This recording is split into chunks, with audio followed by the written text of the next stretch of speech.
Hello and welcome everybody to the one marathon to run them all. Yes, this is a Lord of the Rings speedrun marathon. I'm talking 7+ hours of Lord of the Rings goodness. I am super excited for this. We've been working on this for a while. A lot of really cool runs today in store for you all, so make sure you stay tuned throughout the day. We're starting off here with a Lord of the Rings Fellowship of the Ring any percent no Framelock race. I'm very excited for this to lead off the marathon because literally not only are speedrunners just playing the game as fast as possible, but the game itself is also just running as fast as possible, which is super cool and very funny to see. And if it is very fast paced for you and it's like hard to follow along, don't worry, because Sound the Horn's also going to do a 60 FPS run of this later in the marathon. So without further ado, I'm going to go ahead and pass it off to Aogrim so we can go ahead and get started on this. Hi guys, I'm Aogrim. I'm the current world record holder for the any percent no Framelock category. Hopefully we'll be able to show off this great game to you today. It's going to be really fast. So yeah, if you struggle to follow along, don't worry, Sound will have you covered later. And yeah, I hope you enjoy. Off you go, Sound. Hello, I am Sound the Horn. I am the current world record holder for the 60 FPS category in this game. I completely don't have any idea what I'm going to say, so just sit back, relax, and we're gonna kick this off and do our best. Woo! Very excited. All right, are you both ready? You both good to go? Yep. Ready. Awesome. All right, I'm going to count you down. Do 3, 2, 1, go, and then we'll go ahead and get started. Chat, I hope you're ready. I'm just so excited to see how fast this game is about to run right now. So let's go to it. 3, 2, 1, go. All right, so we're going to be getting started off here. Bag End. Our goal is to find the Bag End deed, get the key, and we're going to be running straight through the Shire, ignoring everyone, and we're going to be selling it to Lobelia Sackville Baggins. She's not a very nice person, so we're not going to really speak to her. We're just going to skip the dialogue.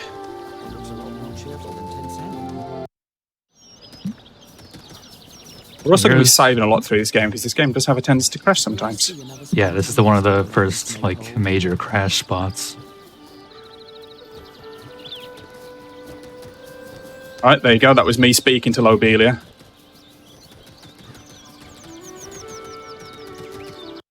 Oh. I was unfortunately trying to talk to her back so she wouldn't talk to me. Yeah, that's one of the things about this game is, unfortunately, the NPCs, they won't speak to you unless you're standing right in front of them.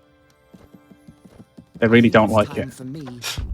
So we've gone back to Bag End, we've sold it to Lobelia, we've got the ring, and now it's nighttime. We're going to be getting out of here.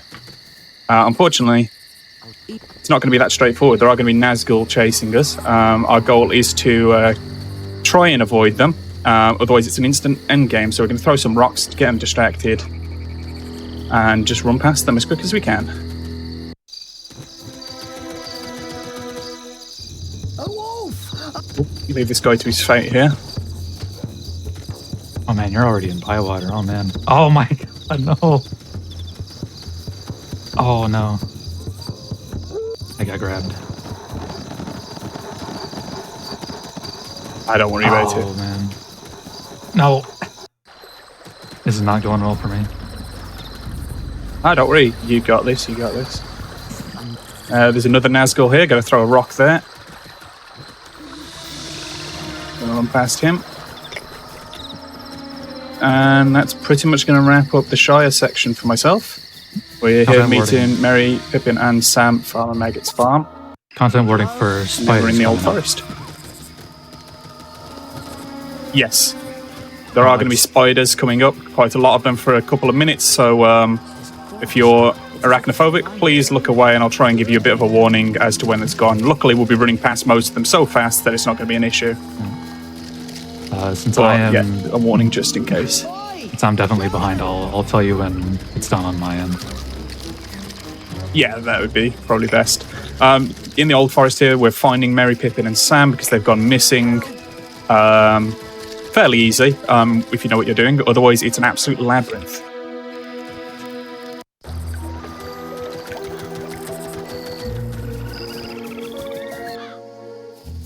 And now we're going to be fighting Old Man Willow. Now, the good thing about this game, despite it being relatively well-known, I guess, to people when it came out, this game does actually follow the books and not the movies. So you'll be getting to see Tom Bombadil in a moment.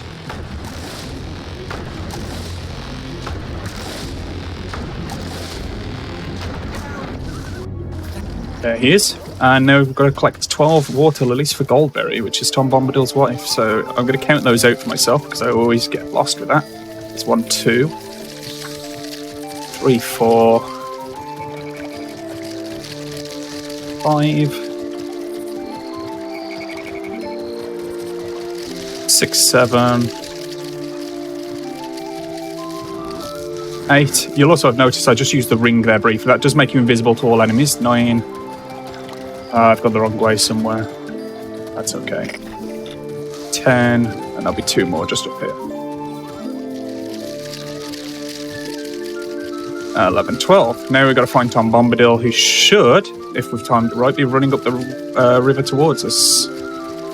There he is. Alright. And we're going to be heading to the Barrow Downs.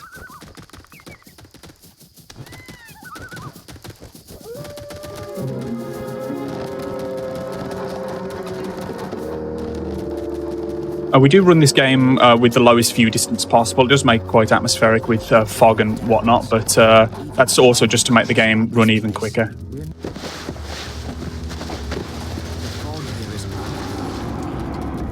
We're here in the Barrow Downs now.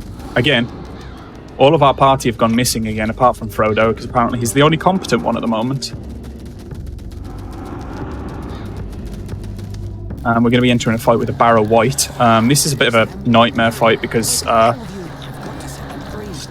animations in this game are tied to the FPS. So that's not just ours, that's all the enemies as well.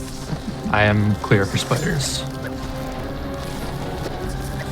Okay, yep, there you go. That's your spider warning gone. So no more spiders, I don't think, for the rest of the run. No. That's it. Just a lot of good boys. Stuff. We sure. Welcome to Bree. I'm meeting up with someone now. Mr. Strider himself.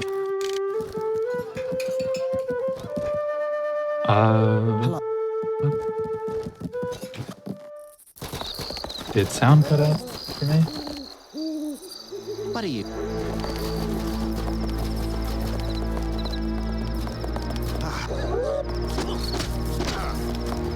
And my favourite part of Bree is the enemies attacking me while I'm in a cutscene.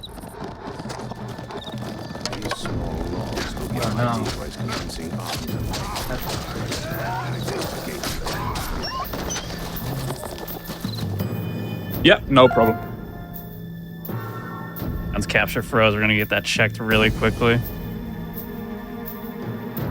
I like that it's frozen mid-stride like this. It's perfect. He's going so fast you can't see it, actually. Yeah. Do we have the timer paused, or...? Okay. Timer is paused. The game was simply too quick. The hobbits were too fast. That's the nature of this game, unfortunately. So, I guess while we've got a bit of downtime, if you guys are interested in checking out this game, myself and Sound obviously are pretty much the main runners for the game at the moment. Obviously, you can go on speedrun.com and find out all of the runs that we do. We do have a large Lord of the Rings community if you're interested in any of the runs you see later. So I definitely recommend checking the community out as a whole. So much to see, so many great runs, so many tricks and everything like that you want to see across a wide variety of games. So if you are interested, please feel free to check that out. For sure, yeah. Quick little trick for everyone in chat. If you just hover over Eogrim and Sound's names in the title, you can immediately follow them by just by clicking a little heart that pops up, and then you don't even have to leave the channel. You can just follow them really quickly, show some support. And also, so this is why we have kind of a high estimate for this category. What is world record right now for this? 22 minutes and 43 seconds. Yeah, and our estimate we set to 45. It's because it is very likely to crash with the game just running as fast as it does. So we're just gonna set it up. It can be quite a difficult thing to deal with. Fortunately, over the years, we've found ways of making it run a little bit better. We obviously haven't resolved all the issues, but we try to make it as stable as possible for ourselves, and we encourage people to, come along and help us, figure out how to make this game as stable as possible, help us find new tricks. So what all things do you do to like maximize frame rate for this game? One of the things I mentioned before the stream had started, we do actually, and I guess I can show you guys, we do run the game in the lowest resolution possible, which is 640 by 480. Oh, so very tiny window, and we do run with the reduced detail, so that's essentially just running on the lowest graphics setting and with view distance minimized. That in itself will make the FPS quite high. Okay. So that makes the FPS quite high. I tend to run in some areas an FPS, in the thousands. So it gets really wild. And like I said, because the animations are tied into FPS, it really can get wild, and you have to be really quick to react the higher the FPS. So right. Oh yeah, I can go over the schedule really quickly today for those who are curious what we've got coming up while sound restarts here. So yeah, we're in the middle of this 90% no Framelock race right now. Right after, we have a run of The Hobbit, which is another very short one. This is a PC, no major glitches. Very excited for that. After that, we're doing going forward quite a bit in time to Middle-earth: Shadow of War, Desolation of Mordor 90%. And then after that, we got Lord of the Rings: The Two Towers. That'll be a three-way race, super exciting, of Aragorn, easy. After that, we got Lego Lotor. That stands for Lord of the Rings, for those who don't know. It's kind of a secret acronym.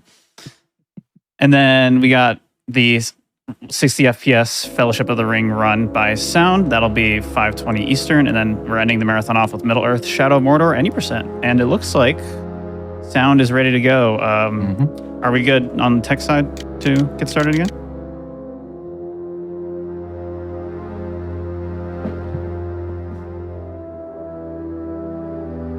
Is that me? I'm ready. Okay, cool. Yeah. So I'll count you both back in. Both good to go? Yeah, I'm ready. All right. 3, 2, 1, go. Okay, so back to it. Yeah, apologies for the delay there, guys, but gives you all a chance to let your brains catch up. I am actually going to use a heal item there because unfortunately the enemies in this area are not very nice. Already. So in Bree here, just finding the items we need to create fake Hobbit decoys, and we're out of that. Now we're going to Weathertop. Going to go find signs of Gandalf. So if you've read the books, you should actually be able to follow along somewhat easily, but if not, don't worry, I'll try and explain it as best as I can. Obviously our goal here is just to get to the top of Weathertop and avoid all the enemies on the way. And you're going to get to see our first little bit of combat coming up soon, with proper enemies outside of obviously boss fights that you would have already seen.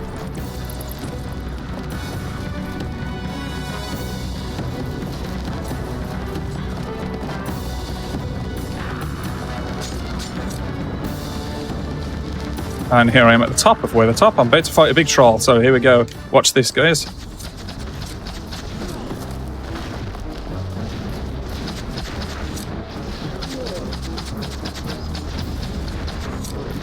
So what I'm doing there essentially is holding down the shooting button, which is right click, and then spamming the block button, which is essentially our way of animation cancelling. Now I've got to, unfortunately, protect Frodo from the Nazgul. On the ring wraiths here. They're going to be trying to kill him. I've got to fight back with a torch.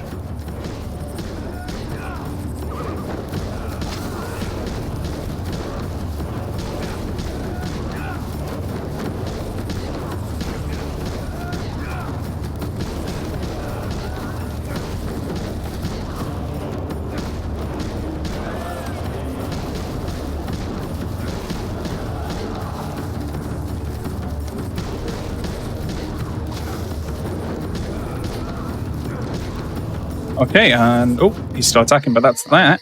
We're now into the Troll Shores. We're on our way to Rivendell. This is a really simple level. We're literally just going to be killing everything in our way here.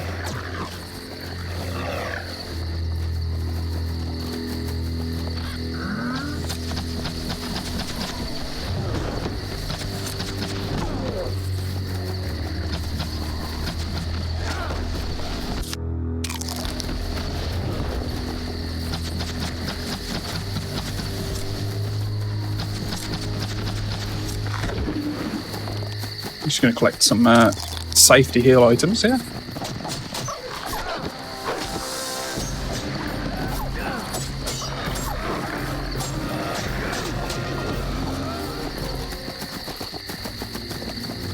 Do we have any questions from the chat at all?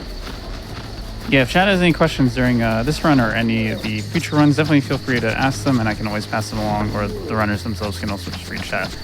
More than happy to do so. I will say it is very funny just watching your character just swing the sword in like this really like stale animation repeatedly, really fast, and just the wolves like flopping and falling to the ground. It's amazing.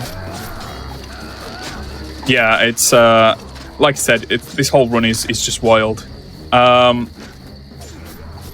One of the things we probably haven't mentioned that we should mention is the main movement tech. Obviously, as you can see, we go as fast as we can.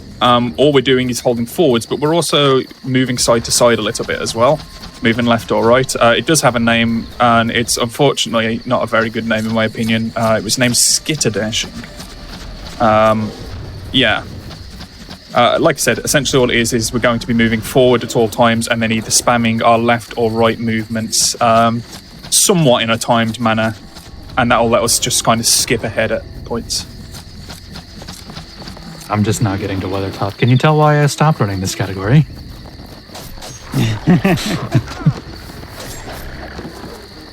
That's Troll Shorts completed. Oh my god. I launched myself off the ledge. Oh no.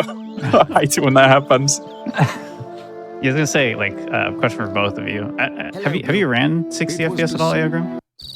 I've not done any official runs, but I have done some practice. Yes. Okay, yeah. I was gonna say, like, obviously the runs probably play pretty differently, but like strategically, mechanically, like how much differences are there? I think Sound would probably be best to answer this, being as he's the record holder for that category. Yeah. Yeah.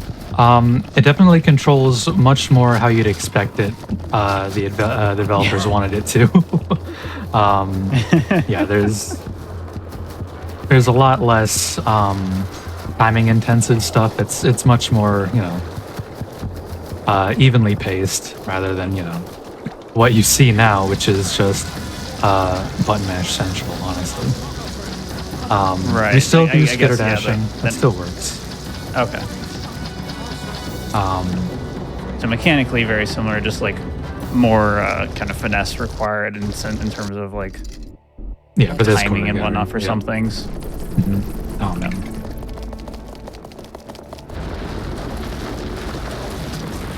Who are you playing as now, Aeogrim? So I'm now Gandalf. We're going through Moria. This is a really big labyrinth of tight corridors and turns. Even still to this day, it confuses me. Yeah, this is a really crazy area, and there's going to be a lot of me getting hit by enemies and trying to avoid them. So this is probably this is probably the longest part of the run, but I do think it's quite a fun part to see. It really highlights a lot of what we're trying to do in tight spaces.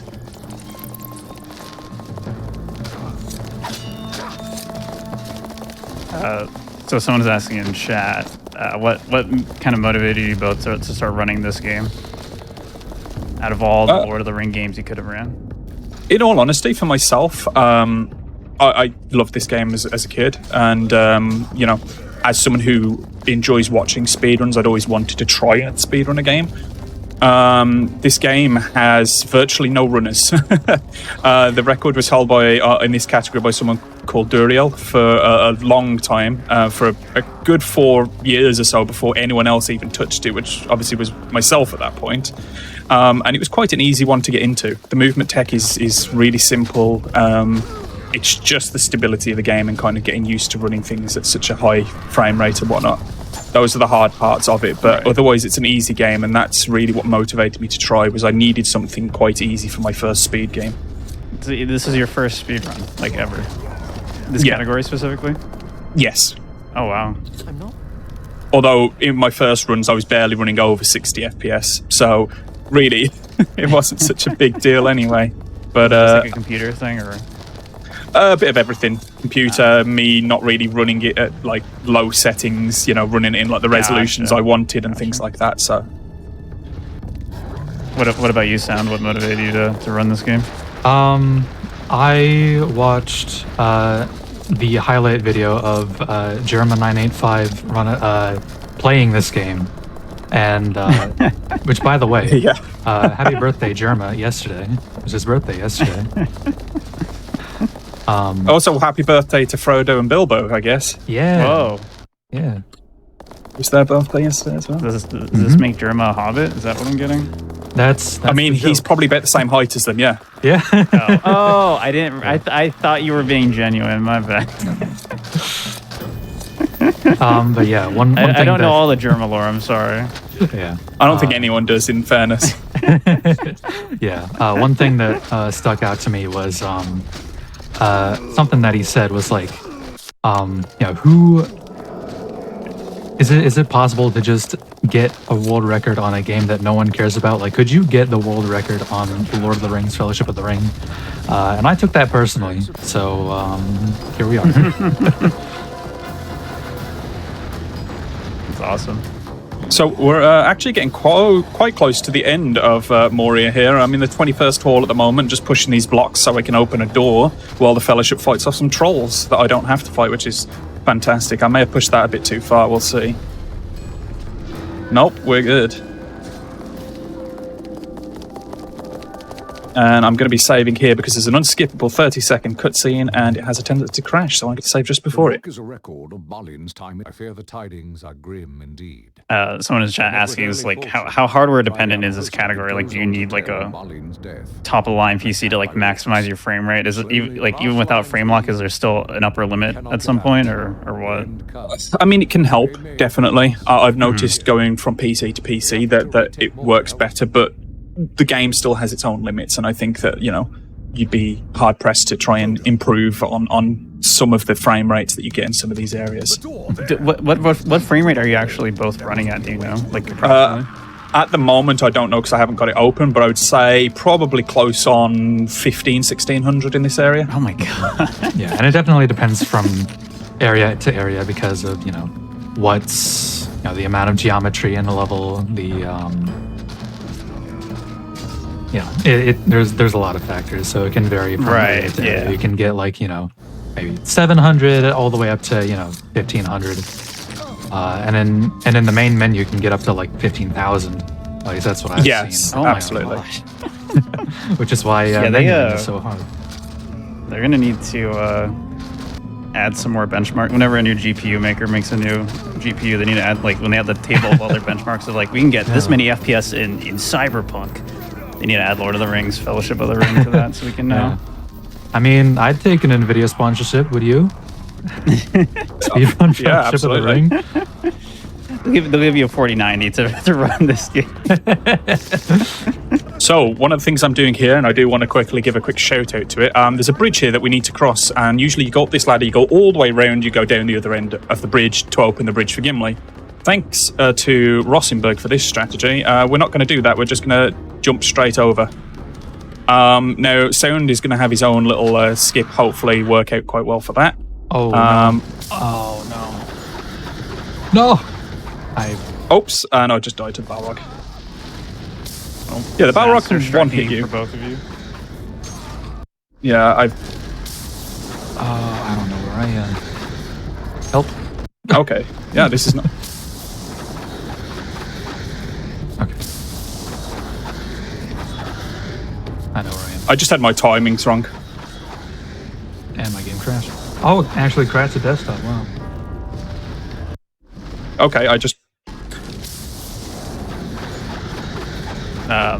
Should we pause again then?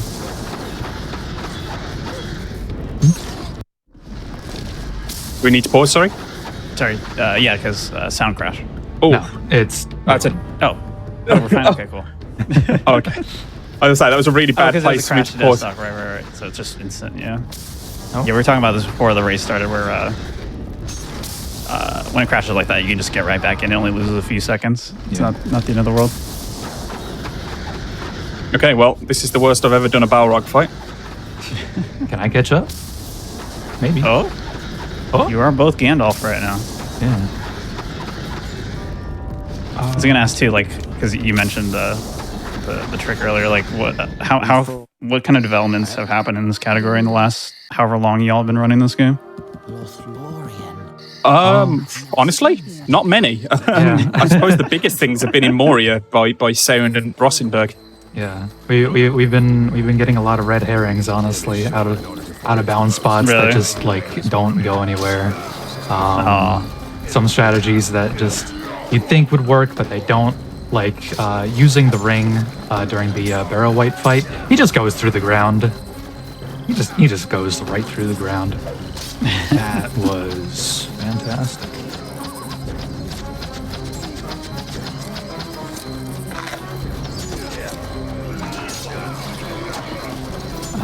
So I am almost at the end of the game. There's one level left, essentially, after this. It's split into 2 parts.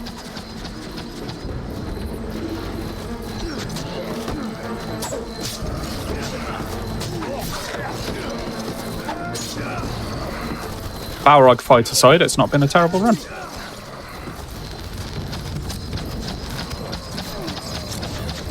Is that like the worst fight in the run? No. Well, not for me, but that's the worst it's ever gone for me. I just wasn't getting my timing right and wasn't really paying much attention to it. Gotcha. Yeah, I'm trying to push Barrow White out of my mind, so Balrog. And that's that level done. Continue on. And yeah, how long have you both been running this? I'm approaching 3 years now. Oh wow. I've been going for like maybe like a year, 2 years. I don't remember. Cool.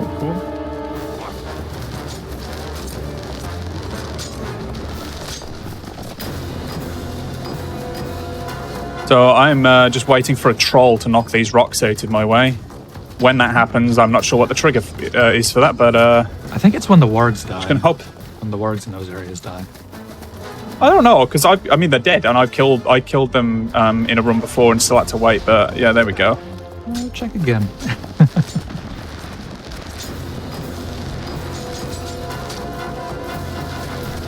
We're almost there now. Take that As you safety. said. Oh, I missed the Lembus. Never mind. No safety heals for me. Oh my gosh. Now I'm just getting all the crashes.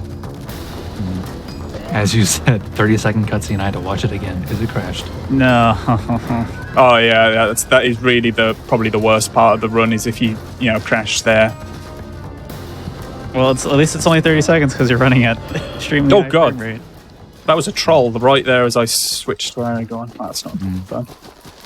I just had to heal as Frodo because normally there are a couple of spots where the game resets your health to full, but not for this area in Moria where I am. If the health that you come out of the Barrow White fight with is the health that you have for this point because it never resets. Okay, we're going to be coming up on time here shortly. The first part of this fight is almost done, and then he's going to go up into the air. And yeah, I'm going to have to now increase my view distance. And yeah, we're going to be now trying to shoot a Nazgul out of the air. Got to hit him 3 times successfully. This seems so hard.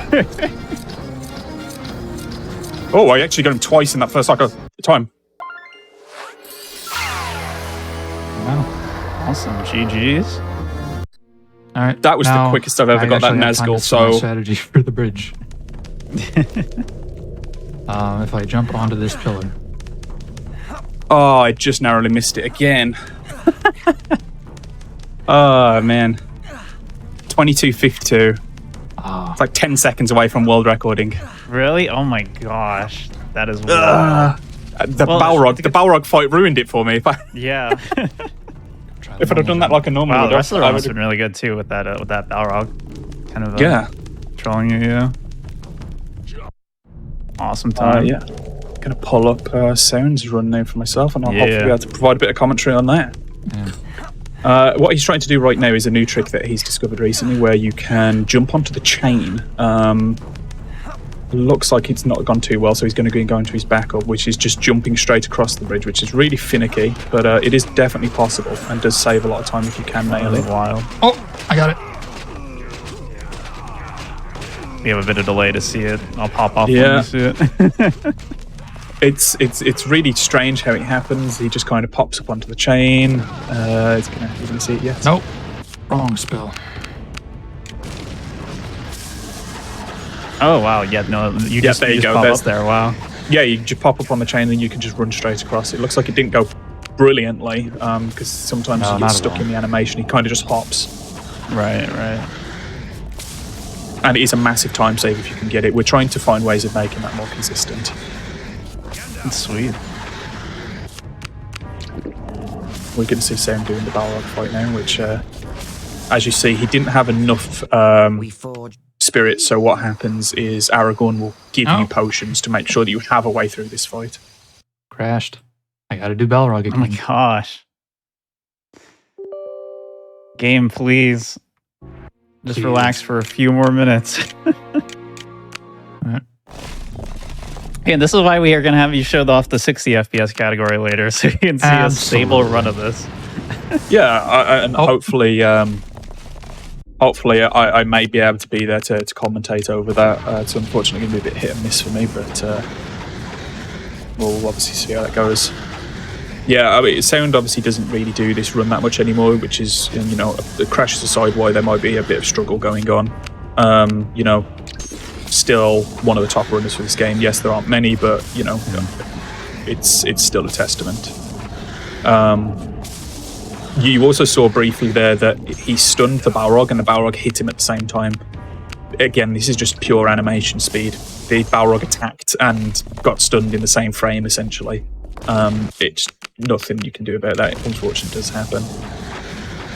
If the Balrog hits you with his sword, it's an insta-kill. The fire breath can be a bit of a nuisance.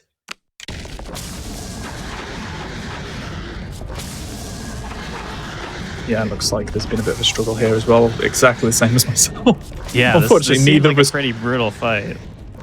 Honestly, I advise you to go and watch one of our actual runs of this game. It's never this bad.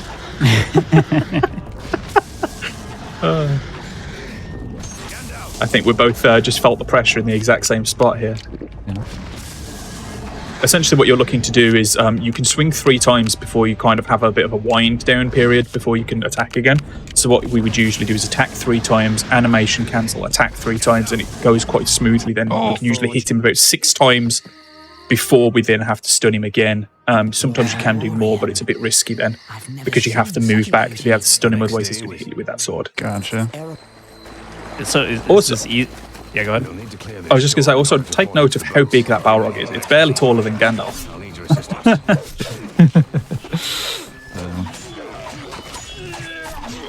I'm sorry though, you had a question? Yeah, I was just going to say, like, is it I'm assuming it's easier on 60 FPS because you just have more time to like react and do stuff. Yeah, absolutely. Yeah. I imagine that's the case with like all the fights in this game. Mostly, yeah. I mean, that's the thing is, the higher your FPS, the faster you have to react. And right. I think, fortunately for myself, obviously I can't speak for anyone else, but I do tend to have pretty good reaction speed. So I've kind of really tuned into being able to react quickly in this game sometimes. Obviously, you're never going to be perfect. This game always will throw you a curveball, but right. Oh, he knocked me out of my kill move. Yeah, he's just going through the Orc Dam level now, which is essentially the same as the Troll Shores. It's just clearing out every enemy in the zone. Can be a bit of a nightmare, though. I usually, either, if I can, I just run up to them, kick them over, and stab them for an insta-kill. Or if there's groups of them, sometimes you may be better off just shooting them at a distance. The archers are always, about 3 or 4 hits to kill. The other guys can take a little bit more. And then, of course, you've got the trolls as well. Sometimes you can use the trolls to hit the enemies because they do area attacks. So Sometimes they can actually benefit you, but obviously you've got to avoid their attacks yourself as well.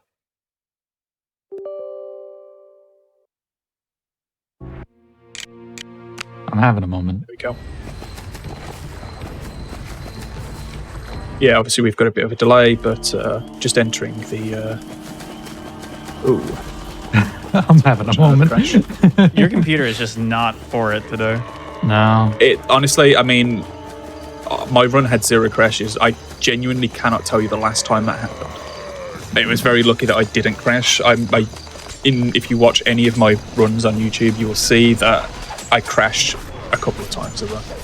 Wow. Unfortunately, this game can be very volatile. Regardless of that, though, it's still a very fun game to run, and I really would advise people to, look into our runs of this game, and if you're interested, Yeah. See, it's when the wargs die. I was gonna say Yeah, how. but I've killed them before, and then I've still had to wait. So I wonder if it's just killing them too quickly.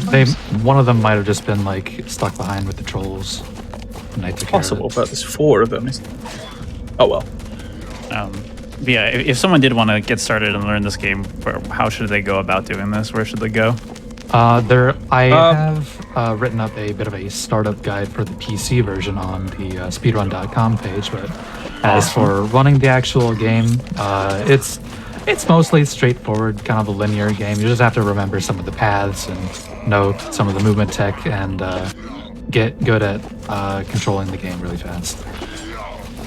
Yeah, the way I learned, honestly, is I already had a knowledge of the game because I played it, as a kid and played casually. Then I actually watched Duriel's run of it, which I think was about a 40-minute, 34-second run or something, which was the record for years, and I just kind of watched how he did it. And then honestly, I threw myself in the deep end. I just kept running the game and, did it that way. Right. But obviously, you can watch our runs to kind of gather a bit of an idea of how the run will go and the pathing for all of that. Would you recommend this category for a new player? Or did it start with like 60 FPS? I'd probably personally say 60 FPS would be best, but whatever category you feel you'd find the most fun in. This one can be a lot of fun because of just how wild it is. Yeah, there's not a lot of speedruns out there that let you just where this is a thing to do, just run the game as fast as possible. This is a good angle.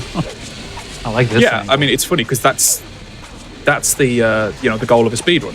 Right. In most cases, is complete the game as quick as possible. But I don't think there are many games that take it this literally. Yeah. It's quite fun. But yeah, I mean, if people wish to, they can reach out to me, and I'd be more than happy to try and help them get into things a bit. We're looking like we're probably going to be coming up on time here soon for Sarah. He's just time. Entered the. There you go. Okay. To say we've got the delay, so it was a good call there. Yeah, there must have been some good arrow shots. Let's go. Yeah, I don't even know how that happened. usually it takes a second pass over for me to get him. Oh wow, yeah, I got there you go. early. Yeah, we both did it the same. We both got the 3 arrows in that first flyover, which I don't think anyone's ever done that before, and now we've both just done it back to back, so that's really impressive. The path is always the same, but yeah. try hitting him, it's not as easy as it looks. And I got some practice in earlier, and I had a couple of good runs, but nothing like that. Yeah. Awesome. Well, GG's to both of you for that race. That was a very good showing of the game in all aspects of the run, including the amount of times it can crash. Again, Sound's going to be back in a few hours doing the 60 FPS category, so if you had trouble following along with that, don't worry. You'll be able to see it again soon. Again, this is also just a day-long Lord of the Rings marathon, so we have more coming up soon. Right after this, we have a run of The Hobbit, which is... I know we just had a Hobbit shown in this game, but this is a different game. Pretty interesting. Very, very short run, too, so you'll want to make sure you don't miss it. Before we send you both off, though, any shout-outs, anything you would like to say before we move on? I suppose just for myself, a shout out to the whole Lord of the Rings speedrunning community. Sound obviously for racing me here in a category that he's not done a lot of. Again, Rossenberg specifically for the skip that I used in Moria, and just all my friends as well that have watched me practice and supported me. Thank you. Yeah. As for me, honestly, The very same. I'm very proud to be in the community. It's a lot of fun. We have a good time, and Awesome. Honestly, we could definitely use more runners for this game. It's a lot of fun, and if you want to go into the Xbox version, good luck. We don't know anything about it. It's completely different than this version and the PS2. Yeah, PC and PS2, same game. Xbox, different game entirely. If anyone wants to run it, feel free. We'd love to see it. Yeah. Okay. All right. Very cool. Thank you both so much. Before we go to our break here, just to start setting up for that next run, just want to add a quick announcement that GDQX will be live from TwitchCon October 20th through the 22nd. Then will take place on the Games Done Quick stage over there, as well as stream live on the Twitch channel. You can use exclamation point GDQX in Twitch chat to find out more info and check out the schedule. That's all posted now. And if you're at the event, be sure to stop by. And we're going to go to a quick break, set up the next run. Again, the Hobbit, any percent coming up very soon. Is it any percent actually? Let me double check. I think no major glitches. PC, no major glitches. Yeah, so that's coming up right after this. Don't go anywhere. Bye-bye.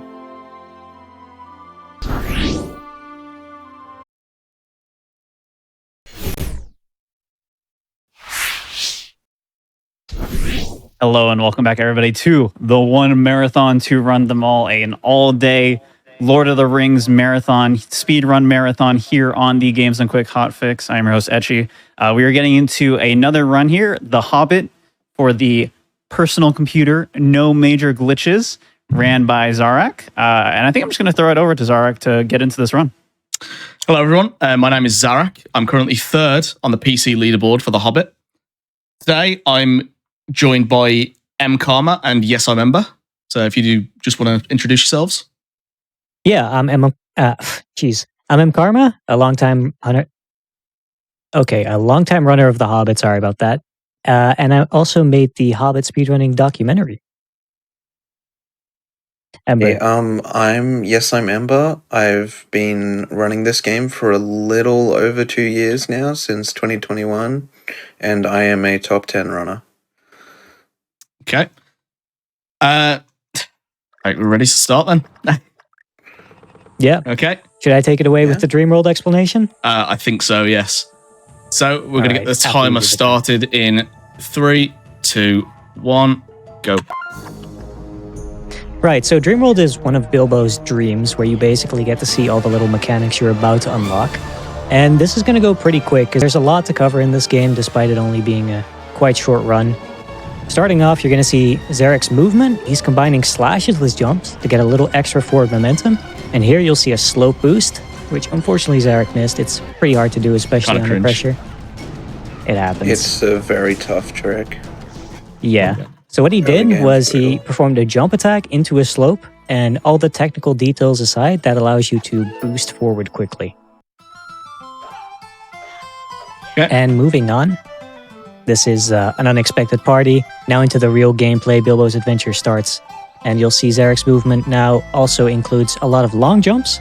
You have the slash jump, the one where you cancel a slash into a jump to get more momentum, and the long jump, which is better for going downhill. Specifically because the long jump has a little slide animation at the end of it, which only happens if you jump to somewhere higher or the same height as where Bilbo is. Okay. As you'll probably notice, with a lot of these levels, they are very, very short. This is a pretty short speedrun overall. Mainly like minute levels, except for like 1 or 2 of them.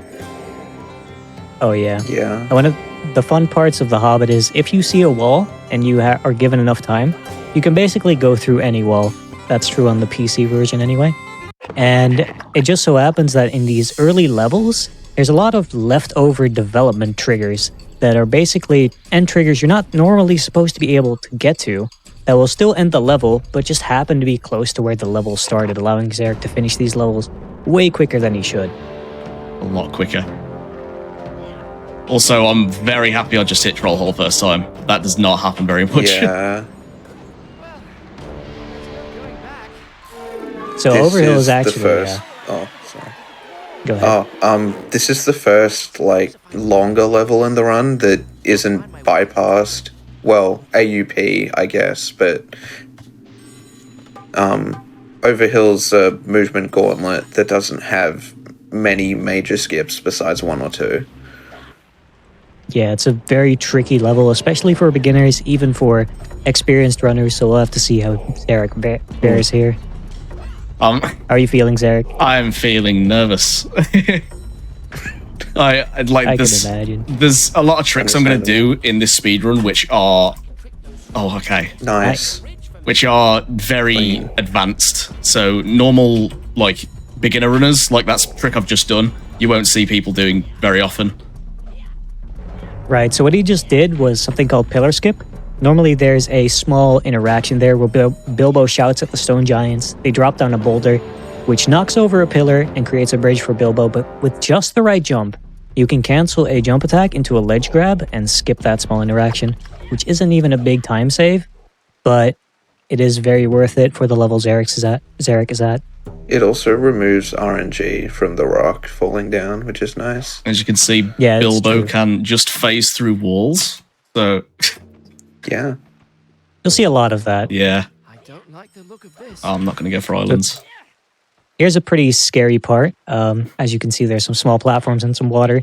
In The Hobbit, if you die, you're put back at the last save you saved or the start of the level.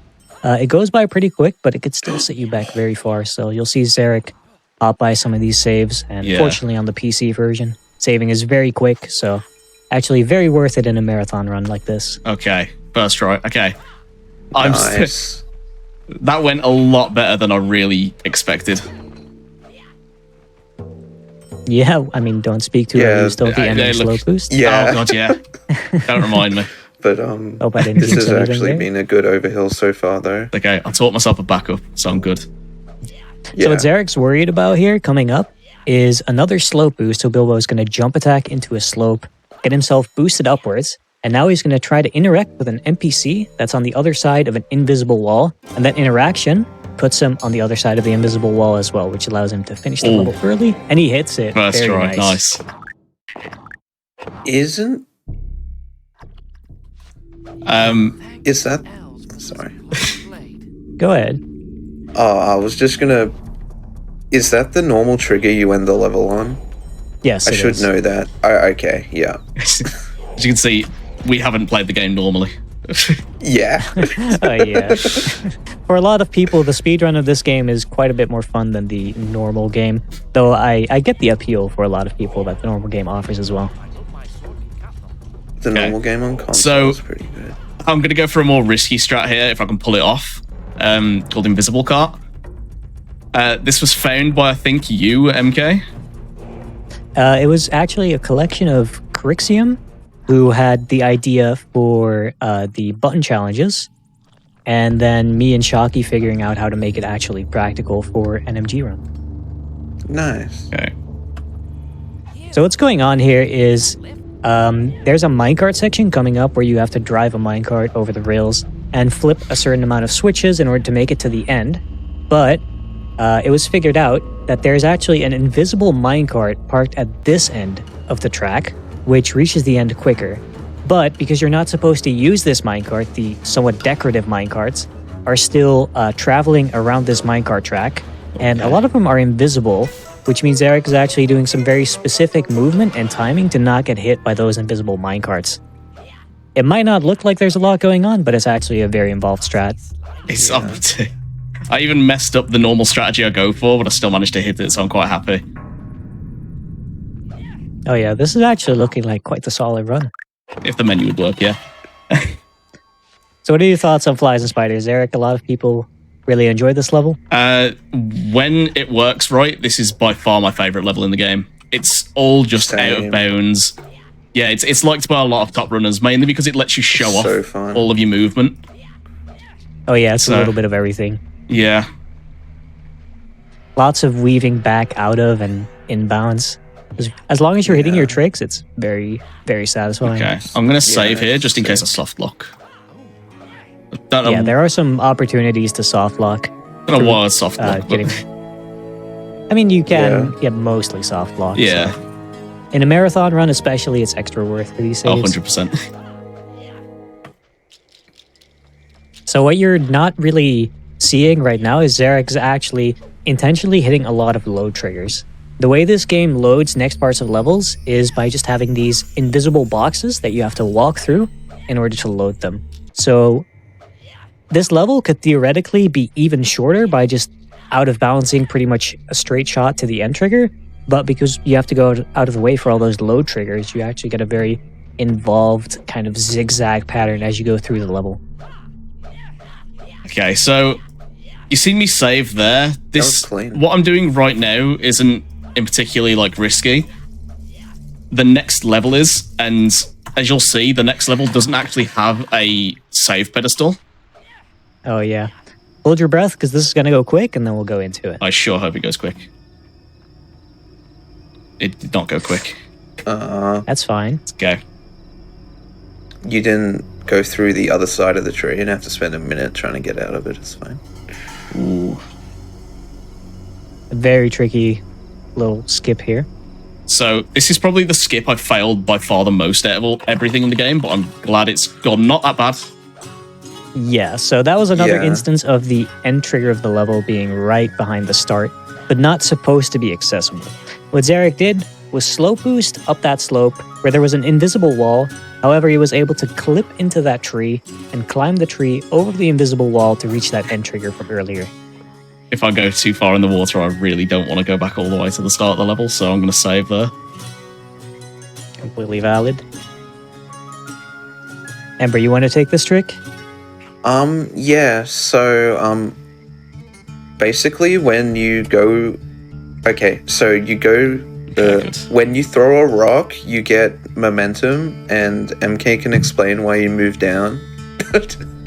Oh yeah. So there's this weird quirky behavior. I think it's the translation of the console versions to the PC versions that makes this different. But on the PC version, if you're in rock throwing mode, this kind of third person over the shoulder mode, and you throw a rock and you fall off a ledge, you actually won't fall unless Bilbo moves. So what Zarek did is he did that little rock throw over this invisible floor, and he started falling, but he stopped his fall by stopping the movement of his camera just as he reached the water. So what's going on right now is there's this invisible floor above him, but he sank into the water, and the water pushed Bilbo back, and it just so happened that at the edge of that water, in that spot, there lays another alternate end trigger, ending the level early. So the thing I love the most about that level is once you're in the water and you know you're floating away, as long as you don't touch anything on your keyboard or mouse, you're completely safe. So you get like a 40-second break. Yeah, it's really very nice. necessary in a run this fast-paced, honestly. I'm not going to go for the strat I This will just didn't be learn. another like dev trigger ending right here that skips the entire level. This is actually not a dev trigger, but it is very out of order.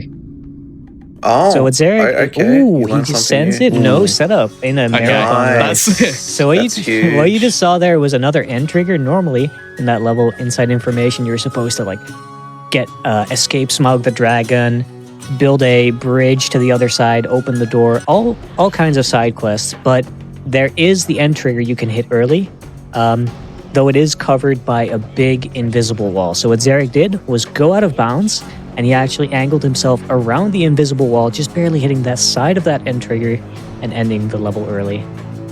And as for what you're seeing now, Gathering of the Clouds is a bunch of puzzles leading up to getting the Arkenstone, but with this game's clipping mechanics, there is no puzzle to be had. okay. Same thing as barrels. I'm definitely going to save here. Yeah. So there is a risk of soft locking in this level now. This is the final level, by the way, the climax, and it's one of the longer levels, which makes it quite fun. Yeah. What do you know about Corwin Skip and Ember? Let's put you to the test. So basically where you need to go next isn't loaded.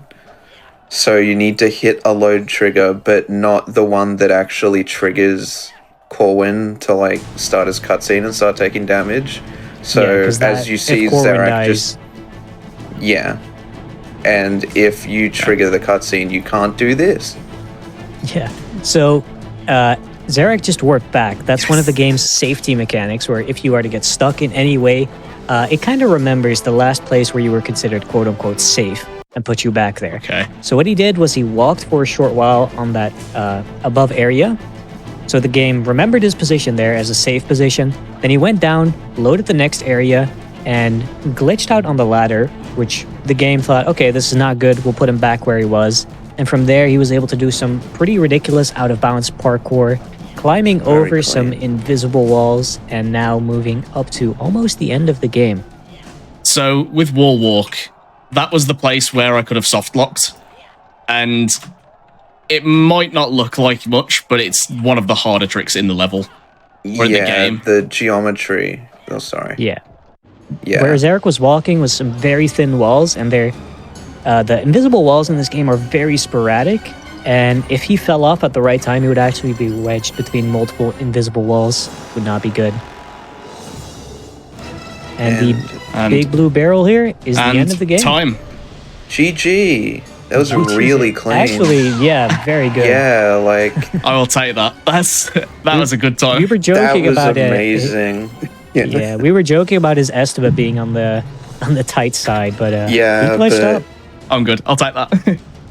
Awesome. What was the end time? I don't see it yet. Okay. Right now. But, 13 something. 13, 18, looks like. 13, 13, 20. 13, 13, 20. Yeah. Oh, wow. Okay. That is good. That would be fifth place? Yeah, that'd be like a 1308 or something without loads, approximately, right? Loads aren't that much, but yeah. I think you can knock off like 5 seconds. Oh, yeah. I forgot. Well, awesome. That is the whole run, really. You get to watch this really low-res bear attack someone. Close up, very nice, very nice. Yep. Yeah, that was an amazing run. That was very fast paced, and y'all covered a lot of info in a very short amount of time. Awesome stuff. I hope it wasn't overwhelming. Yeah, I think I think it was great. Did any shout outs that y'all want to do about the game or yourselves? What anything you want to plug? I'm gonna leave MK to do this.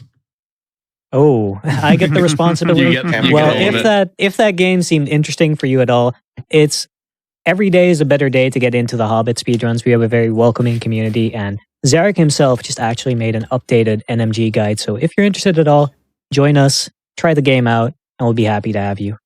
And I will add one more thing. As mentioned earlier, there is a documentary made by M. Karma.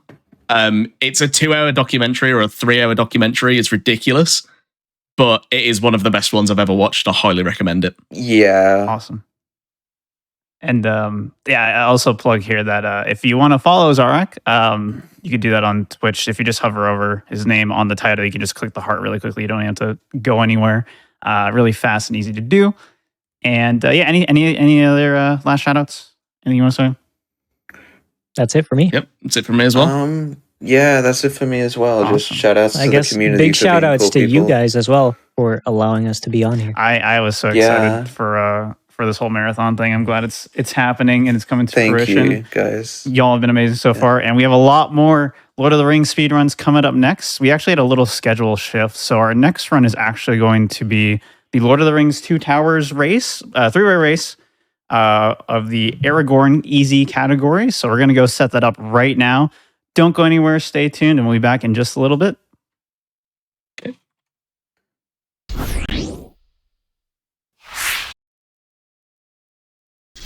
Hello, and welcome back, everybody, to the one marathon to run them all, an all-day Lord of the Rings speedrun marathon here on Games on Quick Hotfix. We are now in for a little bit of a treat, a 3-way race, the biggest race of the marathon of Lord of the Rings Two Towers, Aragorn Easy. Very excited for this. We have not seen this game yet in this marathon. And also, I want to make a quick announcement that your subs, Prime Gaming subs, gift subs, and bits cheered on the GDQ Twitch channel help support Games on Quick Hotfix. Please consider subscribing if you enjoy the daily speedrunning content. And if you're watching on YouTube, be sure to press the like button on the video and subscribe to the channel. And if you are watching on YouTube, you can also tune into the Twitch channel, twitch.tv/GamesDoneQuick, if you're interested in looking at the content live. So without further ado, I'm going to just go ahead and throw it to Zoilix. Hey, what's up, everybody? My name is Zojalix, and I am joined here by two absolutely fantastic runners. Let them go ahead and introduce themselves. Rylan, who wants to go first? Hey, what's up? I'm Rylan. You guys can go. What's up? All right, That's all I got. got you. All right, perfect. And yeah, so we are the top 3 runners of this game. Kachu being in 3rd place, Rylan being in 2nd, and myself being the world record holder. This is going to be the first time that the top 3 runners are able to show off a race in any marathon setting, which I'm really excited for. So, pretty much from here, I mean, there's a lot of the stuff we can talk about kind of as we get started in the run. So we're just going to go ahead and I'm going to start the cutscene, and then Etchy can count us down. Hopefully everybody else starts their cutscene here soon as well. Cool. And then Etchy will count us down and we'll get started. Are we starting the thing now? Okay. Yes. Yeah, go ahead. And then when you're all ready, just say you're ready, and then I can do the countdown. Yep, I'm ready. I'm ready. I'm ready. Awesome. All right. Well, I'm so excited. All right. 3, 2, 1, go. All right. So we're going to be starting out with everybody's favorite thing, an auto scroller. But this auto scroller, oddly enough, is actually really important because what we have to do is we have to get a certain amount of EXP, and this is really hard to count and explain things at the same time. But basically, we have to get ourselves into perfect mode, which I'll explain what perfect mode is once I get everything that I need, because it can be a little bit difficult to explain it while trying to do it. But basically, we're trying to get about 1,000 EXP, which will then carry us to get what we need when the actual run starts. And how we do that is we use an ability called Isildur's Judgment, which we use a combo which is YY, X, and Y, and that will get us into perfect mode the fastest. So if you don't know what perfect mode is, now that I'm done getting everything that I need, I can kind of explain it. Down in the bottom left corner of each of our screens, you will see there is a damage meter that will be filling up periodically. As that damage meter fills up, that will determine how much EXP that we get per kill. There are 4 types of them. There's fair, good, excellent, and perfect. When you get a perfect, that is when that meter is completely filled up, the meter starts glowing, and your sword starts glowing, you all look all flashy and cool and stuff, and that allows you to do the maximum amount of damage and also get the most amount of EXP per kill. And so the reason why this auto scroller is important is because we want to get that 1,000 EXP in as few kills as possible. It's the best way to be able to save time. Ignore what I am doing. Are you just grinding it out? Yes, I'm not confident in my EXP game along the rest of the run, so I just kind of go ham this level. Fair enough. Fair enough. I was listening to you talk the whole time, realized I hadn't been counting, so I'm just gonna assume that I got it. All right, the duality of man. This is like the first time I've actually felt confident enough in my counting in this run, so while explaining. So another thing too is we are playing on the GameCube version of this game. One of the ways that the GameCube version is the fastest, and this is the most relevant feature, is if you play through the game already, complete a file, and then at the start of each run, well, not the start of each run, but at the start of each console boot up, if you load that already completed file, save, and then quit out, the game will register your completion up to that point and will allow you to then skip all of the live action cutscenes. So throughout this run, you will only be seeing one live action cutscene, and that is at the very end of the run. You won't be seeing anything before that, which makes this a lot faster. Normally it's a little bit over an hour, whereas taking out those cutscenes save like 13, almost 20 minutes. So we take that. Yeah, take those. Oh yeah, I definitely about doubled how much EXP I needed.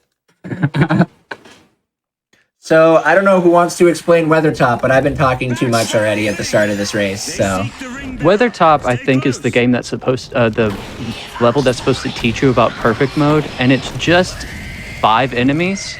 But we have structured it in a way where we kind of get our perfect mode at the right time because there are so few enemies and cutscenes. This first one, we want to get through it without getting perfect mode, and that lets us, we do that by killing these 2 wing wraiths by hitting them 6 times. After that first little cutscene, we go up to this one and try and get perfect mode on him, because there's only this one guy, and we try and save that to go into the last 2 enemies to kill them with perfect mode so that we can get through this level as fast as possible. Uh-oh, I got hit. Yeah. And getting hit will knock you down, and you will put out your torch, and then you just lose. But I did it perfectly, so maybe talking is the way to do it. That was so bad. That was rough. Oh, sure. I guess I won't be doing that menu. That's fine. Some scuff Whatever. Oh yeah. When you get killed, level up, get EXP, all that good stuff, you get upgrades. Every even number level. And so those combos that we're talking about to get you into perfect mode, that's what you're buying, as well as upgrades to your arrows or your. There's also a charge attack that you can. I got more very important. than enough EXP, so I can skip the box. I'm taking the box just to be I'm safe. taking the box because I'm scared. Yeah, scrub box. I'm risking it for the biscuit, man. Risking it for the care. biscuit. I want a biscuit. Well, you don't get a biscuit. Although my wife did just bring me a muffin, so like that's cool. Yeah. So this is Gates of Moria. Not really too much to explain in this level, other than we take very specific lines to try and avoid getting hit by enemies, as well as do the most optimal pathing. So that's kind of cool. Because we try and get through every level, killing as few enemies as we can, because you saw that the EXP screen at the end. Just every kill takes time. Yep. Oh, I got stuck on a rock. I've never gotten stuck on a rock there before. Is it where the box like through is? the cave? Yeah, the box right there. I've never gotten stuck there before. I did that for like the first time like 2 streams ago. I was like, what is this? What is I actually happening? added that rock recently just to trip you guys up. That makes sense. See, what people don't know is that Ryland secretly can patch Wii games, even though, or GameCube games. Ryland knows the secret to force updates. Dad works at Nintendo, kind of thing. You know how it is. Well, they didn't really like get suspicious when I gave them Wii's to play, so. So I've now entered the boss fight in this level. This boss fight is a pretty, it's a pretty major RNG section in this run, because there's really no way to do it faster. We just have to hope that the tentacles come up in the right order. We don't want them all to come up at once. That that we actually parry the tentacles, cut them, and then shoot the boss. And you kind of want to have one waiting whenever you cut one so that it's like prepared, but it doesn't really happen. This game does weird things sometimes. That was so sloppy. What? This game does weird things? That's what you like to hear. That's what you like to hear. Fell beast. We love to hear the opponents say, "Uh-oh." Yeah. This is the door. All right, now I gotta actually do this menu. Lord of Moria. Okay, good enough. We don't have to menu here. It's after this. Hey, do you guys use the D-pad to menu? I forget. Or you guys I don't. control stick? I use the control stick. Oh, I'm full-on GameCube D-pad, and it was a mistake learning it that way, but there's no way I can go back now. Yeah, that's not. GameCube D-pad is such a like weird feeling. I just don't trust the control stick to. Yeah, no, I feel that.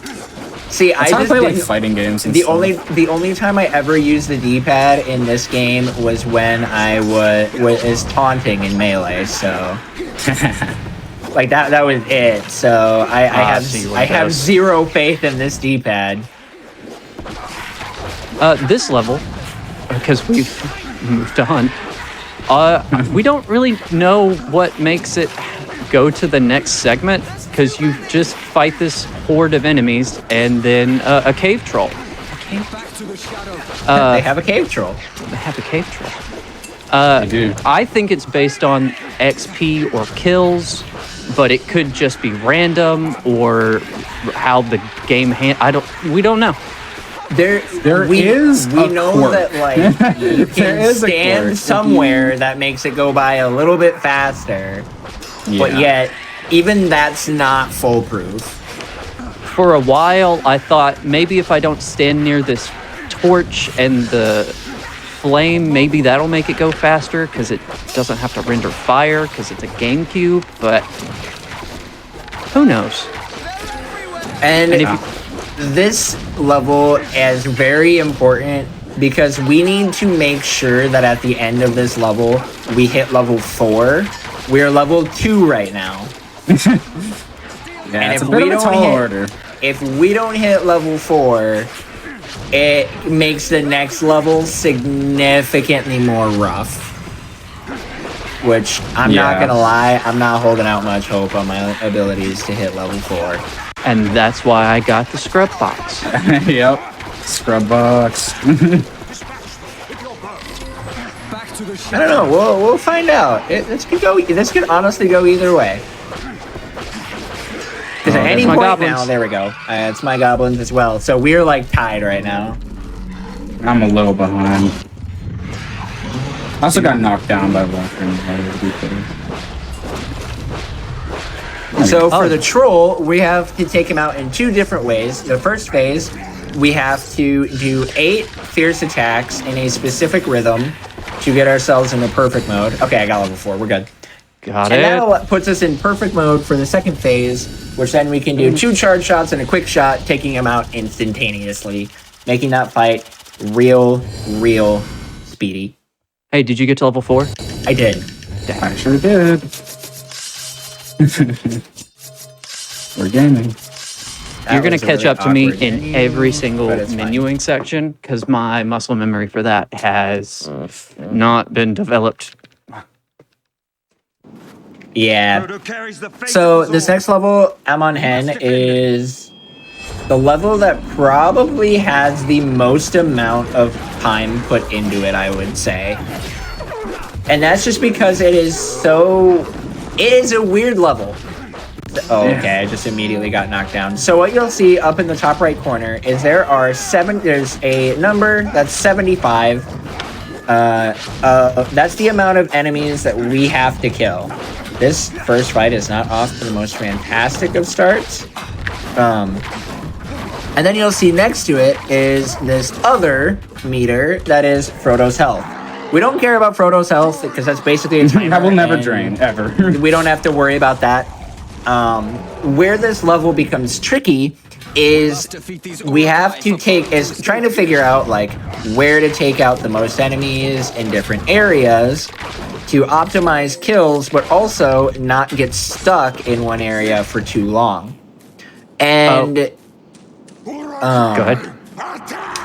So when you get to the end of this level, if you have not killed enough enemies, you just don't get to go to the final boss, and you have to backtrack maybe to the beginning to get enough kills to go to the end.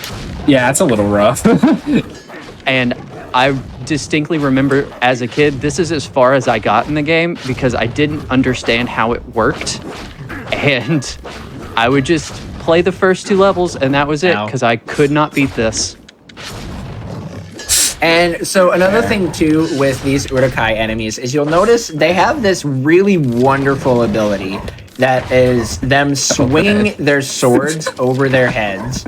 That ability, if that happens, not only does it basically make them invulnerable, but it also will knock us down. It like knocks us straight in our butts, right down on the ground. And they like to do that move a lot. And since we're trying to use perfect mode to do a lot of damage and then get a bunch of EXP, we can play pretty aggressive in this level, but you have to be careful because you have to remember that the parry button does exist. Because if you don't parry that attack, well, you get knocked down and then you cry a little bit. I think the fact that perfect mode doesn't one-shot on the rising attack is what makes it so bad. Because if you still got that kill from the rising attack, it would be better. Oh gosh. But because you knock down the enemies with your rising attack, it just makes it sluggish. Now is the worst time for my nose to itch horribly. Hey, I hope you have to go to the bathroom. I mean, that I can play through. That's not a problem. Holy heck. Okay. Oh, this might be really bad. Feels much better. Uh-oh. I'm going on a bridge with like 15 kills left. 15's not bad. We're all pretty, yeah. Where are you at, Rylan? I'm about to enter alerts. Come on. Oh my gosh. Please. So sometimes too, when you're on this bridge fight, your enemies can block you. I have entered alerts. I am entering alerts right now. Same. This is a very close race. Wow. Yeah, I mean, we've all been practicing all week, nonstop, right? Oh, yeah, totally. Right, yeah, guys? Yeah.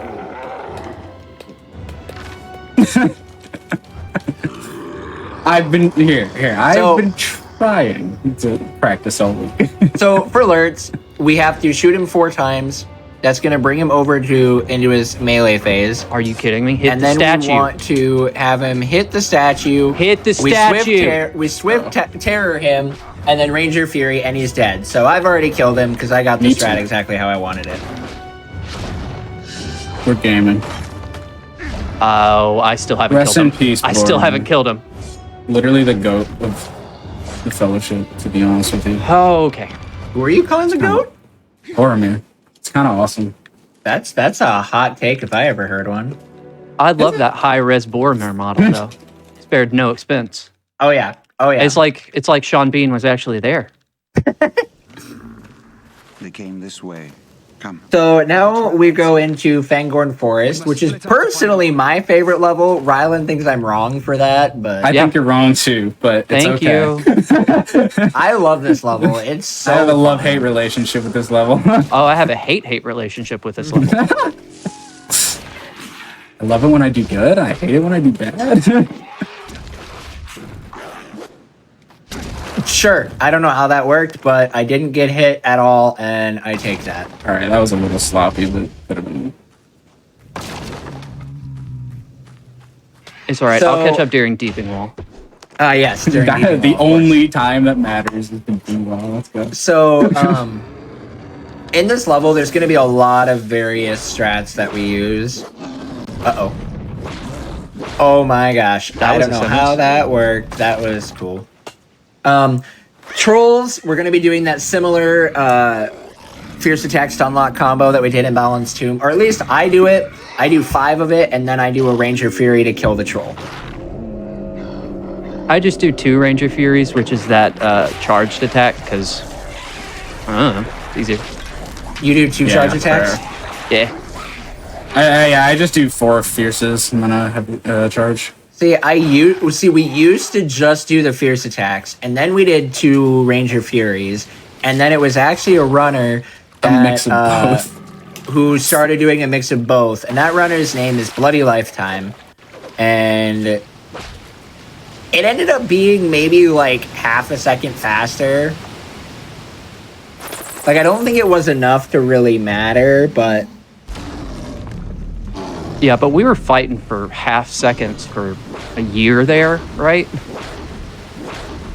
I mean, we've been fighting for half seconds for a long time, because this game, like, wow, whoa, that was not a Ranger Fury. Okay, Aragorn, don't scare me like that. This game, while we've never really had more than like 5 runners active at a time. I don't even think we've ever had 5 active runners at a time. Maybe 4. No, we did. That time I was running with 3 alts. Ah, yes, of course. Yeah. But we've put in a lot of like this run has gone down a lot in terms of just how. Oh, okay, Goblin, you're gonna be mean. Man, that was. Oh no! What the heck? What? Okay, Horde. This game's time has gone down a lot. That's what I'm trying to say, but I got distracted by that Horde really fight. good Horde. Ow. Oh no, I lost 2 seconds. That's okay. While I'm thinking about it, anytime you see us in water in the game, you'll sometimes see us back hop. If the water gets too deep, they have to like trudge through it. So back hopping is the consistent, no matter if it's in water or land or whatever. So we use that just to get through those sections a little bit faster. Yeah. What do you see? We didn't have to in this 3rd level because we take a path where we don't go too deep into the water. So. And that makes it just slightly faster.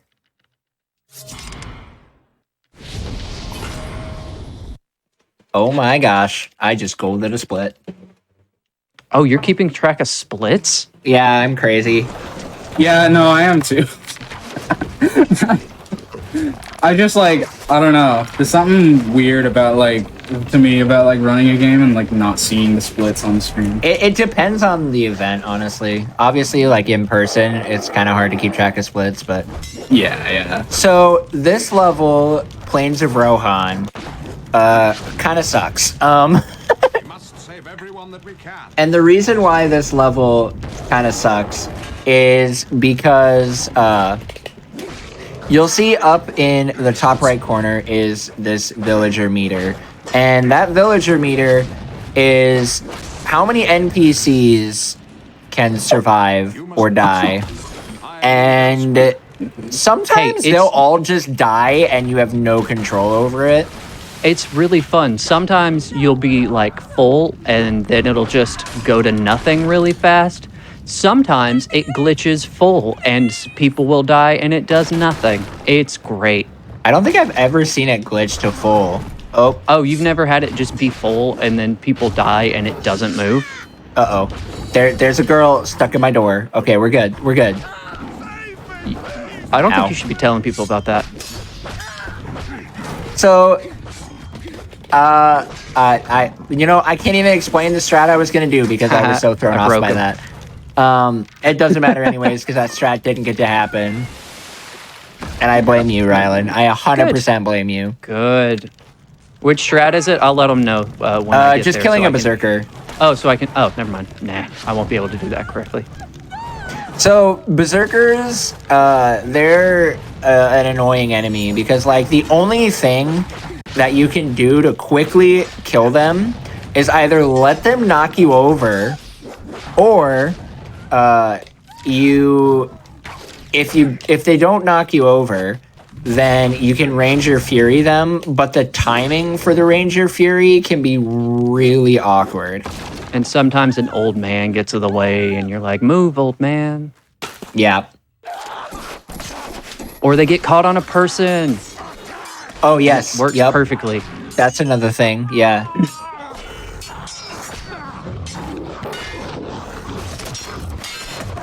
Oh, hey. I don't know who said it, but thanks for the thing about the Muppet. Oh yeah, you're getting lots of love in chat. Yeah, so if you guys have any questions at all during the run, feel free to post in chat. We're down to answer any questions, especially since a lot of this run does go by so fast, and it can be hard to explain everything that is happening. Okay, that was really good. I'm leaving Plains of Rohan. Wait, actually? Wow. I just, my cutscene just hit. Yes. Sorry, yeah, that's what I meant. Oh, okay. Two fire. Okay, we're level 8. Not VTuber, MTuber. Thank you very much. VTuber.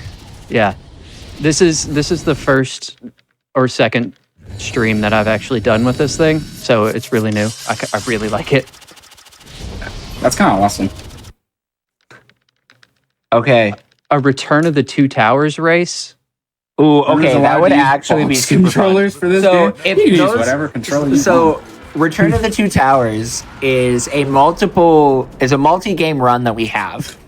It is running Return of the King and the Two Towers back to back as one run. There are only 2 people who have done it. It is myself and Dino95 HD. We have an any percent, 100%, New Game Plus, and no upgrades version of it, because each of those games have their own version, have their own no upgrades / New Game Plus variations, so we could add that all together. Yeah, and I've never done that because that sounds like pain that I don't want to subject myself to, but... It's only like 2.5 hours. Like, it's not... The any percent's only like 2.5 hours. It's not that long. But of all the people in the world, Zogilex could convince me to do it. I think you should do it because, A, it's an excuse for... Oh my gosh. What is By the way, happening? I got to level 8 already, so that's fun. I'm not level 8. Yeah, I love hitting level 8 before, Westfold, and just well, I never have to upgrade again. As long as I hit level 8 by the end of Gap of Rohan, I'm content. Yeah, that's fair. Oh my God. If I'm not level 8 by Deeping Wall, I'm terrified, because that means I'm not going to be level 8 going into Breach. Yeah. So, weird quirk that just happened, that is probably about to happen again in my game. This game, for whatever reason, your controller decides not today, and it will just make you walk in the complete opposite direction. I don't know why. Oh, that's a forced camera thing. Not even. Just when you after every cutscene, there's just a chance for it to happen. Yeah, that's also a thing too. That's why I never I think it happens whenever you're holding a direction in a cutscene and then come out of the cutscene. Yep. That's why I never hold. So you let go of the stick. Yep. I let go of the stick during every cutscene and then hit it again. Okay, I just exited Westfold. Oh, I just got to the gate. Oh, what is going on? Oh shoot, I don't have anything to hydrate with. Awkward. Oh, hey, just pause. Go get yourself a refreshment. We'll wait. Yeah. We'll wait. Trust. Definitely. If it wasn't for the fact that Kachu and I were super close, I might have considered it. But Wow. Wow. Hey, Bro I have knows not he's got lost this a race. control. I have not lost a race in a long time, and I ain't about to start. Wow. Okay, go for it. Do it. No. Like I said, I'm not about to start losing races now. All right, so I am going into Gap of Rohan, which is not quite the shortest level. Weathertop is the shortest level, but this is the second shortest level. It consists of 2 fights. So we're going to start off here by pressing and holding Y. These wargs are going to charge, and they're dead, and that's the end of the first fight. Why do we have a split there? I don't know. That was there way back in the 7 Swag Muffin 7 days. So now we're going to fight the big boss man. Oh, that is really unlucky. Hey, Kataru, did you pay these people? Why do you have so much support? Are these your bots? No, these are my homies and family and stuff. Yeah, we got gamers. Oh, you have friends. Oh no. I didn't know we were allowed I've never to seen have that in my life. The 2 wargs were running just headfirst into each other. That was really funny, but that totally wasted so much time. I got really unlucky, so I wasn't able to do the Sharky. full extent of the Sharku strat, but I still killed him quickly. So I Hey, won't I'm complain. starting that level. I'm just about to kill Sharku here. I just got into Deeping Wall. All right. Oh, so tell me I didn't mess it up. Okay, cool. You guys saw it. So if you position yourself around his leg, his front leg, you will hit him with both hits of the charge attack. It's really funny. yes, and It just I was kills gonna him in one explain go. that, and then the whole strat like got messed up because I Hey, got if you wanna- shot. And I if wasn't you- able to get into perfect mode to take out the other wargs quickly, and Yeah. I panicked. Hey, if you want to explain it now, go for it. I'm doing the fight.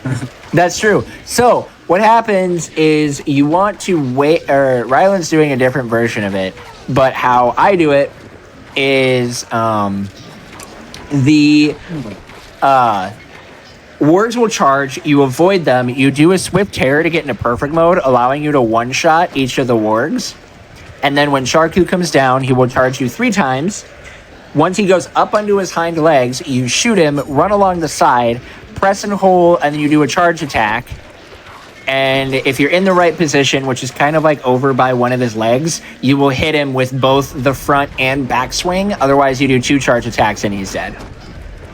Yeah. And now, all 3 of us are going to be doing the best thing ever, which is kicking down ladders. This is the Kicking hardest level in the ladders. entire game. Really takes a lot of like mental energy to run around and do nothing all match, but for 8 minutes straight. But yeah, it's it's really hard. The amount of runs that have like been okay, and then I get to this level and I just stop because Yeah, it's just I like- can't kick ladders for 8.5 minutes. Yeah. So yeah, this is an 8.5 minute auto scroller. It really sucks because we have 28 minutes of like high speed stuff, and then the game just like, nope, we're gonna like slow you screech to a down. halt. You ever wonder what it's like to kick a ladder? You want to do that about 87 times? Yes, Ryland did count.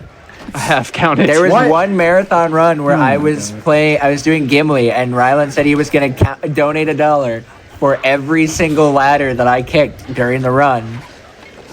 No. Yep. I kicked down about 87 ladders. So, other than this, though, honestly, this is the only rough part about this whole game. The rest of it is it's super fun, high energy. As you can see, we're already in the final 3 levels of the game. Like, Yeah, we're It's very funny because the final quickly- 3 levels of the game are about as long as the first 3 or the first like every other level of the game. But It's true. Yeah. Yeah, 8 and minutes honestly, here, and then like another 8 minutes on Breach. I want the biggest thing I care about at this point is I want more runners. I love playing this game, and I really want to see one of the things that we have started doing, because I don't think there's really anybody, maybe Kachu is on this mindset of like really wanting to push world record down right now. I think everybody is just kind of like actually content with where the time is at. So we just race this game for fun a lot of the time. Well, not a lot of the time, but I want it to be more often than what we do. I agree. We've all been in job transitions recently. At least Yeah, me we and have Zoj been. have. So, Yeah, that's totally oh, we have an aspiring ladder kicker in the chat. Oh, yes. Do I have 2 levels that you can practice on? Because not only was it so good in this game that they were like, man, 2 Towers, great game. You know what we need in the Return of the King game? How about another level where we just kick ladders? Hey, but they To only be kick fair, that ladders one's a for lot about, more fun and interesting. and you only kick ladders for about 3 minutes. Is it actually? Yeah, it is significantly shorter amount And then you of just go time. shoot the towers. Yep, and then you go shoot the towers and you're done. Yeah. Yeah, honestly, it should have been 30 minutes, just ladders. 30 I minutes. agree. Okay, guys, we're gonna do a race, and it's gonna be who can beat Deeping Wall 10 times. Oh, how about The this? fastest. How about this? That's the race. We have a Who could beat the auto scroller the most without like losing their sanity? How about this? We have a category, and it's called Only Ladders. and then you have to beat Deeping Wall with every character. I mean, Sure. it's still only beating this level 4 times, which when I was Oh, it's grinding, true. I've done it. I've definitely been not 4 times in a row, but Easy mode. The reason we play on easy, it doesn't really affect the game other than enemy health and attack. Like, it doesn't change anything other than how hard they hit and how many hits they can take. So it's better just to play on the easy mode. yeah, the only category where it actually really matters in terms of strat differences is expert. And if you've played like Kingdom Hearts 2 and you understand like the critical mode on there, where like you could die in a crit run and you lose like 45 seconds to a minute, depending on how quickly or late you die in the fight. Any death in this game is going to be at the bare minimum a minute. We could die at the end of this level and just lose 8 minutes. I guess we should explain how this level works, or how it's supposed to work. What you're supposed to do is kill enough of these enemies where that bar at the top doesn't fill. Because if that bar at the top fills up all the way, you get overrun and the level ends. But we can just kick the ladders as they pop up, so nobody can climb up here. And the people that do actually make it up here, the elves kill them. So we don't have to do anything. The elves kill them, as well as these arrows that they're shooting at us. So kindly of them to kill their own guys. Yep, and then also the catapults. And the catapult that kills their own guys. Although the catapult's terrifying. I sure did die to that on a really good run I was having the other day. Whoops. That is another thing. They have catapults that are potential one-hit kills. So maybe you get 7 minutes into this 8.5-minute level, and you're at full health, and then a catapult hits you dead on, and you're just done. That's it. Or you think you're going to die, and then for some reason, the catapult rock just doesn't explode. It just bounces along the wall and then fades out. And you're just like, yep, this run's still alive because of that. Oh, I need to duck back to the side here. Ah! Oh, okay. That was rude. Oh, hey, look, there was a dud one right over there. Oh, and it sort of like kind of mentioned this earlier, but like not specifically with this level, that we are just like the whole goal of this is to not kill anybody. Yes. Yep. Yeah. My favorite EXP is bad. EXP is bad. EXP is bad after EXP is slow. Yeah. Oh, so but it's great whenever they climb up the ladder and then you kick them off, because you can just kick them off the wall and it counts as a kill. Yeah. When they get in the way, it's the most annoying thing in the world. Oh my lord. Yeah, so if you guys like this run or just any of the runs that are being shown off today, join our Lord of the Rings Discord. We have a Discord server that is dedicated for every single Lord of the Rings game. Like we don't have a Discord server for every game, but we have a Discord that has for the entire community that has every game in it. And then there are multiple Discords for other like extensions. And so it's really easy to get into a lot of these games and being able to learn them. So definitely do consider picking up a Lord of the Rings game. Today, guys, we only are scratching the surface as to the various Lord of the Rings games that there are. If you like your 3D platformers, you saw The Hobbit. That's a fantastic speed game. If you like your turn-based RPGs, we've got Lord of the Rings: The Third Age. That's in it has the same combat system as Final Fantasy X.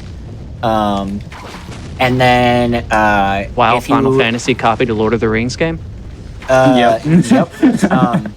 If you like RTS, we have Battle for Middle-earth. There actually are quite a few Lord of the Rings RTS games, so those are available.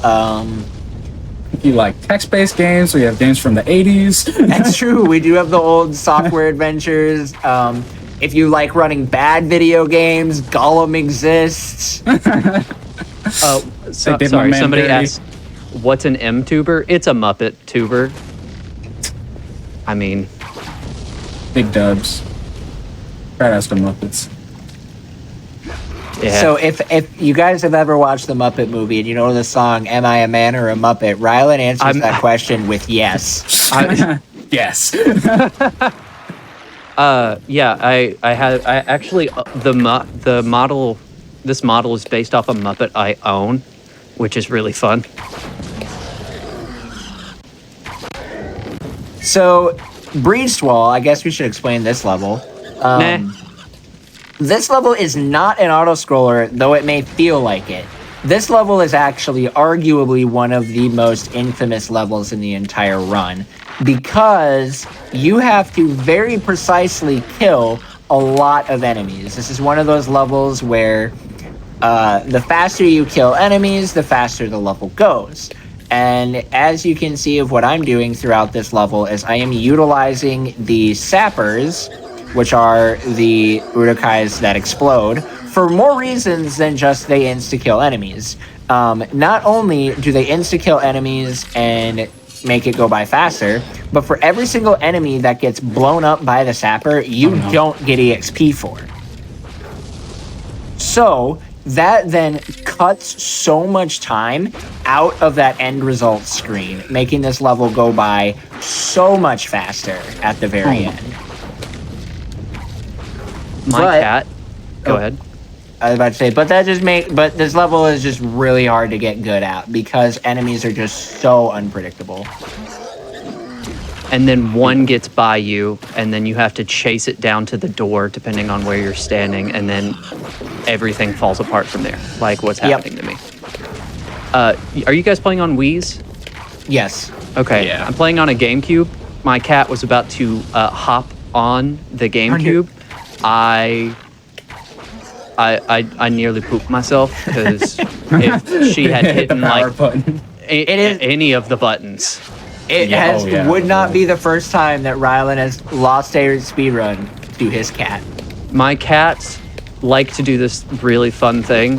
I fixed it now. It actually became such a problem where they will climb on top of my computer and then hit the reset button while I'm doing things. That is so rude of them. Yeah.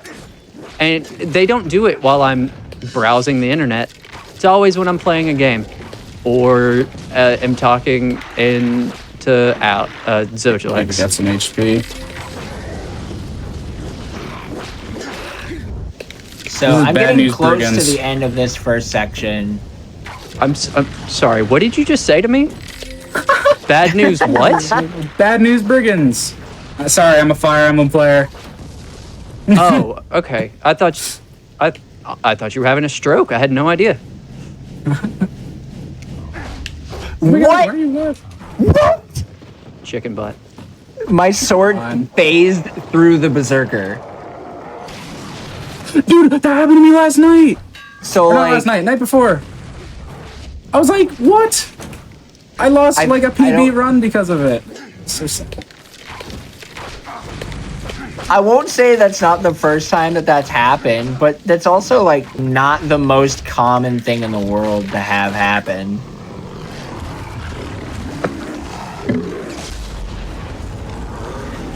Yeah, so now we just get through all these waves. How far close through the guys? My troll just spawned. Okay. What? Oh man. I think I had a stroke. Sorry. So this level, for some reason, I don't know what I did, but I got really good at this level. And then I'm going to try and hold this sapper around this area. I don't think it's going to work out the best. Why are you getting hit by it? I've made a huge mistake. Oh, no. This is bad. What mistake did you make, Rylan? One guy got past, and now they're all just... I have to wait for him by the door because I can't kill him fast enough and get up there in time. Yeah. What? Okay. Well, Zojalex is pulling really ahead. Who would have seen that coming? Oh gosh. Yeah, except I could still very easily die here. Oh, hey, Hey, game, thank you for the health drop. I appreciate it. Though I would love the perfect mode to go with it. All right, Ray, this is for you. Nope, didn't happen. Dang it. Oh, it was bad. Oh, it was bad. Okay, sapper push. Come on. This is just for Zojalex, but No. if you pull up your Twitch chat right now, I cursed your run. You went into my chat and cursed my run? Curse of Raw. Yeah. So, in my Twitch chat, I have it where you can spend channel points to either bless or curse runs. Yep. And Rylan only curses them. Well, you know, I need an edge somehow. I mean, it doesn't seem to work because, you know, if you look at the leaderboard, it doesn't seem to work out very well for you. Oh, wow. All right, you're going to... Well, let's see how this run ends up, and then we can talk about your broken channel points, because I feel like, you know, since you're offering it, it should work. And that since it doesn't work, that's on you.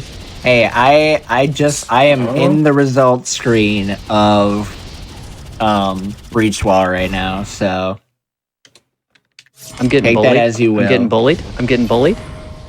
All right, so I am now entering the last level in the run, Hornburg Courtyard.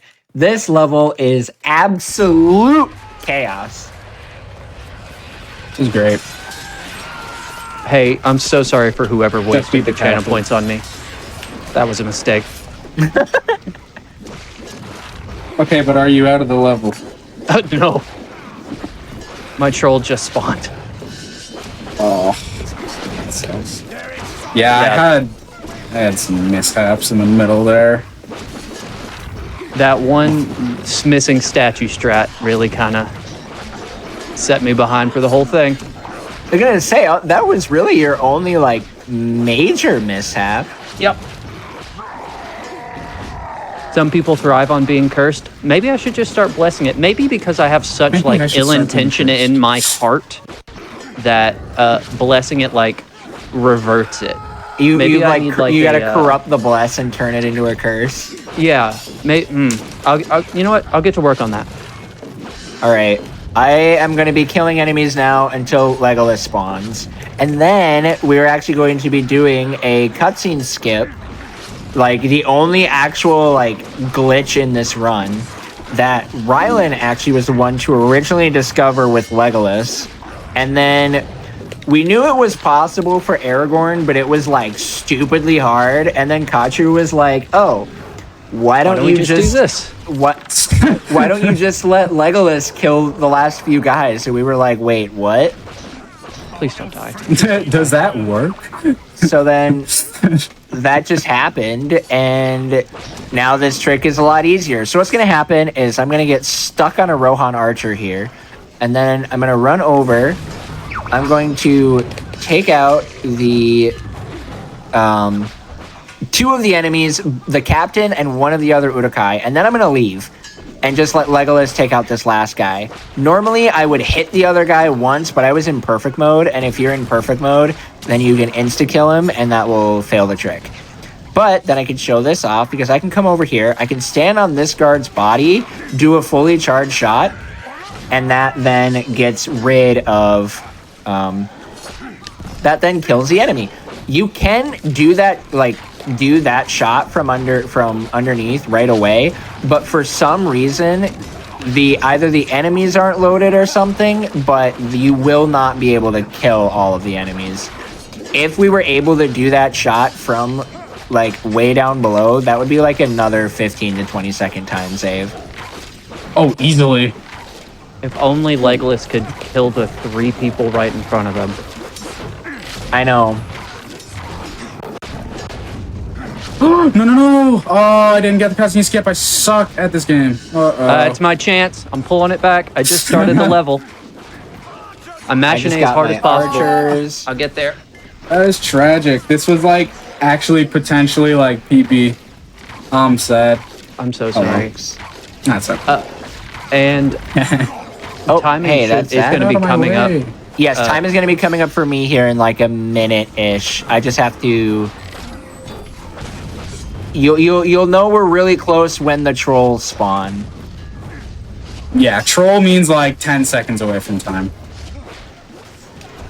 Pretty much. Okay. No. I cannot die here. Oh my god. Oh, please die. Oh my please god. die. What do I do? Okay. I don't know. I didn't die there. I that just was got hit by a terrifying. catapult and it did 0 damage. That was my chance. That's where the curse went. Curse of Ra. Go. I've almost died like 3 times this run. What is going on? Can you actually die? Huh? Okay. My time will be coming up here very, very soon. In game. Sorry, should have said that. Yes. So, this run is really fun, but the end game of this run is very brutal. So stressful. Oh my lord. Oh, come on. One more. Nice. I have not even gotten archers yet. What is going on? Is me. Okay. Hey, Legolas. I think we said that we would give whoever found a skip for Deeping Wall a kiss on the lips, right? I agree. Okay. Yes. So, Yes. you know, if you want to... You know what you must do, Rylan. So, what we have discovered is there is this thing that sometimes this game just deloads levels and we don't really know why. It just kind of happens. I discovered it accidentally back in like 2019, and we've been able to get like 2 successes in like 4 hours of attempts. So if anybody can figure out how to make that consistent, you could drop this run from a 48-minute run down to like a 38-minute run. So like, we would love that. That'd be great. Getting bullied by berserkers now. This is so sad. Oh, Legolas might not... Okay. I thought that was not going to kill the guy. Sauron and Saruman are tightening the noose. The Battle of Home Depot. Ah, yes. I too love the Battle of Home Depot. Where are my berserkers? Home Depot? Get over here. Yes. Yes, your that's berserkers true. are at Home Depot. They are getting a single 2x4. Are you guys Home Depot or Lowe's type of people? I mean, I think I have am to be a Home Canadian Depot. Tire guy. Ooh. Are you a Lowe's kind of guy? No, I'm a Walmart. Oh, Walmart. That's my Yeah. favorite hardware store. Yeah. Okay. That's time for me. 5106. Yeah. Finish strong, Rylan. You can do it. You got Thanks. this, Ryan. Maybe... Oh, that sounds like archers. That looks like archers. I might have missed the prompt. Yeah, I was thinking about Home Depot. Dang it. This is a fun level. This is... I really like Thornburg. It's probably, like, top 3 for me. Wow, I actually did not hit level 10 by the end of that Let's go, level. Troy. Shout out to Troy. The fact that I forgot. didn't hit level 10 kind of blows my mind. Sorry? I didn't hit level 10 at the end of Hornburg. I'm like what was- 1 kill away. Go in and get that 1 kill. Oh, man, we didn't put the stipulation on. You have to hit level 10. Ooh, You have to hit level 10. man. You're disqualified. Sorry. You didn't explain that You didn't read the before. rules. That there was not a rule. Trolls. For every curse Ryan gives, it was Ryan where the curse landed. What if the curses... Are you Yeah. cursing me? Psychic Is it ass. reverting? Are you rubber and I'm glue? I think so. Oh, So if you bless my runs, the blessings will go to you, right? time. I guess. That would be my guess. All right, so I think that's time for Rylan. So that's all of us. GG's. Awesome. That was a super GG's. awesome race. Yeah, That's good. any shout outs y'all want to do? I will say if anyone wants to follow any of our 3 wonderful racers here on Twitch, if you just hover over their names on the title underneath the stream, you can just click the little heart and you don't have to go anywhere. You can just go ahead and follow them. Nice and easy. Definitely go drop them all a follow. And any shout outs on that? I would love to give a shout out to Zojalex for making this whole thing happen. I'm pretty Yeah. sure, right? Yeah. Hands. Yeah. Give a hand to Zojala. Yeah, he pretty much runs the Discord and a lot of the community for the Lord of the Rings games. So, yeah, he did a lot of work in making this happen. Yeah. I don't know what else to say other than just, hey, this is what I will say. If you want your community to get something like this going, send an email to GDQ's Hotfix email or fill out a form. It's all on gamesdonequick.com under the Hotfix section. It literally was that simple. And so I didn't really do that much in that part You did. of it. Okay. Okay, but like you do a lot for the community is the point here. Okay, even you got this opportunity for us, you know. Awesome. All right. So I'm going to give out a few quick shout outs. I want to obviously shout out all of, not everybody who has been coming out and being a part of this event. Runners, viewers, big shout outs to Etchy for putting this on. When you DM'd me, it made me really happy being another person who has ran Kingdom Hearts and watched have watched your Midwest Speedfest showcases. So like, I was very happy with that. Also, I want to give a really big shout out to another runner who is going to be a part of commentary for the Shadow of Mordor run later today, but he is not able to do it. The runner's name is Hey, It's Rycon. He is currently battling some crazy health issues right now. So if you guys could please, I don't know how to do it quite yet. I might put a link in chat or something, but give him some support. He has been an incredible member of the community, and Shadow of Mordor and Shadow of War are as great of a speed game as they are now because of his efforts. So I want to give a huge shout outs to him. He's a great friend, and I love him dearly. And and also, again, follow all these other runners. I mean, these guys are awesome. We put in a lot of work in these speed games, hence why I was very excited to be able to be here and show all of this off, because I love the Lord of the Rings and I love the community. We're a small community, but we are a freaking mighty one, and anybody is welcome in our community. Yep. It's a $20 game too, so it's not hard to start. If you can find it, even on eBay, it's pretty cheap. Awesome. All right. Well, thank you all three of you so much for the amazing race. That was a lot of fun. Very interesting commentary. Appreciate it. And we're going to start setting up for our next run, which will be Middle Earth, Shadow of War, Desolation, and Mordor any %. So jumping from an older $20 game to a much more modern one. Very excited to see how different this is going to play out. And again, make sure to follow all the runners. Thank you all so much for being here, and we'll be back in just a little bit. Stay tuned.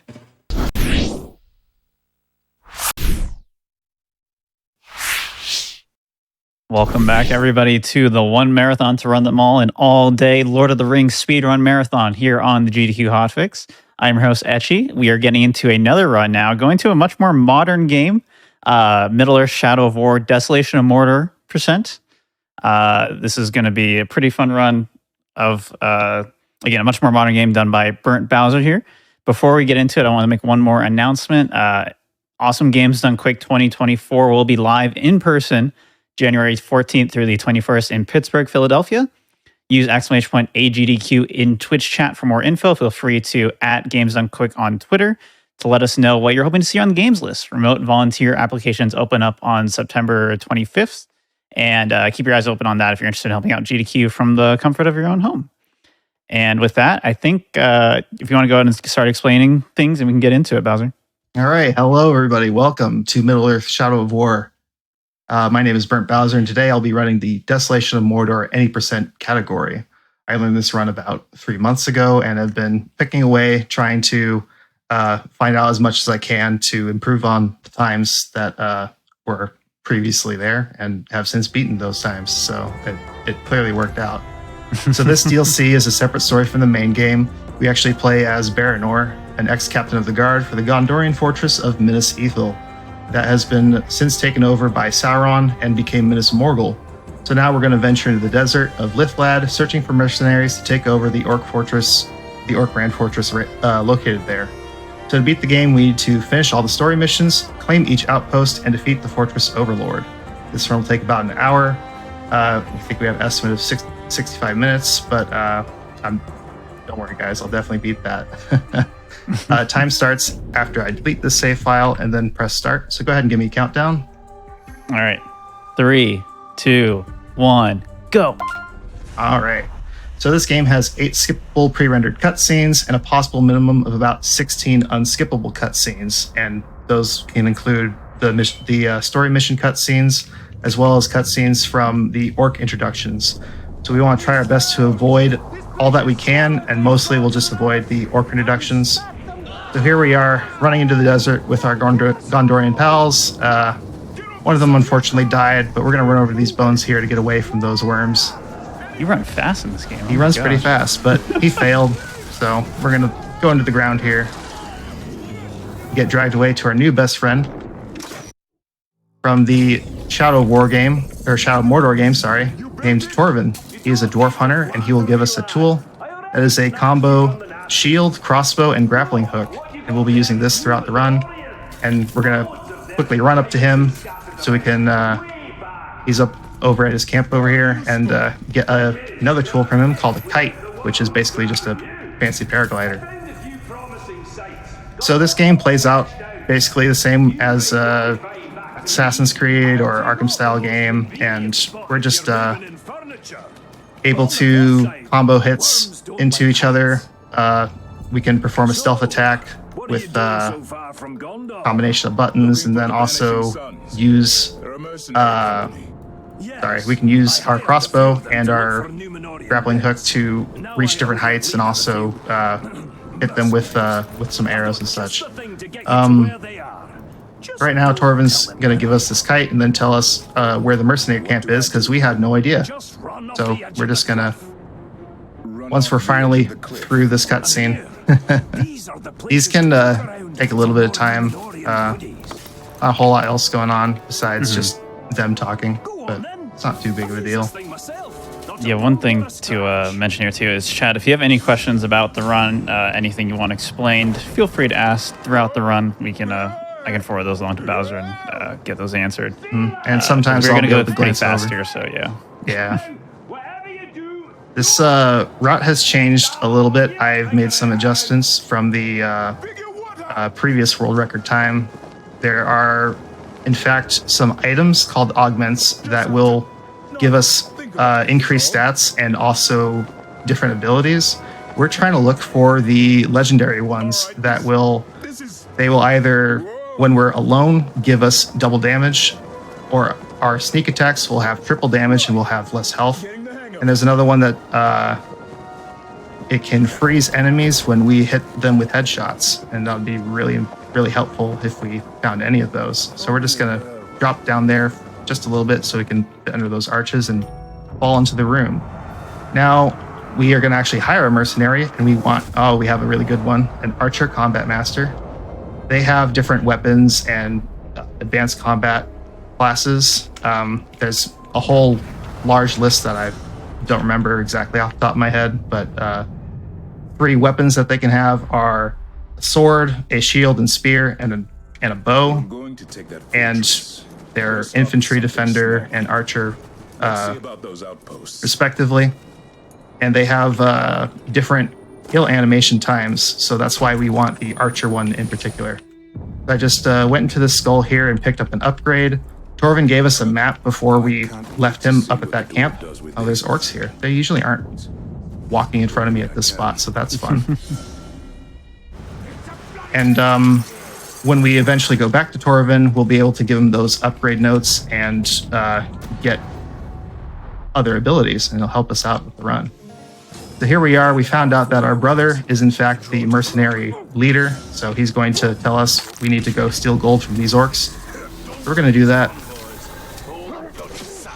The easiest way to go about doing this is definitely shoot them in the head with the bolts, but we want to start with that sneak attack there. Every time we interact with these wagons, any orcs that were previously looking at us will stop. They'll get stunned a little bit. They might back off slightly. I'm also playing this on controller, so Forgive the jittery aim. More loot from the city. Every time we pick up the gold, oops, I did that. Every time we pick up gold from these wagons, those Ologs, those big things that look like trolls, they're called the Olog High. They're just humanoid trolls, kind of. They can also talk. They are a unique enemy to this game. They weren't seen in Shadow of Mordor, so now we'll be able to fight them here. And they're kind of basically just big bruisers and have a lot of health. So we find out that these are actually Gondorian coin. They came from that previous Miss Ethel, and we don't like that. So we're actually going to run over here and look for a corpse. And if we're lucky, it will actually spawn over here. We are. Ooh, okay. Oh, okay. This will be a really good run. This is the upgrade that I was talking about. We really needed this. So what'll happen is we'll play a little bit riskier, take a lot more damage. But before all that, we're going to break the barrels over here. The easiest way I found to do this with the controller is to shield bash each of them. We have a very large hitbox when we hit them with our shield. It also has a lingering hitbox at the end. Ooh, accidentally activated this cutscene. We get a quick time event to dodge the wereworm. Not a big deal when this happens. It's just a little bit of time waste. It's just a little silly when it does happen, but not too bad. Then we end the story mission there. A big wereworm showed up and broke the pass, so now there's no more caravans. Now we're going to make our way back to Torvin's camp. We're not going to give him the upgrade yet. We actually want to get a couple more upgrades. And this would be a good time for any of the questions that have risen up to be asked. If any have, or I'll just go into more stuff. Yeah, I haven't seen any questions. I think you're just explaining everything too well. Maybe, okay. Well, then, that's the I will case, say, then I'll just keep explaining. Yeah, I think the thing that surprised me the most so far is just the movement's pretty interesting in this game. You have like the thing to fly around. You're very fast-paced movement in general. It's not really what I expected for this. Yeah, we are able to use our sprint meter, our focus meter, to activate sprint, which means we can move really, really fast. But since Baranor is actually, he doesn't have a ring of power like you do in the main game or in the other DLC, he just is this normal guy. Oh, there's a Drake attacking me. That also doesn't happen a lot. He's just a normal guy, so he can die, and we can lose the entire playthrough. Not actually the run, though. There's a way to still get back most of our progress. But yeah, if we lose all of our health and then fail the quick time event, then we die and we lose the run. Or lose this play session's run, which they have their own definition for. So each of these orcs will spawn in uniquely because of the Nemesis system. In the main game, if you spawn in an orc, all the orcs are determined when you start up the game, including in these runs. We're going to come over here, try to check for a corpse. Nope, nothing else. We do have basically all that we need, but... So what happens is these guys spawn in, they have unique traits. This guy happened to not be stealth immune, so he'll instantly die because of that upgrade we picked up earlier. He'll give us a blood-formed bolts, which I don't remember and probably isn't that important. And now we're going to come in and capture these points. When we capture these points, Baranor will yell. So if I could get chat to also yell with Baranor whenever we capture these, that'd be really fun. But we're just waiting around. We have to have this entire meter fill up. They haven't even alerted everybody else that we're here. But here we go. All right. Oh, that is a triumphant yell.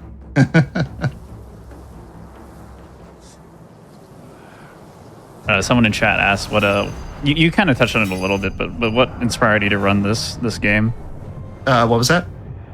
Someone in chat asked what inspired you to run this game specifically. Oh, so I've been interested in running this game for a while, and just hadn't really gotten the drive because I am too busy with some other video games. Ah, there they are. Yeah, thank you, chat. Okay, I forgot that there's a delay, but yeah.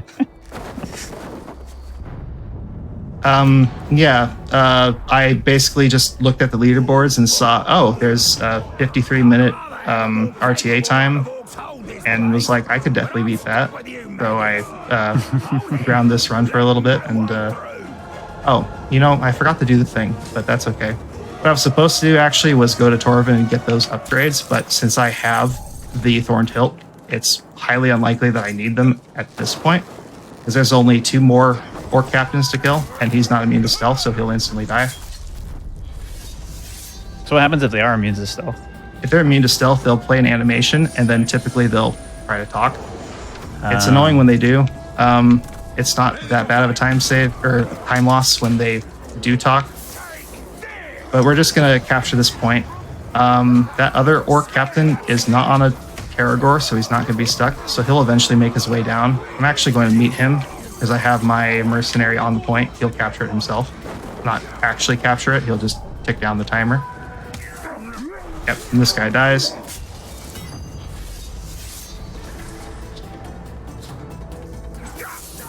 Oh, I got hit. He got off the point. I'm gonna get him back on the point. Just shield bash him. They don't take damage from me, as far as I'm aware. Ah! All right.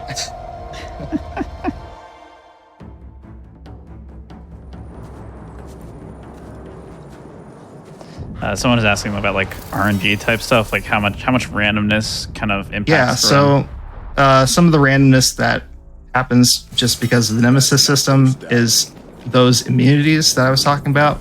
They can be immune to stealth, immune to executions. They can be arrow proof. They can also be fire, poison, frost proof. Frost proof is kind of rare to see because I don't always get the upgrade that lets me freeze the enemies.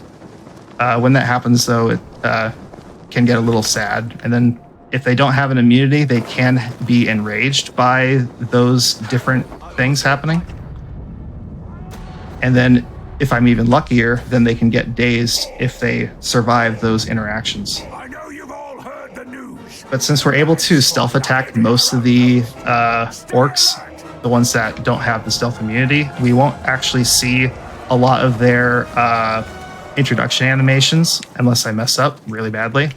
The way that you trigger the animations is you will, yeah, and he dies. If you do a sword slash into them, or if you run far enough away, or if you try an execution move, then they will, or you also trigger their immunity, they will typically try to say a voice line. He also dies. Yep.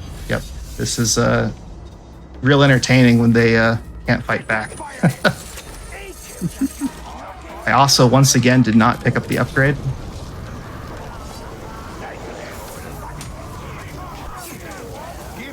Eventually, I will remember to go back and do that thing that I said, but for now, I just keep forgetting. Oh, this guy has a special ability. He just did a teleport.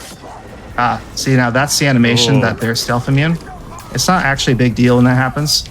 I can just knock them down fully and do the execute, and then it also avoids doing the animation. We're gonna have our bodyguard go ahead and... I got too far away from him.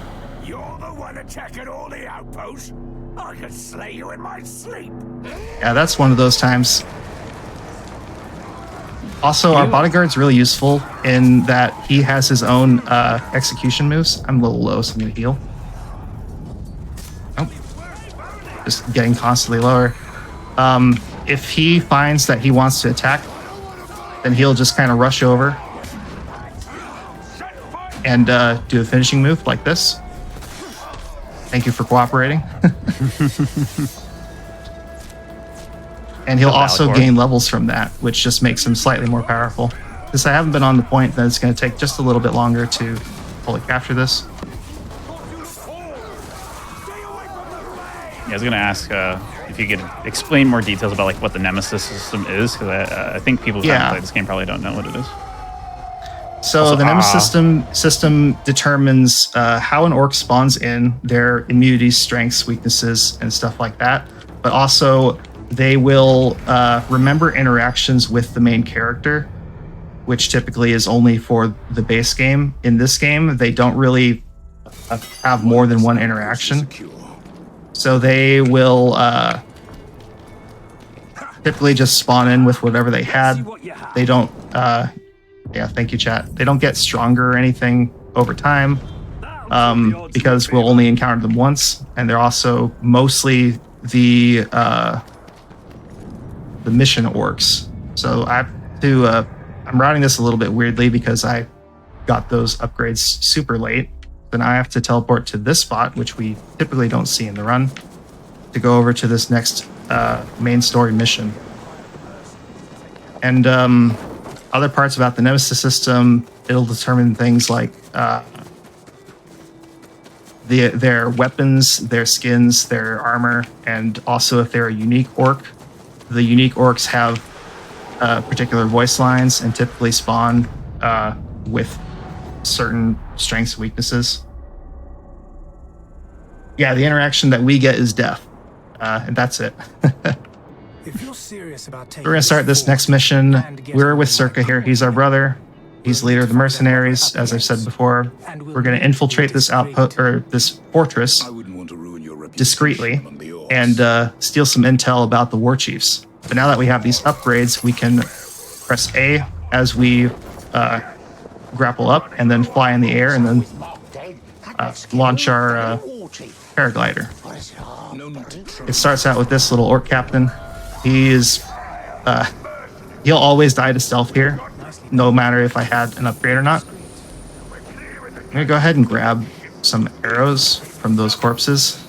As we seen earlier, oh, that's leaving the mission area. I shouldn't do that. As we seen earlier, there's the purple corpses, but there's also the white and... What? Okay. Well, okay. Oh, I know what I did. I forgot to press the button. Okay. That's okay. That's just a little bit of silly, but I was supposed to press a button. So we're going to see this cutscene again. So now there's 9 unskippable cutscenes. If you're serious about taking this fort and getting me my coin, when you stealth kill that orc, you're also supposed to press the interact button, and I just went to the corpse, which I've done before. It's just a little bit silly when it happens, so I feel embarrassed. Happens. But now I can show a little bit better movement. When I land here, I'm actually supposed to start sprinting, and then I can sprint through these bushes and move a little bit faster. We're going to stealth kill him again. He also will spawn the same, as far as I'm aware, but his augments will not drop the same. Okay, so now I can move on and then continue to gather intel. This is a PC, right? You're just using controller? Yeah, I'm just using controller on PC. Yeah. The other runs, I don't know how they differ on consoles. Mm-hmm. Or this run also, I don't know how it differs on console. I haven't checked out the run, but last I looked, it was an hour. The way that they time this run for the leaderboards is with load remove time. So it's a little bit harder on consoles to time that effectively. I think you have to manually time it afterward. Gotcha. Mercenaries are loyal only as long as you can pay them. They'll get their money. So we're just catapulting around, trying to get as close as we can to the intel and then pick it up. Circa's going to complain, but we don't really care. We're going to go over to this last intel and then give a surprise to the Overlord here. Oop, pressed A. There we go. So here we go. We just spam this button. We blow him up. Oh my gosh.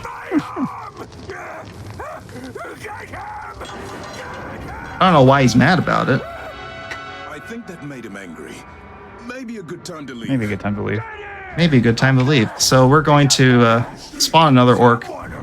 Most likely he's going to die immediately. But if he's stealth immune, then I'll do the normal thing. So we'll just kind of check it out, see what happens. Yeah, not stealth immune. He dies. Yeah, let's go.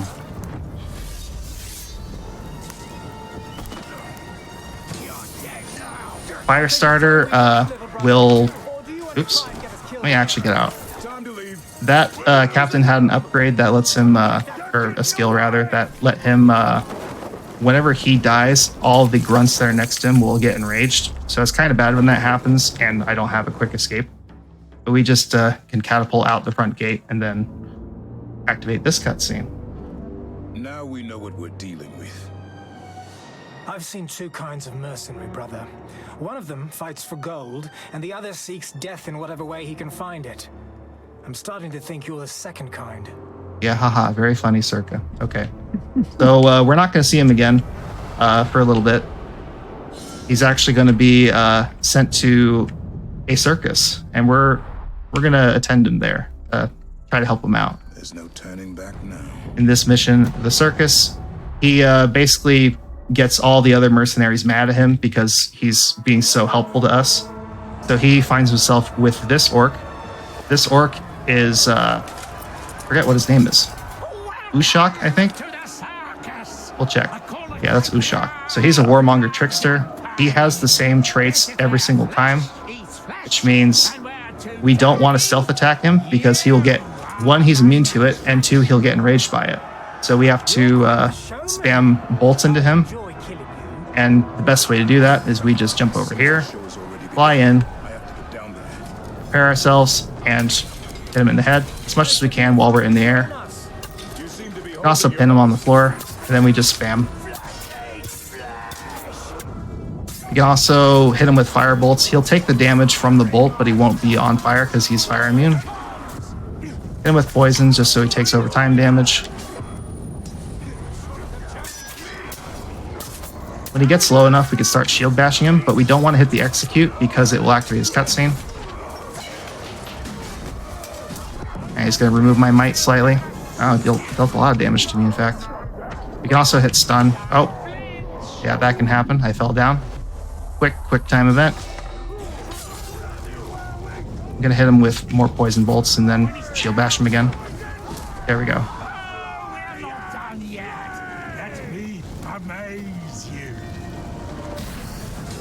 Then he leaves us bewildered, and we're going to release the animals.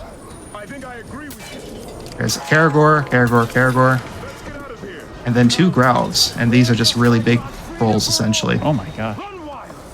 We're going to heal up because I'm at half health and also have Thorn Tilt. Now we just need to finish off by killing all these yellow marked orcs on the minimap.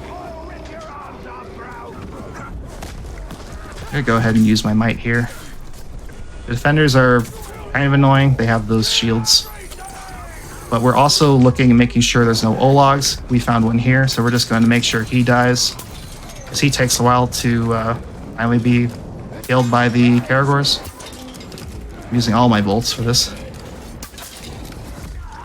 Okay, so there's a couple left. We're going to go ahead and grab these bolts up here and then show off another trick. Once he finally dies, there we go. So all we need to do is grapple up here, make our way across this, fall down. Oh, I accidentally did it wrong, so I'm going to try again. This is blood madness. Now I'm too far away. The controls for the grappling can be really finicky, but basically we're just coming up here and spawning them early, hitting them with bombs. We're going to get them pretty low. They can't actually die from this. Then we're going to fall down. It slightly messes with the cutscene. You'll see that they're all stunned. Those are decoys, so they're not quite as healthy, but they'll have the same abilities as Ushak. But since they're poisoned, they'll be really low health, so I'll be able to just shield bash them and finish them off. Do they take poison damage like during that cutscene? No, they don't. Oh. But I can just charge them all like that. Those corpses have a marker on them. That means that they'll explode soon. I'm going to go ahead and just get away from them. Some of my bodyguard. Yeah, and they just slowly explode. Now that he did a cutscene already, I can just do my executes. We're hoping that our bodyguard helps us out and deals more damage to him. Eventually finishes him off for us. But since he's a savage, which is the ones with the axes, they're a little bit harder to just poke with our sword. Yeah, there we go. Bodyguard finishes him off.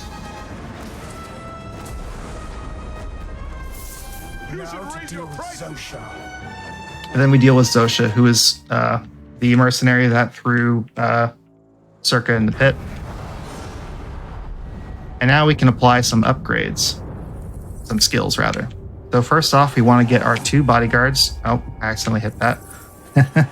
We get our 2 bodyguards, and then we reduce the price of those bodyguards.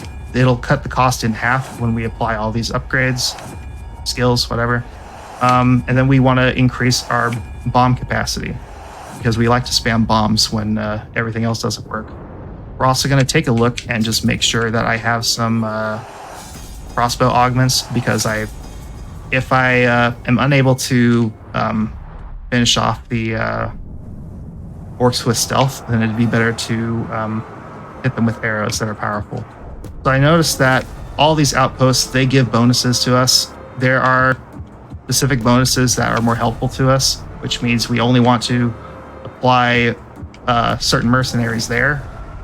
And then all the other ones, we basically are just, for these other 2 bodyguards, we're just taking whatever mercenary that we can find that is within our budget. Then we're going to apply them as bodyguards. We had a mercenary there, or an outpost there, that gave us a bonus to capture victory points faster. As far as I'm aware, if you use a higher tier mercenary at an outpost, then you only get that higher tier upgrade. So for that victory point capturing one, I wanted the lowest tier so it can actually capture victory points faster. Those victory points being those things that we're shouting for, you know. I also want to try to find a corpse. We found one up here that has some ammo because we used all of ours earlier, or as much as we did. And now we're going to attack another outpost. There are 2 left. I'm kind of, I kind of showed off earlier but didn't explain it. I'm performing a infinite sprint glitch, which lets me use the smallest amount of focus meter to run longer distances. It's not actually that important that I do that for this section of the run, but since I had that misrouted upgrade get, I had to use that a little bit so I could just continue running. We don't really care about the point right now. We're going to go over here. This guy's on a Karagor, so he's probably going to stay pretty still. It doesn't matter if this archer sees me. Here we go. Should finish him off here. Very nice. Stealth seems pretty good. I don't know. Yeah, it's just because I got that upgrade for stealth earlier. It's just the best way to attack these guys. And if I ever find that I don't fully kill somebody with stealth, I can also just jump up back into the air. And since if I get enough distance from them, or if I otherwise get out of their line of sight, they'll pretty much forget about me. Oh my gosh. And just do it again. Just stealth again. Yep, and we just stealth again. So we're going to check this. See, he took a lot of damage, but he didn't lose all of his health because of how high level he is. So we're going to summon our bodyguards on the point. I forgot to grapple up, so he's going to say a voice line. The levels for us don't really change our stats, but the stats for orcs do change, so they'll get a lot more health and damage and such like that. I actually got 2 of the worst upgrades for the, abilities for those. I accidentally knocked him down instead. That's fine. We can just finish him with arrows. Oh, he's arrow proof. That's fine. We can just knock him down a little bit. One of your tools will eventually work, yeah. Yeah, one of these will work. That's basically just what we're checking for. We found this guy. I'm going to go ahead and run away a little bit, see if I can finish him off. He should die to our bodyguards, but I'm going to hit this level 25.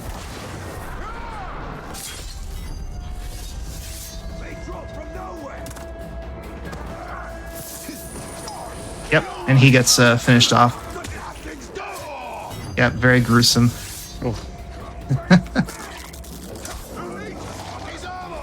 And now we can capture the point. Ah! It's always my favorite.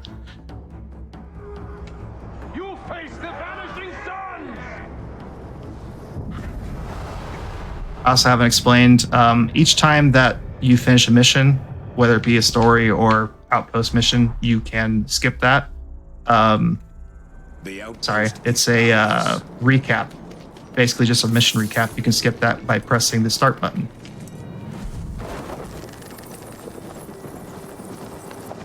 Now we're going to fly over to this last outpost. We're pretty good on ammo, but we really shouldn't need it. There's also another legendary corpse that can spawn over here inside of that tower, but I don't really need to check for it because I'm pretty good with the set that I have right now. We're just going to try our best to not fall onto that tent over there. Because it's a Assassin's Creed, Arkham Asylum sort of movement system, basically any objects in the world have specific interactions with the player. So if you run over a rock, you can you'll tumble over it, or otherwise just jump over it slightly, and then you can get a speed boost from that. And walls you can only really climb at certain points. And there's also those ropes that you see that you can zip line down or walk across. So we finish him off. We're gonna go over to this guy by the board over there. He's not gonna notice us because he's not a sniper, and he will do that instead. That just means I'm gonna leave. Let my bodyguard take care of him. Eventually, they will start calling their outpost buddies to come over here. I realize that this guy is kind of just stuck in this spot, so I'm gonna make sure that he falls down.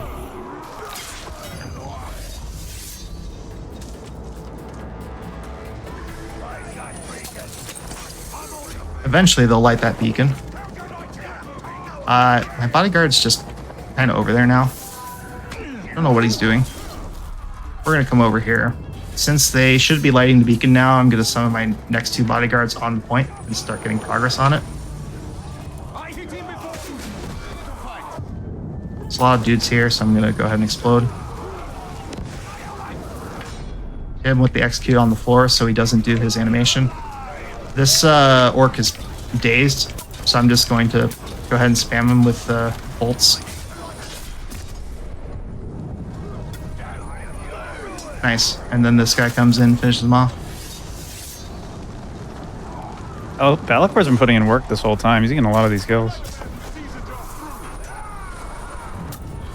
Another one, okay. Yeah, he's just that good at his job. So we can now capture the point. I don't want to yet. We can do that a little bit later. There's just one guy left. I'm going to try to save my ammo so I don't have to pick it up later. Oh, we've been hit a lot. This guy's also enraged.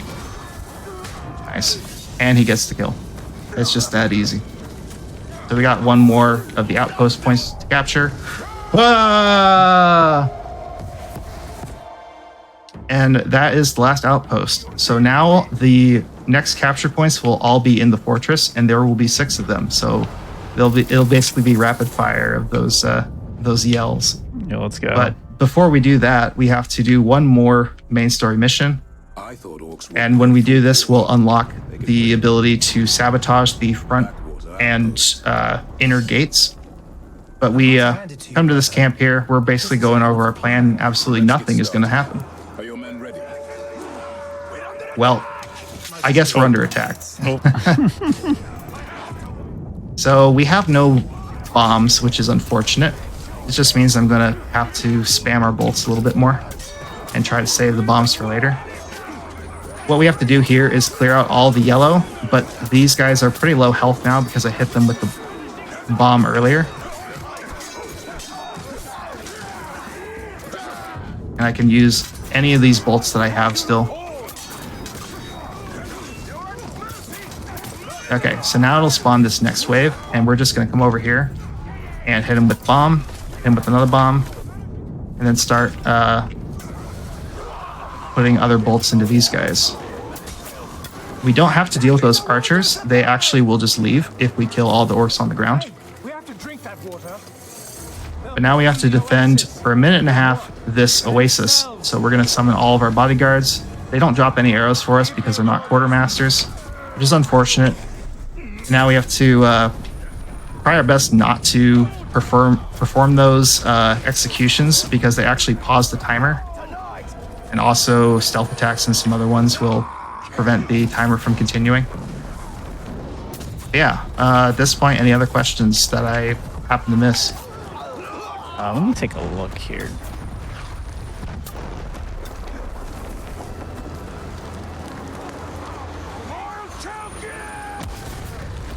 Oh yeah, people were asking about categories you run. Do you only run this category for this game? So at the moment, yes. Okay. I was most interested in this category because there's a lot that it seemed like the most improvable one, and also within an hour, and that was kind of my criteria for picking a run. I tried this week to learn the other DLC where you play as the elf lady. I don't remember her name. I think played by Laura Bailey though. But anyway, we're at a few more seconds. We still have a lot of health on the Oasis, so these other ones, except for that guy, I don't want him, can just walk in, and we're just going to move ourselves over this way in preparation for the next phase of this mission. We walk over here. These orc captains will spawn in. Yeah, Blade of Gladriel, sorry. My bad for forgetting. I apologize.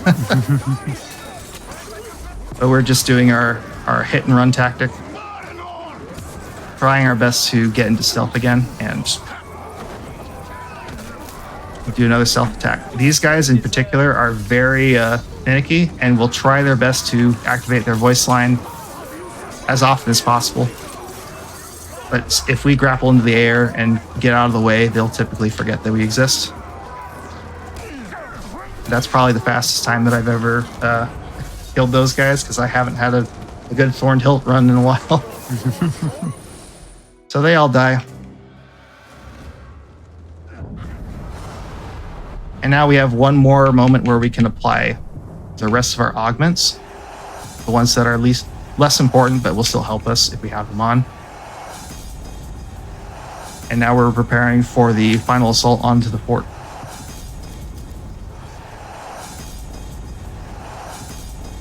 So there's a bunch of different... Oh, that's a really good one, actually. I probably should have applied that earlier. Since we did take Thorned Hilt, we are going to actually apply these shield upgrades. They aren't actually that important. Taking less damage doesn't matter as much, but since we have way less health, it's pretty important now. I don't apply the ones that have the trophies because those come from different save files. Basically, if you do the challenges and you get a lot of score at higher difficulties, then you can unlock those augments to boost your runs for boost later runs that you apply them in, but it's not actually good for us, and I don't think it's allowed, so I just haven't been doing it. Okay, so now we have all of our mercenaries. We've applied our outpost upgrades. We'll now deal more damage, capture points faster, and also have our mercenaries deal more damage. We're going to look for one more corpse before we start this. It did spawn, which is very helpful. And we'll start the fortress encounter.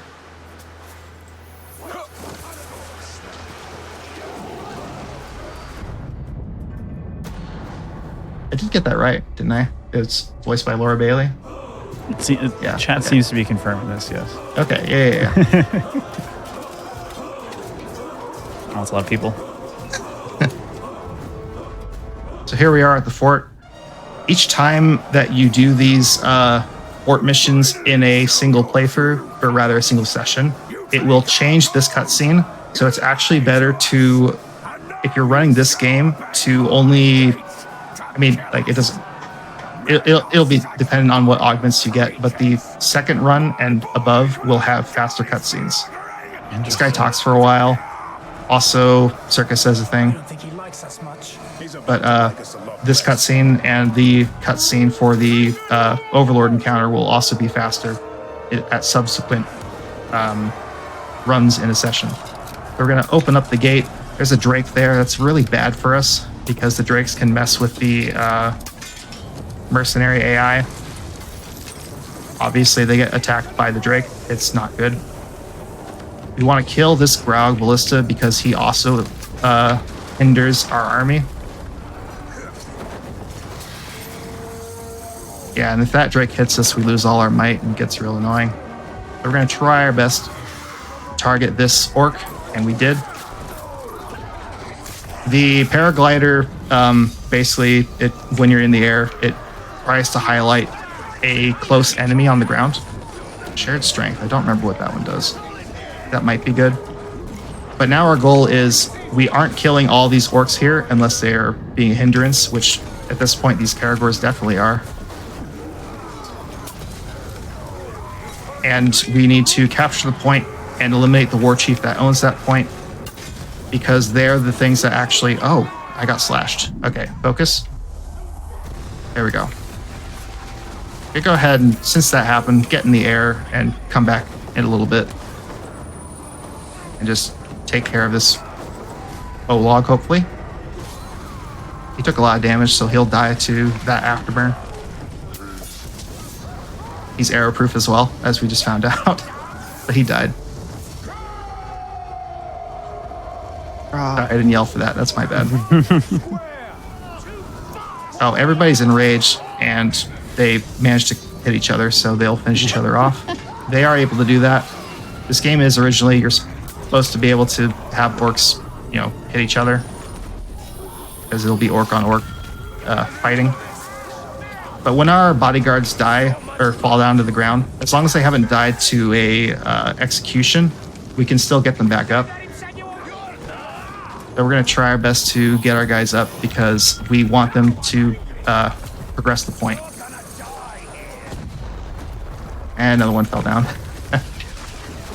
That's just one of my side bodyguards, so he doesn't really matter that much. I'm pretty sure he has just the banner ability, which we could probably just leave him back there and be fine. Now we're going to capture this point. We eliminated the war chief that owned it. The other orcs that we left behind at the previous point will eventually show up. Take the training grounds.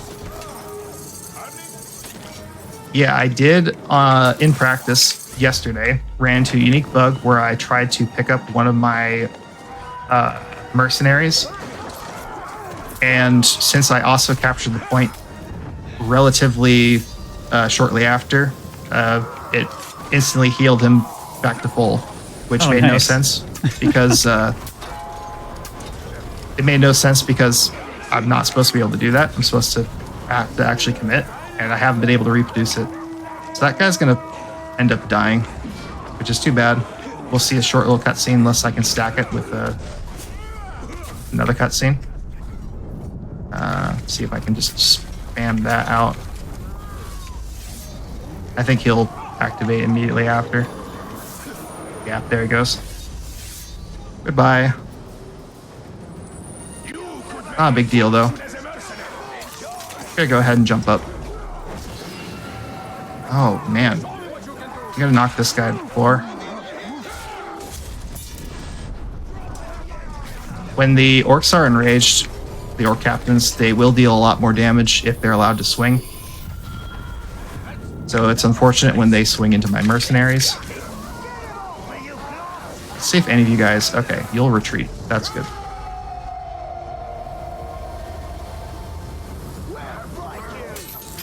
I'm gonna go ahead and leave these guys. That guy is retreating, which means he's trying his best to run away from the fight.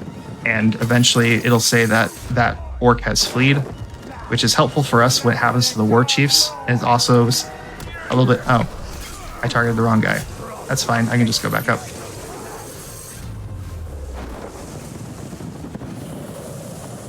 Okay, he should not notice us anymore. Now I can come back in. And there we go.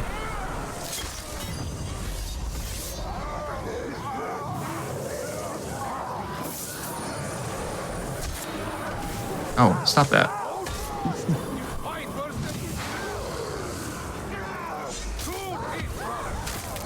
Okay. There's also a Drake behind this gate because there was one at the first gate. So we need to make sure that we hit this as fast as possible. Start dealing damage to this Drake because we don't really want him to be attacking us on the point. Capture this one. Ah! And we have 2 more points to capture. Go ahead and heal. I don't know what this guy has. He's just by himself, which is very helpful. He also has an ability that summons a... Oh, that's not good. We finally found one.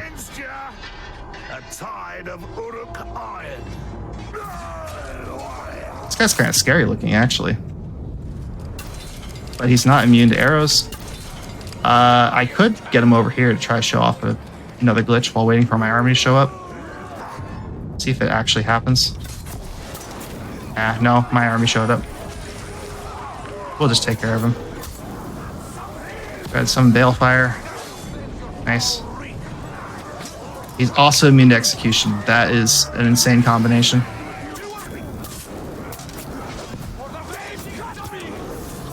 Oh, nice. That comboed somehow. I think one of the mercenaries tried to activate their execution cutscene, and then I just hit it with an arrow. That can happen sometimes. It just stacks up or it completely skips because it was trying to do the execution animation. Okay, we have one more capture point. This is the final one, guys.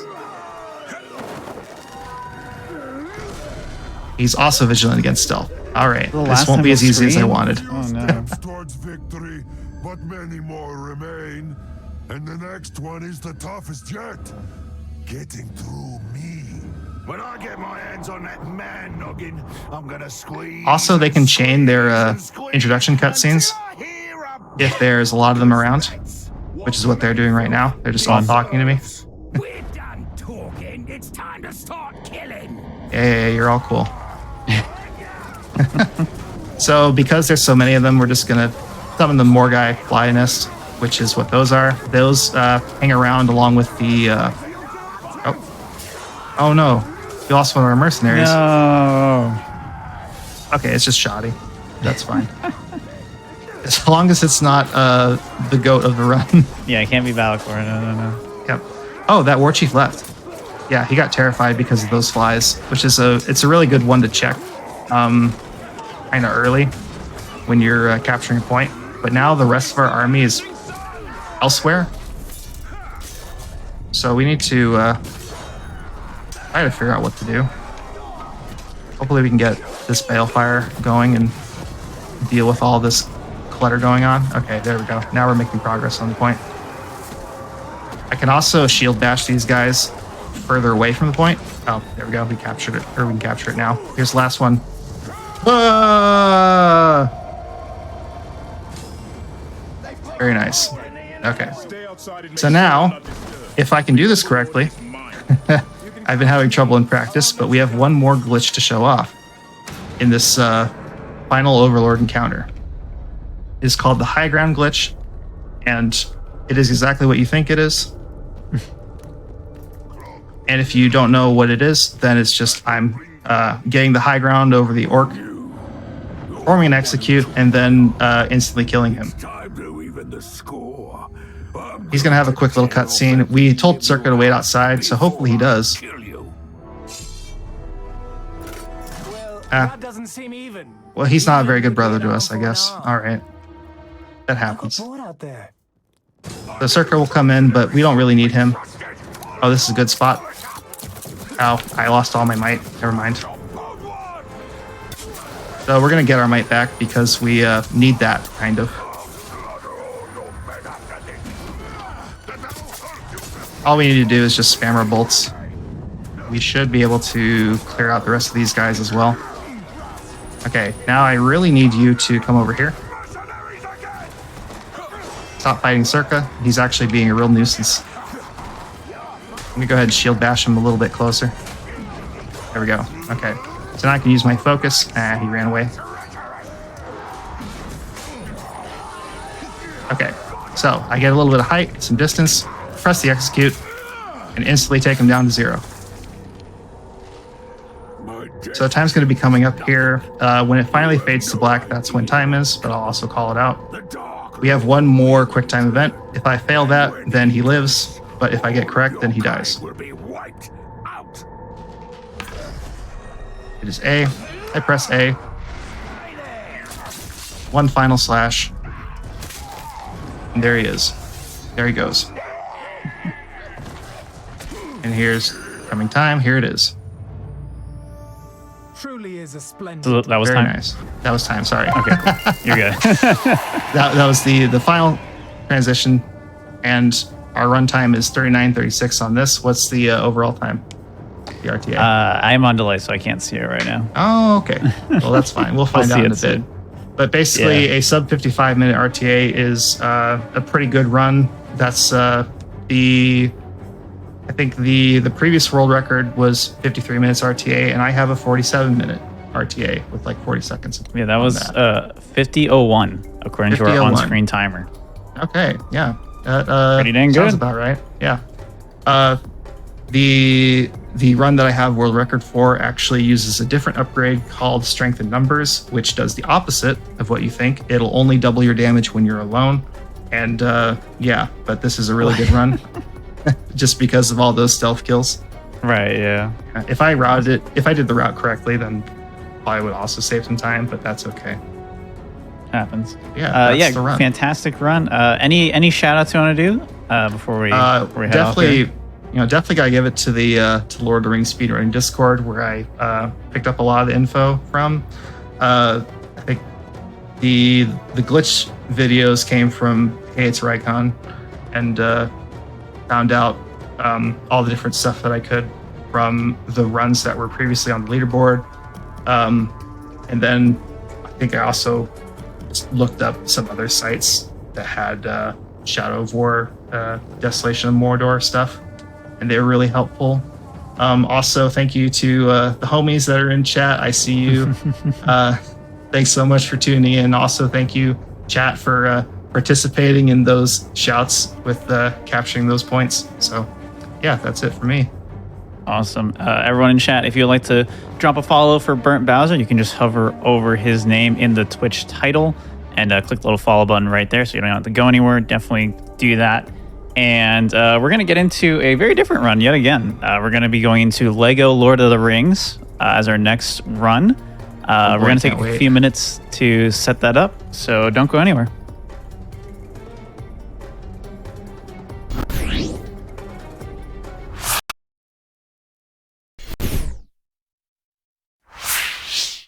Hello and welcome back, everybody, to the Games on Quick Hotfix for our one marathon to run them all, an all-day Lord of the Rings speedrun marathon. We're now shifting gears quite a bit to Lego Lord of the Rings Any %. Super excited for this. We got Hamster here doing the run. Hamster, if you'd like to just go ahead and take it away from here. All right, yeah. So I'm the Hamster, and in the booth with me is Captain Paxo, and we're going to be running Lord of the Rings, any % no cut, and no cut just means that I have a cheat code that lets me skip all the cutscenes. So yeah, it's a really fun run, and yeah, I'll just do a countdown here. So we'll start in 5, 4, 3, 2, 1, and go. Let's go. But yeah. It's a fun run, lots of glitches, so I'll let Paxo kind of explain the overall tech here as I go through the first room. It's pretty uneventful. Okay, yeah, so this first room kind of starts off nice and light. What you're going to notice to start with is Hamster is playing with 2 characters. This is a fully solo run. This is a common tech across most of the LEGO games, and yeah, Hamster will be using 2 controllers for a lot of this run. It allows us to do some skips in certain places and just generally optimizes the game. In this game, it's not the biggest thing in the world because we have a ton of other tech which also speeds this game up an insane amount. What we have to talk about to start with really is how LEGO games, and in particular this game, is laid out. So we're currently in the level right now. This level will have different rooms in it, so I think this one in particular has 3 or 4 rooms. Each room will have a regular way that you need to complete the level, Obviously, that's what you're meant to do as a casual player. But a lot of these levels actually have doors which have been stored out of bounds by the developers, but not removed from the final game. These doors will just progress you straight to the next section, but also allow for kind of all the level to be completed. Those are incredibly broken, and we have a variety of tech that is allowing us to be able to access those doors. We'll see one in the next room when Hamster gets there. The techniques we're going to be using mostly for this game is we're going to be using launching.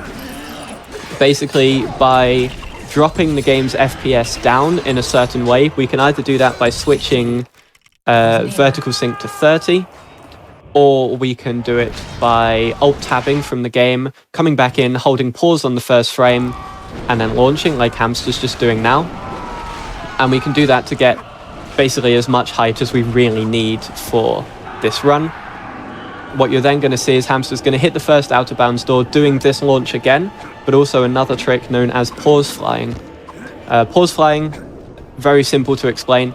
You pause the game. If you pause the game and you have enough FPS, I think it's 1200 FPS is the threshold. If you have enough FPS on the pause menu, then what you can do is you your fall speed resets to 0. And that means you can fly practically infinitely and hit the trigger for ending the level rather than doing the Sauron fight itself. We're going to see the same thing happen in this section here. Normally this is a nice kind of parkour section, at least when I used to play this game and complete for records, we'd actually have to do this section, but now you can just launch and fly over literally all of it and get behind the door to Mount Doom.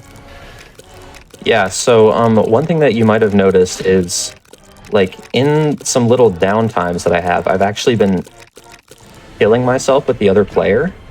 And what that does is it actually decreases the studs that I have. So I'm jumping over the high value studs here, and I'm going to jump off here to lose all the studs that I have. And you can see that both player 1 and 2 are at 0 studs.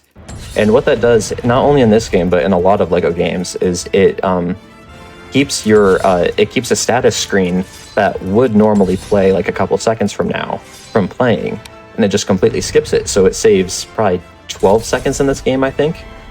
It differs from game to game, but it probably saves around 12 seconds here. So it's a nice little time save, and it doesn't lose a lot to just jump off some edges or kill your other player. It's a nice upside to doing 1P2C. You can just lose studs and cash in a little more time save in that first level. Yep, exactly. And now we have the first overworld section of the run. So we're going to make our way from level 1 all the way to level 2. This game by default has 18 levels, 6 in each film. So 6 for Fellowship of the Ring, 6 for Two Towers, and 6 for Return of the King. We're not going to play all of those levels though, because later on down the line, we have some level skips, which we'll explain when we get there. For the moment though, Hamster is taking as optimal line as possible to get to level 2. Actually got a good spawn from Sam there as well to be able to jump into this level quicker. This level is very interesting. If you pan down, it works really well. You usually get a good warp. That's like one of the best ones I've ever gotten, but yeah. Anyway, yeah, you should explain this because you found this skip. I did find this skip. So you notice Frodo, Merry, and Pippin right now are all kind of in this crouched state, and they actually move slower throughout the entirety of this level. You're meant to be in like a stealth section. You can see Frodo rolling there.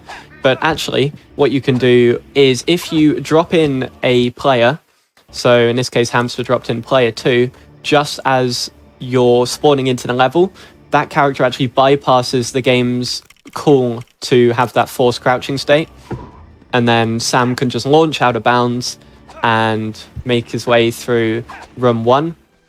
I believe Hamster's going to try and do the same here and gets it as well, this time with Frodo, and we're going to do the exact same thing.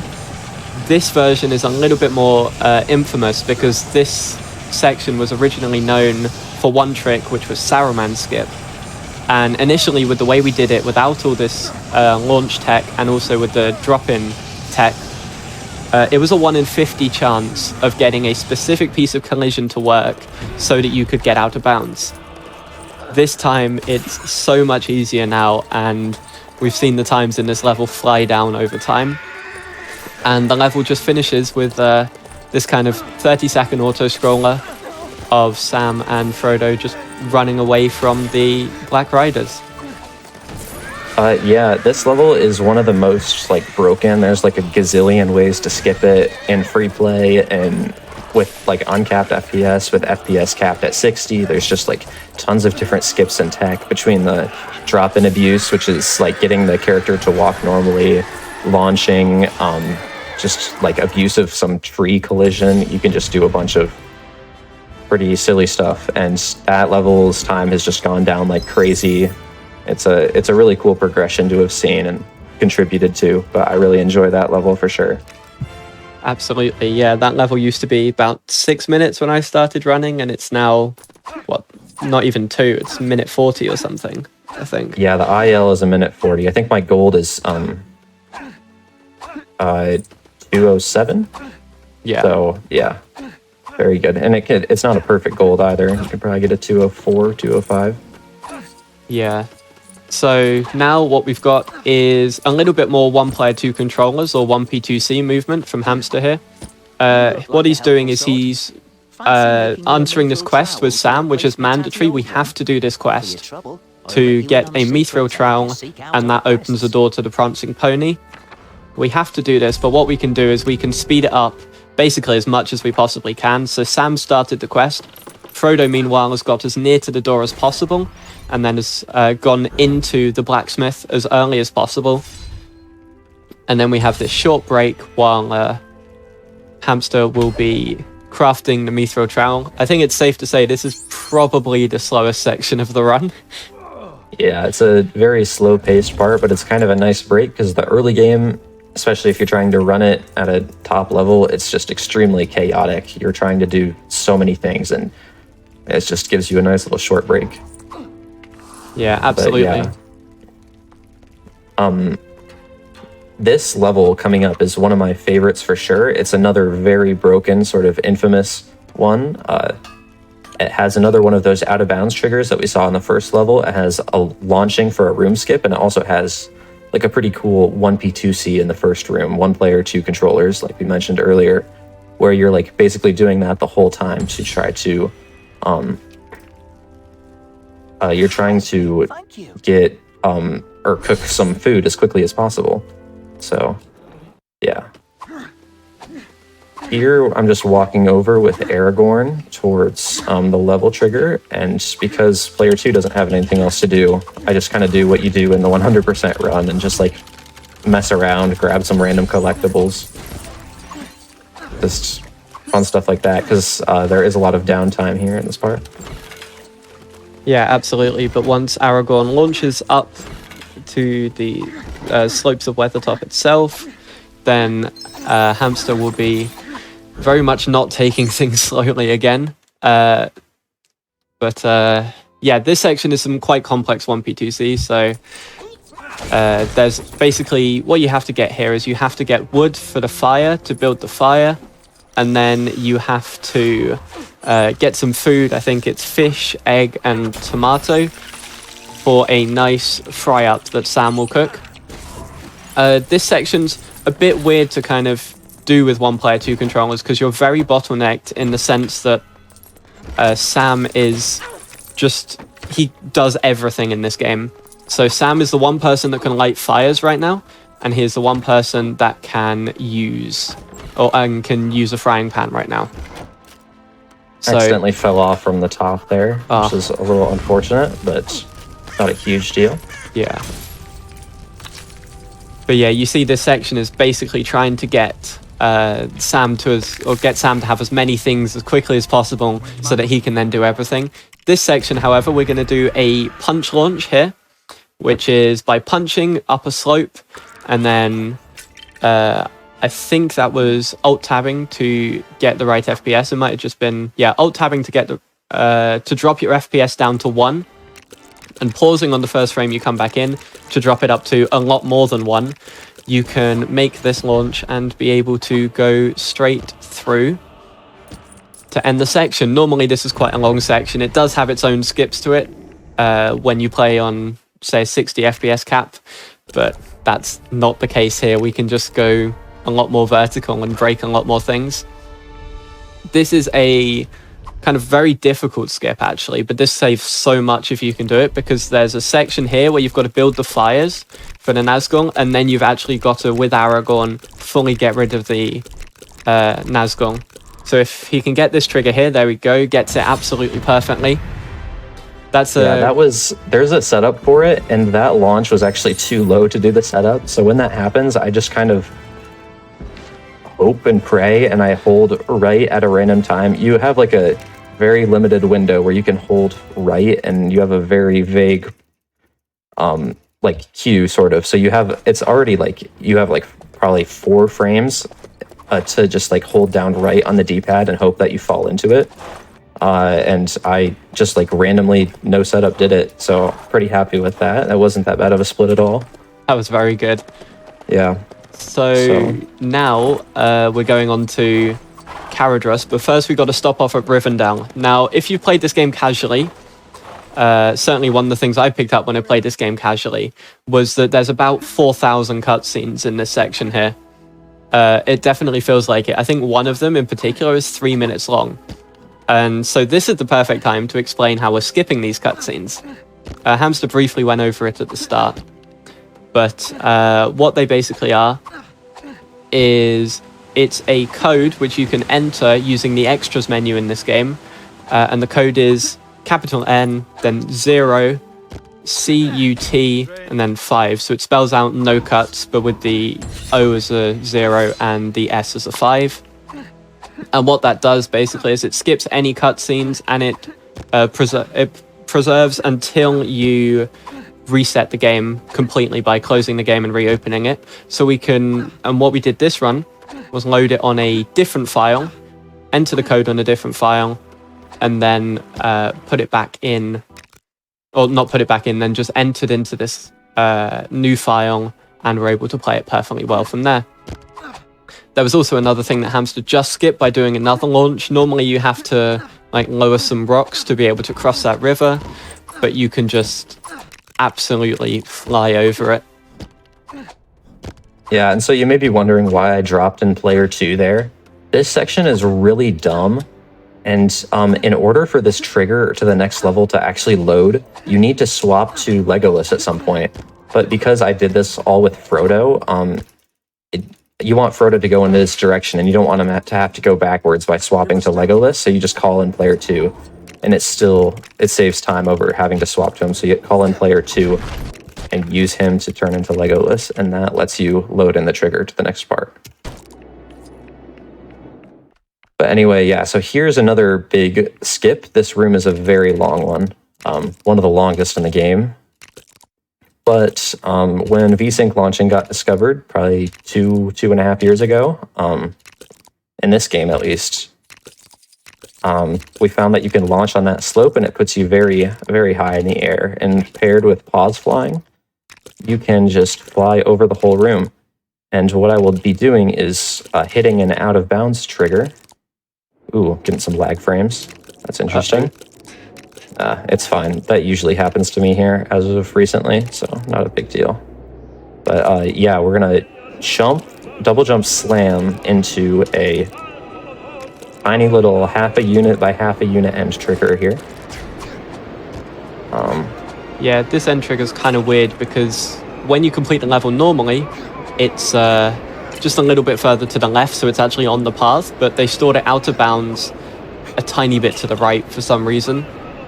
Yeah, and I'm missing it here. I don't know why. I'm not going forward. I'm not in the right spot. There we go. Okay.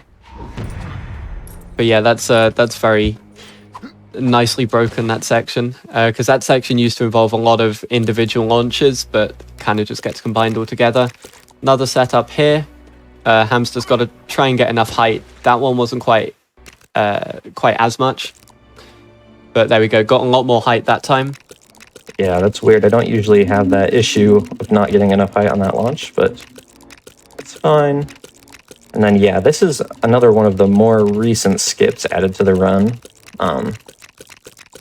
Probably we found a viable setup like a year ago or so.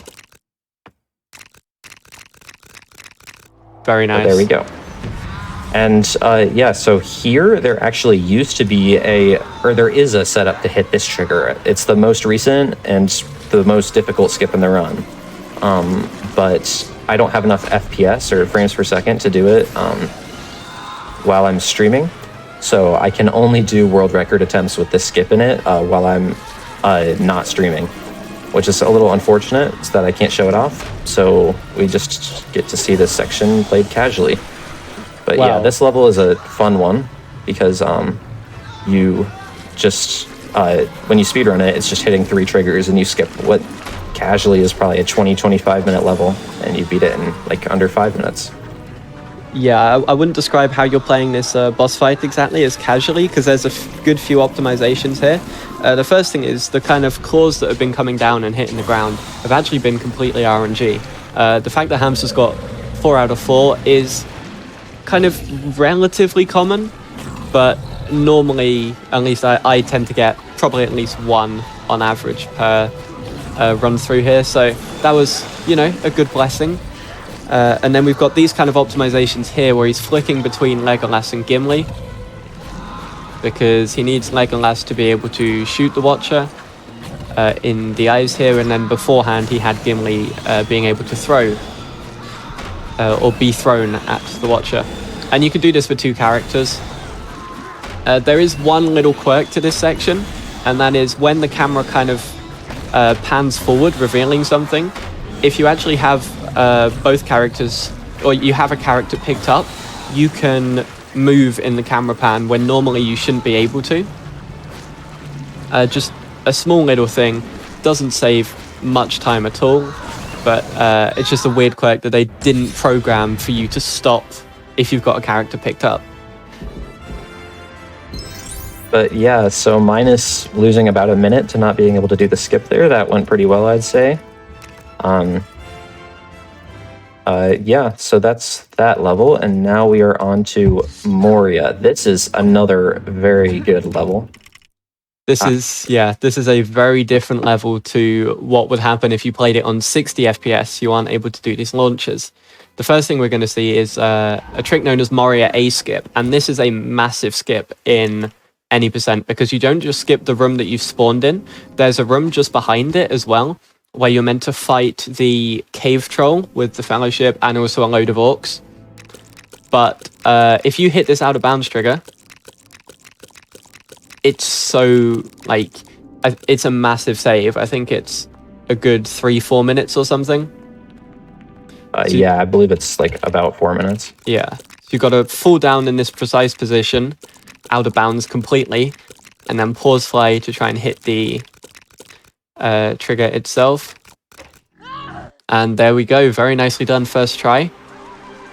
This section does get affected by what we did in the last section now, because what you're going to notice here is Hamster is going to have control of Gandalf, which is absolutely fantastic.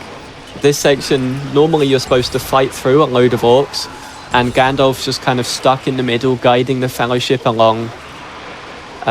Whatever. He's not a playable character. But for some reason, if you do this skip, then on player 2, your player 2 will always end up as Gandalf. And Gandalf is so much quicker at dispatching all of these orcs because just uses magic to pick them up and then throw them away straight away. Yeah, and so like when I said that skip saves 3 to 4 minutes, it saves, like, skipping those 2 rooms saves 3 minutes, but you save, like, it may not look like it, but you save like 30 seconds in just this room easily to having just Gandalf here, because usually you'd have to fight the characters, and some of them do have their own little attack benefits, but it's definitely a lot better to just have Gandalf here. Yeah. And once these orcs are dispatched off, believe it or not, we're going to have a room where you actually play the game normally. You can't actually break or get through or hit this invisible door because the dev door has been left where the door is, but I think it's inside, right? It's inside the wall, actually. Yeah. So yeah, we don't have a way to hit it. I've spent a lot of time trying, and I know other people have as well, but yeah, it is just not a thing that we can do. Yeah, so instead we get to see some actual game mechanics. So Gimli here is going to be breaking axe plates. That's Gimli's kind of thing. Pippin's going to be using the water bucket, which we never actually see normally. Gandalf is then going to use magic to be able to put that gear in place. And then we get this kind of crank key, whatever it's called. Put it where it needs to be, and then exit the room, really. It's as simple as that. This next section, you're meant to go down the stairs to be able to hit a cutscene, but they didn't code a death plane here, so you could just fall straight into it, as easy as that. This section, they tried to make an invisible wall so you can't go round, but not that try. Second try, you can go around with a double jump and then an attack, because the attack, if you are below the height that you started from, you gain the height up to where you started from, which is a weird mechanic that's used in a couple of places in this game. Here, there's another out of bounds door hit. You can just go straight behind this door to avoid doing anything with Gandalf, and that is the level. Yeah, that level is another one that's very long casually, but we skipped like 2 boss fight, like every single room, and that level just has like a skip of some kind, which is really cool. Like that skip that I did in the last room, like that room took me maybe 20 seconds, and usually that room is like, what, probably 3 minutes? Yeah, because like, you have the Gandalf boss fight, and it's a minute a phase. Yeah. One other thing about that level is that level has a great Steam achievement to speedrun the level and beat it in under 15 minutes. Which is usually, like, when I did my casual playthrough of the game, that was quite a challenge to be able to beat the entire level in 15 minutes. Took me a couple of goes. And then the speedruns now are 3.5 minutes in this category. It's absolutely insane just how much high FPS really breaks this game. Yeah, I suppose no cut would also make that a lot easier to get. You'd normally do it in replay story, so you'd skip cutscenes anyway. Oh, that's true, yeah. So yeah, here I'm going to be doing a 1v2C launch, so if I can hit the pause button, then we can do this. Yeah, so this is a lot of timing, trying to get a roll with Frodo and an attack with Aragorn up a slope, so that both of them can get out of bounds in this section and skip certain things. Frodo didn't get out of bounds, but did launch over Boromir, which is incredibly important, because usually this section, Frodo's keeps on trying to distract Boromir so that he can make progress down the path. But it's a lot easier, as it turns out, to just fly up into the air and land behind Boromir. I think maybe Tolkien just didn't consider that in some way. Yeah, so there is a thing, if you get a high enough launch with Frodo, you can go out of bounds on the near side and take a lot nicer of a line to the end. Because as you can see, I'm basically, so how you end the level is, this is one of the only 2 sections in the game that's like this. The other one we skip because we do level skips, which is a bit of a spoiler, but I have to wait because the trigger for this room is not active until I beat this Frodo section. So the end is by Aragorn, and we're just going to finish this section, and then once this section's done, then Aragorn is just ready to end this part of the level. But I'm just sitting there with Aragorn for a while, so any time save with Frodo is the more important time save, and any time save with Aragorn is just unimportant.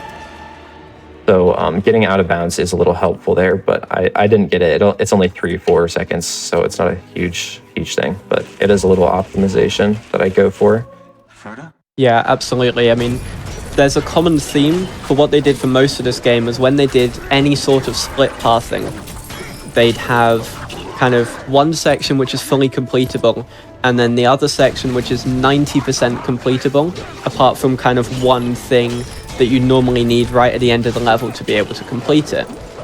What that does for us is it means that if we find a way to bypass that one thing, which we do on, I think, 2 out of the 3 occasions that we possibly can in any percent, that the one we just had being the only exception, we can just completely break sections and kind of only have to worry about doing half of it. the same will kind of apply to levels in some respect. As we're finishing up Fellowship of the Ring now, this is the last level in Fellowship of the Ring, we can kind of start turning our attention forward to what's going on, what's going on in the future, because in the future there's a lot more intense stuff. Basically, the way the Two Towers and the Return of the King films are set is that you have two different paths that you can take depending on your character. In Two Towers, you have to play the first level, but then you can go and either play Dead Marshes with Frodo and Sam, or you can go and do the Aragorn side of things. And then they both join up in the final level of Film 2, which is Osgiliath. Also, very nice trigger hit, Hamster. Yeah, that was a pretty lucky one. Aside from, that was a solid playthrough of the level, aside from not getting out of bounds as quickly as I would have liked. But yeah, very happy with that, especially for a marathon. I can't see my timer, so because this game is so FPS intensive with all the launches, I have to play this game with only one monitor. So, and this game doesn't work windowed or anything like that. So I just have to play this with the timer in the background and figure out what time I got afterwards. But yeah, that felt really solid. That's got to help with reducing resets. Yeah. It a little bit of a different mentality, I guess, when I'm running this game. Yeah. But anyway, this is another very infamous level. This is a pretty long level casually, but it is just over a minute. You can probably get a sub 1 minute time. That was very in this nice. level with speedrun tricks. So yeah, hit a trigger in room 1, and hopefully hit a trigger in room 2. Yeah, so this level boils down to 2 out-of-bounds doors. You notice in the first section we actually started with Gandalf, because it's another one of those sections where you can do 90% of the stuff with Frodo and Sam, but you can't do the last 10%. We bypass the last 10% by hitting an out-of-bounds door, and Hamster's just hit the second out-of-bounds door to end the level. That is an insanely quick level. It's the fastest one in the game now, I believe. Warg attack is faster. Right. But we skipped that one, which we will get to in a level or so. Actually, wouldn't Blackgate be faster than both of them? Oh, yeah, no, yeah, you're right. Blackgate optimally is a sub 10 second IL, which is insane, but... I take back my statement, and then third fastest level in the game. I completely forgot about that. That level is extremely quick now, yeah. Yeah. Fun tech. But anyway, yeah, this level is awesome. So there's a lot of cool stuff in this level. So by standing in this spot with Sam, you can skip a cutscene where Gollum moves, and Frodo just thinks that Sam is in the next section, so the AI follows him, and it just bypasses like some barriers. And I can swap to him and then do some more sequence breaks on the other side to get to the end of the first room. And then if you want to explain the chaos that goes on here. Right, okay, I'll try my best. So this is another section that's had a lot of development over the years. Basically, it started off just playing the section casually. There was some stuff we could do to skip some forced rolling sections by constantly chaining jumps and attacks. But then it evolved, and it evolved to what you're going to see here. Or part of what you're going to see here, which is the VSync launching, changing VSync from 30 Hertz to off, and flying up. Originally, this was done landing on each island to island. You had very precise motions that you could do, very precise movement to land on each island and then launch from that one onto the next one. Of course, now with pause flying, that goes completely out the window, and I believe this is one of the sections in the game where you can actually launch high enough, and even have to launch high enough to be able to do this, that you actually despawn not only the overworld itself, but you despawn the audio for the game. Yeah, if you launch high enough, I think you can despawn the music. That also happens in Caradhras Room 1. Yes. But that was an insanely high launch. It took me a couple tries, but that was a very good launch, because optimally, you just want to decrease the amount of times that you have to pause, and I don't have to pause very much. Got some more lag frames there, but that's fine. Yeah. And we just skip the whole room, end up there. Usually a very long room, and now we are in this one. So here we're going to do a paused roll launch into another trigger here that I just kind of blindly hope to hit. Yeah, this is an interesting trigger because the very first clip anyone has of hitting the trigger was Lava Fang hitting it, and they hit it instantly. It was amazing to watch that first time trying to hit the trigger, did that launch, and then immediately held forward at the right time and went straight into it. Funnily enough, that hasn't been replicated often. But yeah, it's not a super easy thing to do, but thankfully that pause roll setup is really nice. It used to be a much longer one that made the skip not save nearly as much time. Yeah. But now it is very easy. But anyway, here, this is the largest skip in the game. Like, we've seen some big ones that save like 3 or 4 minutes. This one, like 15? Probably. Easily. I mean, when it was implemented, it was a lot more than 15. Just a warning though, the screen will flash for a minute until we're in the level, so if you don't want to watch that, look away for the next 30 seconds. But what we're going to do is launch off this slope here. We're going to get enough height. You see this area that we're meant to go, or not meant to go into, is protected by the Eye of Sauron. Because the Eye of Sauron is looking over Osgiliath. This is, what we're trying to hit here is the trigger for the 6th level in Film 2 in the Two Towers.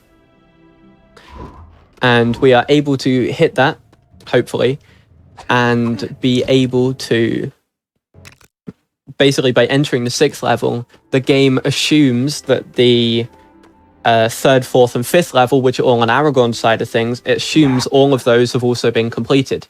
So you can just launch straight into it and then completely skip 3 levels that way. So that's one way of doing it, skipping 3 levels. Again, it's the game kind of doing those 90% things. So it's a 90% that you can't go in and can't hit that trigger. But of course, us speedrunners can, and there's so many setups for that. This is another trick with a lot of setups. This is Osgiliath's skip itself. Very infamous trick. It's been around for ages, and what Hamster's got to do is he's got to jump into this wall and kind of crawl down, and you've got to use kind of like a third of a directional input while being in the good position. So it's a third of a right input while being in a good position to be able to go down these stairs and out of bounds in between the 2 sections. This is a split path section, so Frodo, Sam, and Gollum are meant to make their way on the back, and Faramir makes his way on the front. But if you can land on this spot in between, then Hamster's got to do a precise jump now to get inbounds just where the section ends. Very nicely done. Going to do another roll to get up here. And then the whole point of this section is you're meant to be staying out of the Nazgul's way and kind of getting rid of them in Osgiliath, whatever. You could just spawn the last one and shoot the last one. Another thing is going to happen here. This time it's with Ents. So vehicles are not at all exempt from VSync launching. So changing FPS to 30, then changing it back up to uncapped. You can still get a lot of height doing it that way. Also, when Hamster pauses, the Ents actually gain a bit of height. It's very small, but it gains a bit of height each time you pause. So if you spam pause quickly enough, you can actually infinitely fly with the Ents. So they're even more broken than every other character in the game is. And yeah. Hamster's going to use that to get to the dam, which the Ents are supposed to break. And he gets over the invisible wall to get right to the end, and then he's going to kind of pull these 2 braces, or whatever they are, away from the dam. And then that is the level complete. Yeah, this is a very cool level. So in that first room, there is a skip. You can launch over it to it sort of beat it a little faster. You can just launch over the whole first room. But I chose to do that other strat because it's like a wall clip. It's a lot cooler. It's not really anything else like it in any LEGO game, really. So went for that because it's just a cooler strat. Absolutely. It might actually be faster optimally, but I didn't save any like time with it over the launch. Yeah. But it just looks a lot cooler than basically what we do in every other level. But yeah. Now we have our second sequence break of the run. We're actually going to skip 2 more levels here, and that's because the start of the third film, which is what this is, the start of Return of the King, is split into 2 sections. You have on one side, you have Frodo going through the secret stairs. That's Frodo, Sam, and Gollum going through the secret stairs, and then going to Cirith to get into Mordor. And then on the other side, you have Aragorn hitting the cutscene, which Hamster just hit.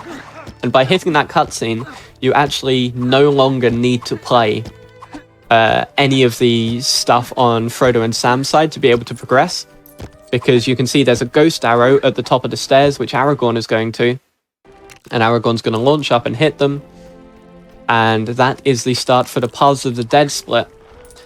What Hamster's also doing at the same time with Frodo as player 2 is moving closer to the Black Gate mapstone.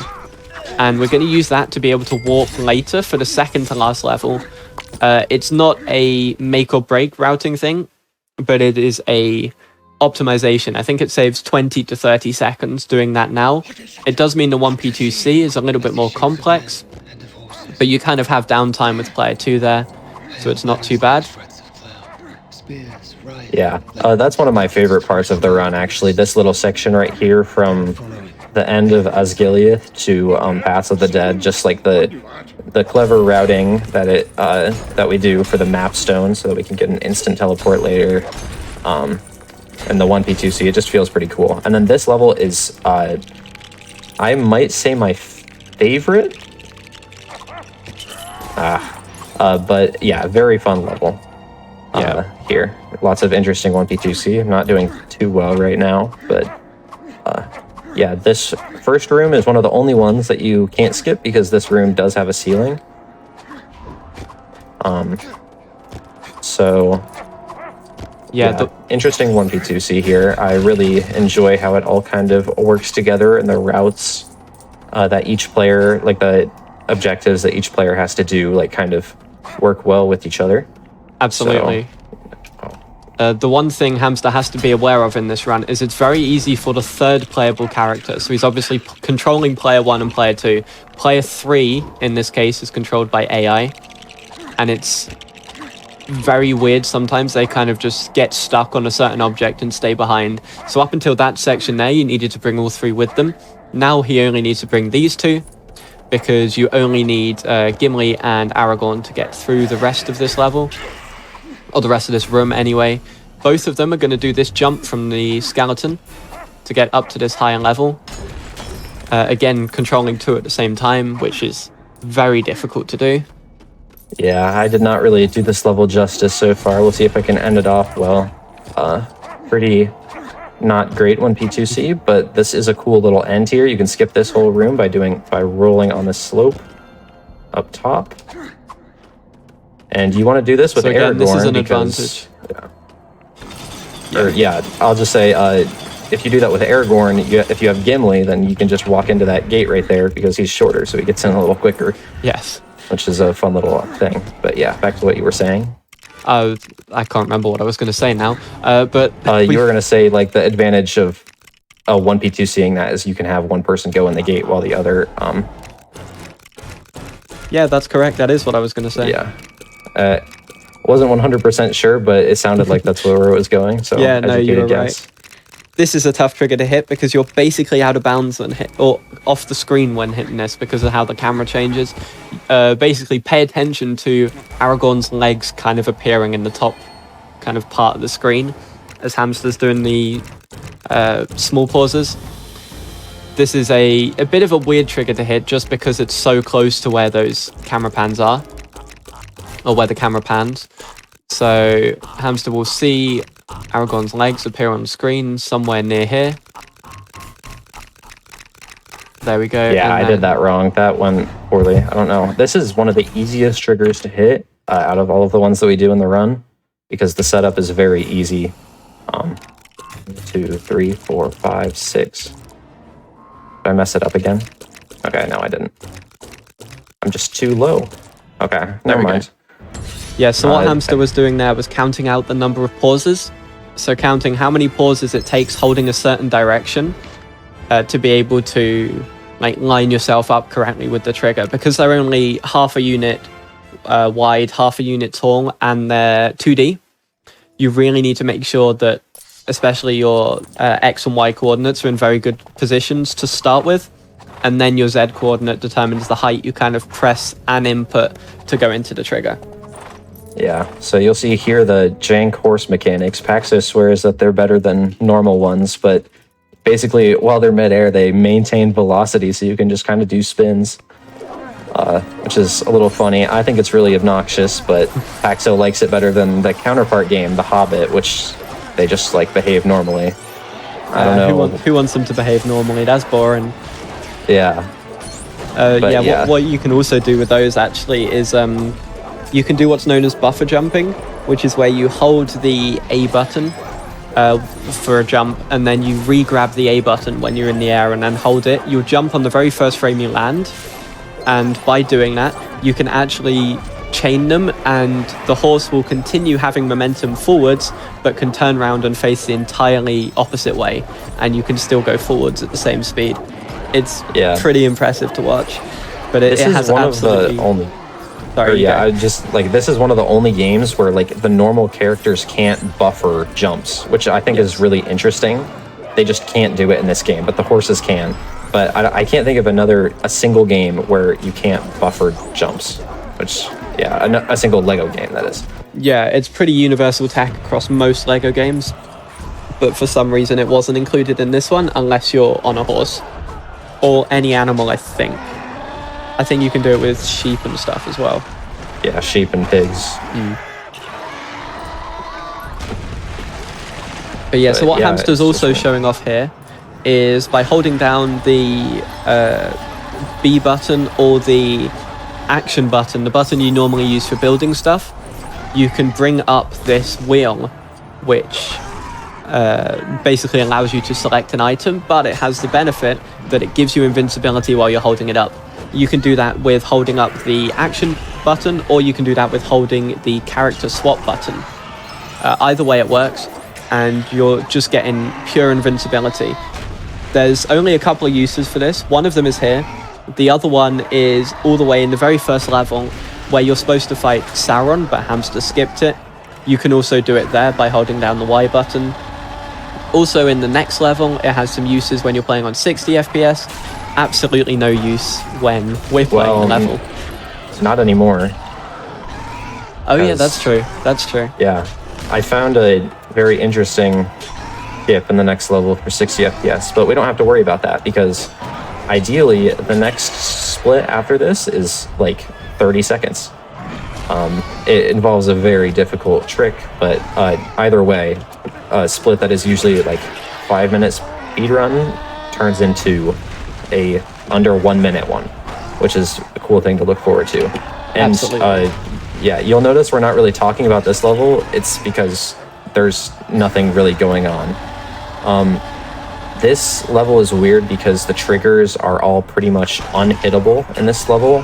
One of them is under the map, but you can only hit it going upwards, and we don't have a tech that'll let you go upwards. One of them, the out of bounds, just pushes you back inbounds, so you can't really hit that one. And I don't know what the deal with the other one is, but I think it's similar. Well, it's also worth mentioning in this level, the floor for the level. So what your actually walkable collision is, it extends from obviously the playing area, out of bounds where the orcs and other characters are. It extends all the way over to, you can see Minas Tirith in the background. And you can walk all the way over there. I think you might get pushed back or something, but if you do it like turning that feature off or something, you can walk all the way over there, and then finally when you get inside the gates of that city, you can actually fall down out of bounds below the height of the floor. It's the only level which has such a ridiculously long section, or long kind of walkable area. But that also means that there's a lot more to load in, so the game, especially on kind of less powerful machines and stuff, can have a tendency to crash in sections like this. Hopefully that doesn't happen here.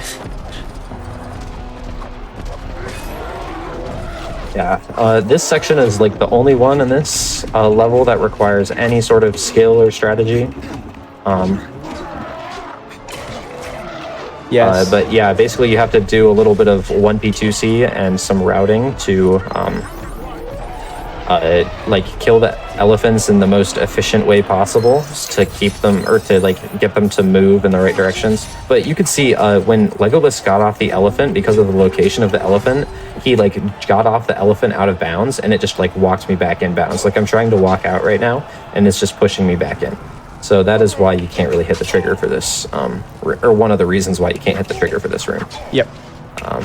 But yeah, it would be a nice time save if you could, but it's not a huge deal. It does give you a little bit of the break, because the next level is like an intense one, and then a world record attempt. Oh, I'm already doing this section wrong. That's just classic. Not paying attention because I'm talking. But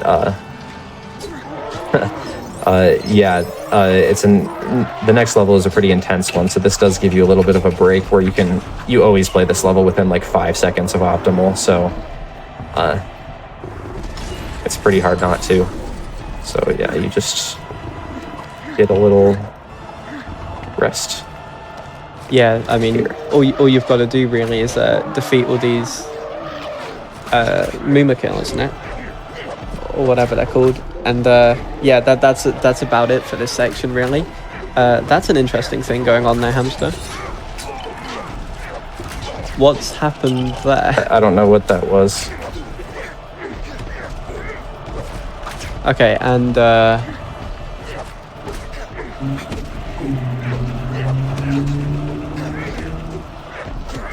yeah, basically you've just got to defeat all of these. There we go.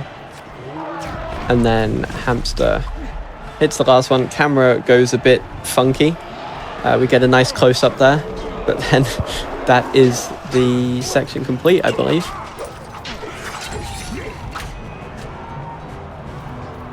Okay, can you hear me now? Yep. Okay, perfect. I don't know what happened there, but then it's no longer happening, so... Okay, that's all right. Not an issue. Anyway, yeah, so this level is done, just 2 more left, and they are both pretty quick levels. You skip a lot in these next couple levels. Yeah, so starting off here, we're going to use the map stone that we collected earlier, just before Paths of the Dead, and we're going to warp to it with Sam, Frodo, and Gollum. And then the army is already amassing at the Black Gate, so you can just hit the trigger to be able to start the Black Gate level. This level itself, absolutely insane. There's an out of bounds door which we're going to hit. This entire level is meant to be like a boss rush type thing in this game. But instead, what you can do and what Hamster will do is just hit the out of bounds trigger, because it's all in one room. You can just go straight to the out of bounds trigger and completely like skip anything else that you might have to do. The problem with it is, while you're out of bounds, the orcs can damage you, and they damage you quite a lot. So we're using a lot of Hamster's iframes here from when he dies and then respawns to be able to jump into the trigger. He's missing it for a little bit. I don't know what the issue is. I think I'm just not hitting the right spot. I think it might be a little bit to the right. Oh, yeah, you're probably right. But yeah, I think... There we go. Yeah, nice. And there we go. That is the level complete. The IL record for that level is absolutely insane. Yeah, so basically how you can beat that level in 10 seconds is you can skip like a sort of camera pan that played if you hit the trigger perfectly. Like you get minimal knockbacks and you get the launch first try, but I did not get it there. I almost did, but I got unlucky with getting knocked back by some orcs. But we still beat that level in probably under a minute. I was thinking the same, yeah. Yeah.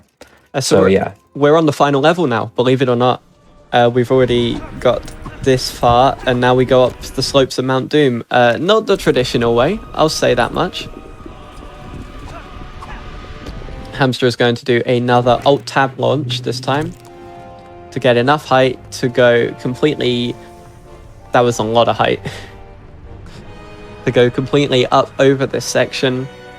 That's normally a little bit slow with gameplay, because you basically, as Sam, you're having to carry Frodo. Who would have guessed? But yeah, Hamster's going to go up to this upper level, which you're normally not supposed to access in any percent, but you are supposed to access in free play. You can do this jump up here, which is very similar. It's actually a very similar map layout to what they use in the very first level, Prologue. But then we can enter this door here, skipping one golem boss fight, and we go into the second golem boss fight. So yeah, that room looks like, okay, casually I would just, it looks like you would just like, you know, just kind of jump through the room parkour like, but there's actually a whole golem boss fight section that you don't even, I didn't even realize it was there because I never casually played this game, I just speedran it. But I looked at like a casual game like playthrough thing, and there's like a 4-minute boss fight there and a cutscene that would usually put you into this room. There's like, actually, like that transition, I don't know why that transition is there. There's a transition in the door. I'm guessing it's for people that are playing the game in free play. But usually how you get into that room in story is like they play a cutscene and you get teleported there. Yep. So yeah, they just left that door there in story, which is really nice because you can just launch over, skip a cutscene, a whole boss fight, and a bunch of parkour stuff that is a little tricky sometimes. Yeah. But yeah. With that being said, Hamster is in the middle of the golem boss fight, and this is the last boss fight in the run. And in fact, Hamster's in the last, or second to last phase, I think, of this boss fight at the moment. Basically, Frodo's got to throw Golem off. Keeps on running off the edge, and that's just to make sure that Golem doesn't re-grab Frodo, because that can lose a lot of time. What Hamster's then going to do is going to fall down here with Sam and Golem. That's scripted. This has to happen. But what you can do here is instead of jumping up to this little cave section and getting a respawn, if Hamster just presses B or the action button, you just fall down into the death plane and respawn back on top, which saves having to build stuff to get Sam out of that situation. And then we are about 30 seconds away from finishing now. Yeah, time is coming up here, but yeah, so that room not a ton going on. There's like a little skip thing you can do to skip a build, which I did, like a tricky little jump to get up to some bars early, but aside from that, there's not a whole lot going on aside from just trying to be clever with your jumps and keeping Golem off you as little as possible. But yeah, there's the auto scroller here. The end is coming up in probably 15 seconds ish. Not even that. It's like, yeah, probably 10 seconds from here. I'm thinking so 3, 2, 1. Yeah, time there. All right. See if I managed to split, but final time was around 53 minutes. So 53 minutes, 30 seconds. So I will take that. Yeah. Yeah. GG. Very cool. GG. Thank you very much for the Lego Lord of the Rings run. Any shout outs y'all want to do? Beyond what you rated?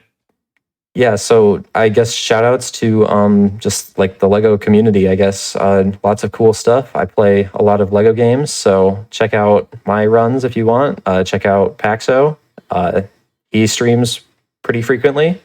And then, yeah, all of the other Lego runners that do stuff. We're doing a big relay right now of all Lego games. Like each person is doing one or multiple Lego games, and we're doing it all in a relay. And so I'm going to be running this game as well as 2 others in that later. So yeah, I check that out. Paxo is also doing a run in that tomorrow. So yeah, I guess that's all I have to say. If you have someone to shout out, Paxo. Well, I think specifically for this game, shout outs to Loz and Lavafang, who were the original people finding pretty much all of the Out of Bounds doors, as well as the techs like VSync launching and pause flying. Shout out to runners like Cedem Nastek, who has also like given you a bit of competition with world records and is just a generally awesome Lego speedrunner. Shout out to the series mods.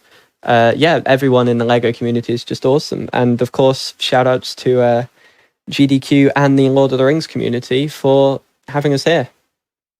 Awesome. Yeah, anyone who wants to follow both Hamster and Paxo, please do so. You can follow Hamster really easily on Twitch if you're watching here live on Twitch, just by hovering over Hamster's name and clicking the follow button. Nice and easy. And again, thank you both so much for showing a different side of Lord of the Rings today. It was a lot of fun.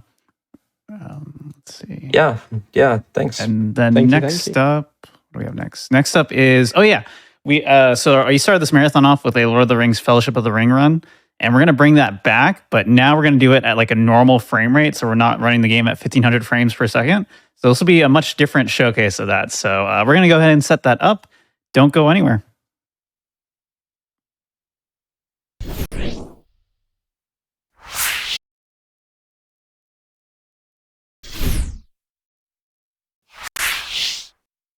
Welcome back, everybody, to the Games on Quick Hotfix, the one marathon to run them all. We are now at the second to last speedrun of the marathon. This is going to be Fellowship of the Ring, which is a game and very similar category to what we saw at the very beginning of this marathon. It's got the same two people again, Aogrim and Sound the Horn, but this time Sound the Horn is going to be running the 60 FPS any percent category, so you can expect the game to be ran at a normal speed this time. Sound's going to fix a capture card issue really quickly, so while that's going on, why don't you go ahead and start introducing everybody, Aogrim?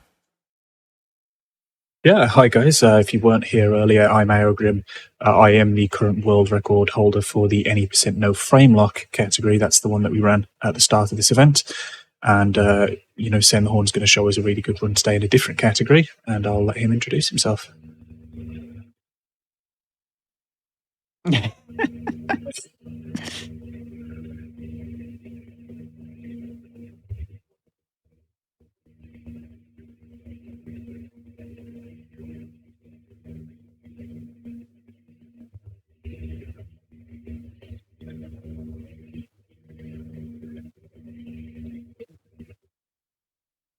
Yeah, so we are having some technical issues at the moment, guys. Unfortunately, just some issues with Seren's capture card. But while that's being all sorted, I guess I can just go ahead and talk to you a bit about what you're going to expect and any differences from the run that you guys may have seen earlier. If you didn't see that run earlier, I would absolutely recommend you go check it out.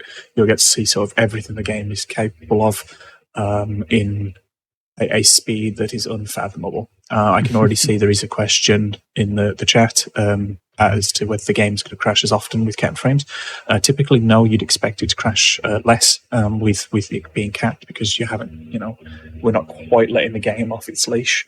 Obviously, can't guarantee anything at the moment because, again, Sound is having some issues with the capture card. Hopefully, shouldn't make a difference over the run. We should have a good show in store for you. Essentially, what we're going to be looking at is the same kind of movement tech. It's not going to be quite as zippy, but it's still going to be a lot faster than just standard running. We're going to be going through exactly the same routes, it's going to be the same levels as you saw earlier, obviously getting from right at the beginning of the Shire to ending at the top and killing the Nazgul. If you guys have any questions, feel free to put them in the chat and I'll do my best to answer them. And I'll hopefully get to see some of your questions come up throughout the run as well. But yeah, feel free to ask us anything about the run or about ourselves. Yeah, it was.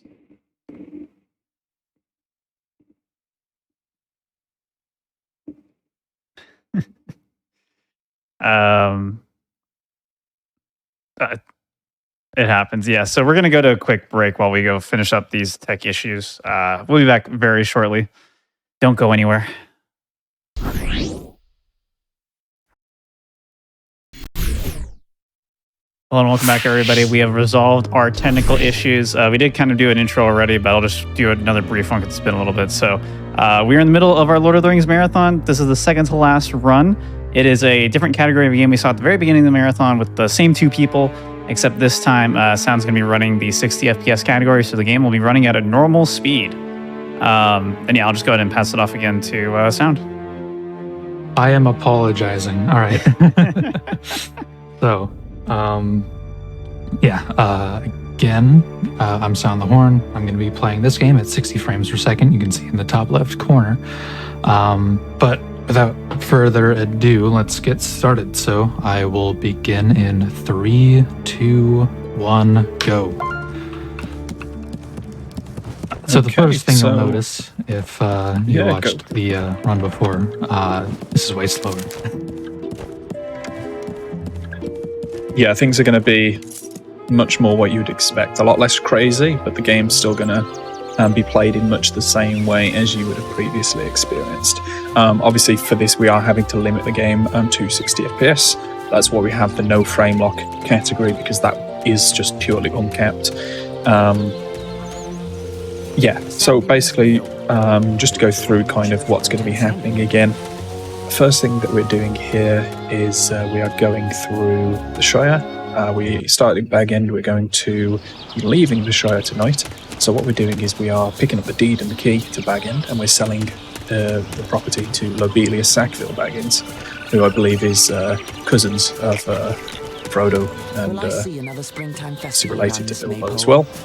She's not a very nice person, but we're going to have to do a little quick favour for her here. She's going to ask us to hit this bell and alert everyone to the fact that there are wolves apparently spotted in the Shire. Now, the bounders here, they aren't really fond of that idea. They kind of give you a bit of stick for it. Now, as it turns out, there are wolves in the Shire. We're going to see them in just a little bit. So, main movement tech here is just we're going to be moving forwards and either spamming left or right movement inputs at the same time. That's going to kind of force us to skip ahead every so often, and that's going to be what kind of speeds us up, and that's going to be the best way of speeding things up we can do throughout this run, aside from any potential tricks. Obviously, if you guys have any questions, feel free to put them down in the chat, and we'll try our best to answer them. There was one question earlier during our little downtime, asking if we had any insights into our favourite speedrun finds or moments. So I suppose for myself personally, that's just going to be, playing the game for the first time and, actually, beating that world record for the first time that had been held for about 4 years at that point. We have just hit a quick crash. That's going to happen throughout the game. Hopefully it won't happen as frequently as it did earlier. But yeah, potentially you might just have to get used to that. Yeah. But yeah, sound, any specific moments or finds that you've encountered while speedrunning that are worth mentioning, that are notable for yourself? DG Voodoo 2, which is the graphics wrapper that we use to make the game a lot more stable. Being into kind of retro games, I've known about DG Voodoo for a long time, and when I joined the speedrunning community of this game, everyone was still using 3D Analyze, which is a super old, super out of date kind of graphics wrapper sort of thing. So getting everyone on DG Voodoo 2 was probably a big step in getting people back into the game, because it was just a lot of hassle to deal with. You couldn't alt tab, you couldn't do a lot of stuff. Yeah, it seems like we've lost audio. Oh, all right, let me fix that then. Just add.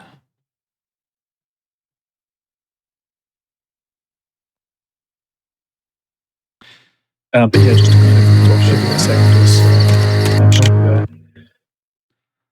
Don't out the thing.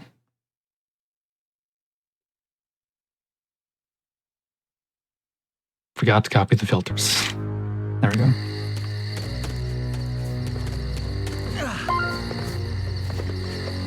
That too. Cute. No.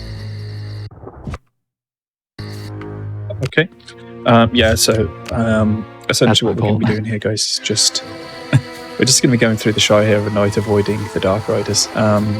He did get caught there, but that was just because the capture seemed to have been slightly displaced for a moment there. Nothing to worry about. We're going to be using rocks to throw and avoid getting seen by them. They'll chase the sound of the rocks, and that's what we're going to be doing, just to get them out of sight. If they do catch us, it's an instant game over. But yeah, just to talk about what Sound mentioned about DG Voodoo 2, that's essentially what we have to use to get the game to actually run. It doesn't run any other way. We used to use a tool called 3D Analyzer, which was fine. It worked, not brilliantly, but it did the job. Was a lot slower, but him finding the him providing DG Voodoo 2 to us as a solution was actually really handy. Helped us run the game a lot faster. Really kind of unlocked the game's potential, allowed us to start running at even higher FPS than usual. Mm-hmm. And also, quick mention to Riva Tuner Statistics Server, which is a much easier way, which allows us to framelock the game. Yep. I see in the chat we've got a mention of someone saying that they couldn't sneak past the Black Riders as a child. Yeah, same. I don't think there's a single person that didn't get caught a million times doing it, and I think there's part frustration when you see it done this easily. And when you're running this game and you do it that easy, it's... yeah, it's shocking how easy it can be done. But that's the nature of speedrunning, I suppose, is seeing all your childhood games ruined.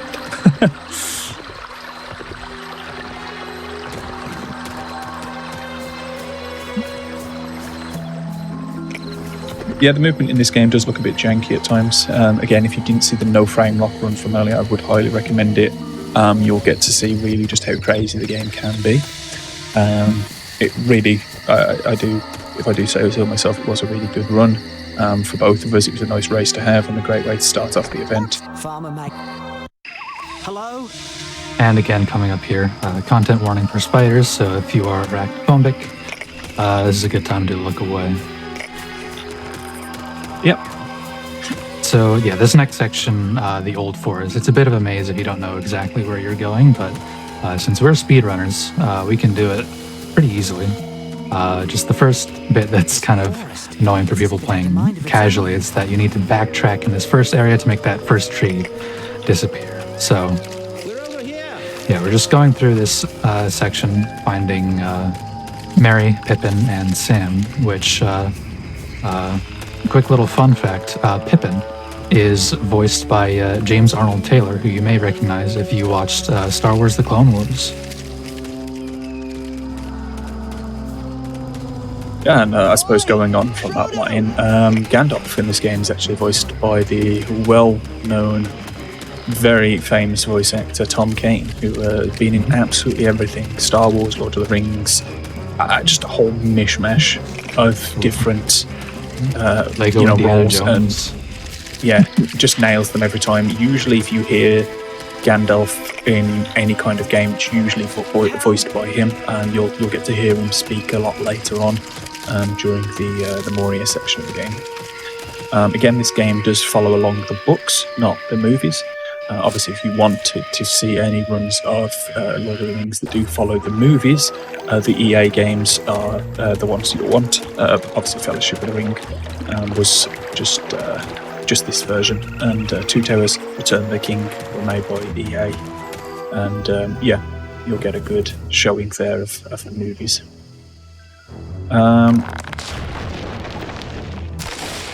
So yeah, again here, fighting Old Man Willow. Pretty straightforward, a lot slower than you would have seen earlier. We're just blocking the attacks, hitting him when he strikes us. Don't ask how Frodo is blocking all of this damage with a stick when he's being smashed in the head with a tree. No, it's just how it is. Again, someone is mentioning if crashes are less frequent. At 60 FPS, yes, we would expect them to be. Obviously, it's not an exact science, unfortunately, the game No can be promises. volatile at times. Exactly. No promises. Should be, but we can never guarantee that, but usually you would expect to see that.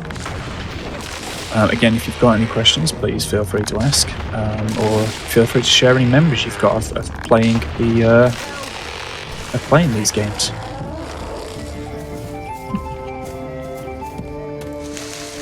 Sam's just going to be collecting 12 water lilies here for Goldberry. Goldberry being the daughter of the river itself and married to Tom Bombadil, who an interesting, mysterious figure within the story of Lord of the Rings. He's completely immune to the effects of the ring, and in fact can actually see the wearers of the ring as if they were just standing right in front of him, not wearing the ring. And he never appears in any other adaptation of the books except for this one.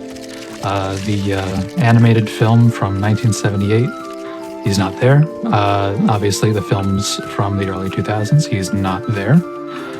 So this is kind of something unique to this game, that it actually has Tom Bombadil in it. Yeah, outside of Lord of the Rings Online, which of course being in MMO is obviously much different. It was asked in the chat why 60 FPS is specified. So there's multiple categories for this game. So we do have 60 FPS, which is this category that you're seeing now.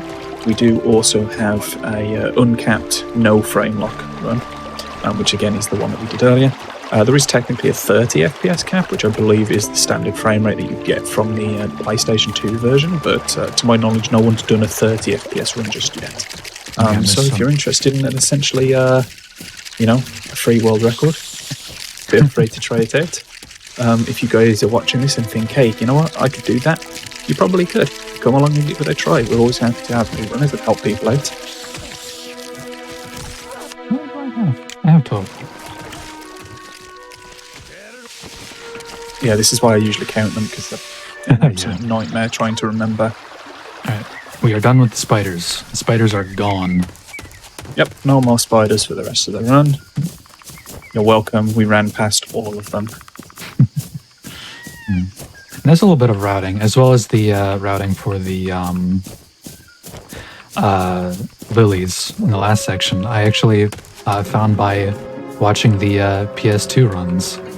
For some reason, we didn't watch the PS2 run, so we never found out about those little optimizations there. Which, shout out the PS2 runners, which is currently Rossenberg. Yes, there was one other runner of it who did one run and then unfortunately never came back, and that's about 5 or 6 years ago. So again, if you're looking to get yourself involved in any speedrun that's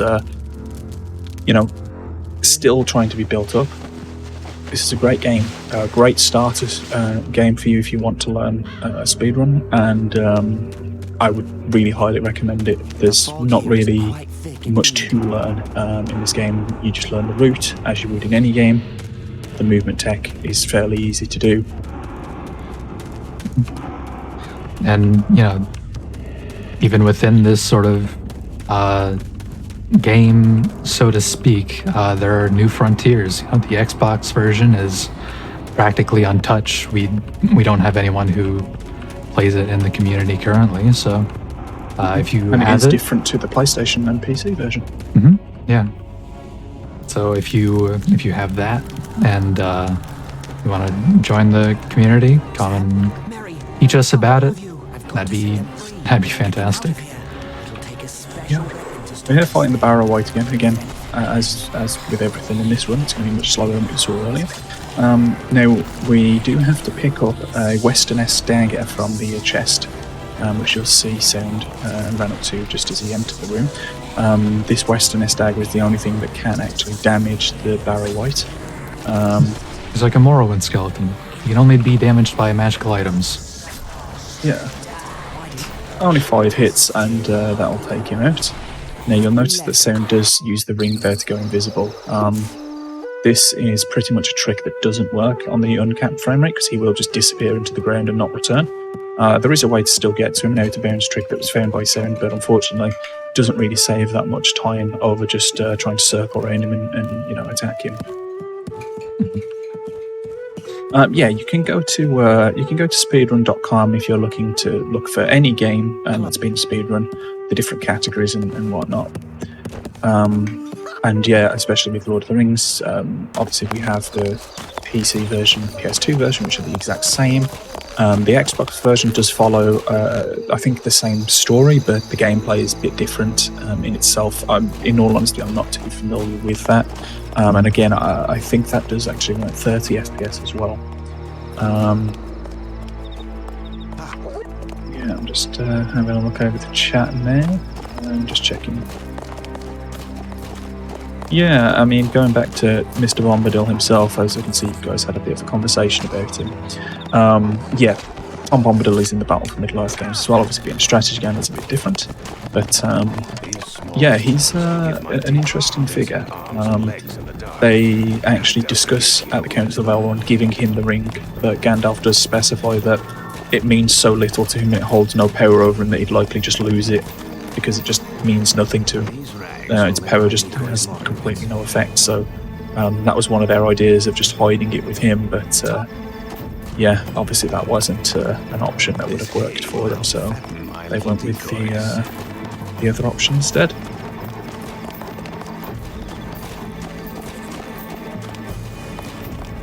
We're obviously just getting the decoys set up now and picking up all the items we need. I believe it's melons, rags, hay and sticks, and that's just going to help us make fake decoys that the ring wraiths will stab. And here we are at Weathertop. Again, looking for signs for Gandalf. Again, in the stories, Gandalf, I believe, leaves a rune stone at the top of Weathertop with his sort of symbol on it that's recognisable. And as well as the sign that he's been there. He was there. Yeah, if I recall, I think that they see like a flash of like white lightning or something at the top from a great distance. So that's why they travel here. I may be getting that slightly wrong. It's been a while, but I think that's what the story follows anyway.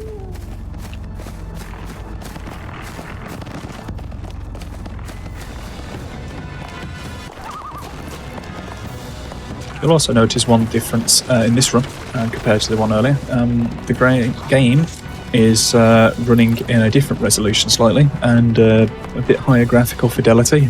We're not, dropping the view distance because we don't need to. So you'll get to see the game in a greater fidelity, which is also nice. Mm-hmm. At a stunning 1024 by 768. The classic for PCs at the time. And yeah, honestly, this game, a lot of fun casually. I think it's a very underrated game.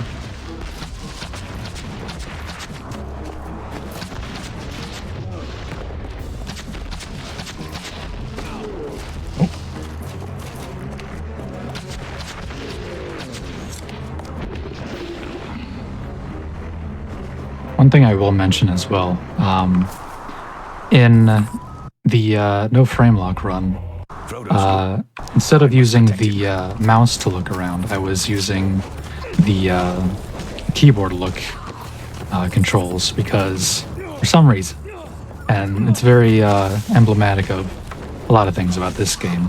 My mouse just broke at high frames per second, so I had to use the keyboard look move. But here I'm able to use my mouse, and it's a lot easier. Yeah, I mean, interestingly, that's not a problem that I have outside of the menuing. Yeah, obviously, when games are running at such high frame rates, they can obviously have different impacts for different people. So bear that in mind if anyone is interested in trying it. Results may vary.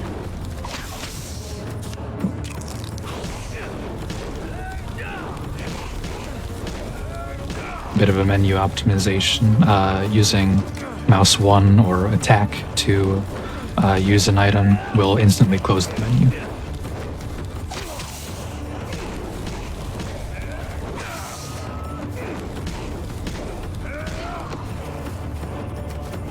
Yeah, it seems like this run is, invoking memories in people.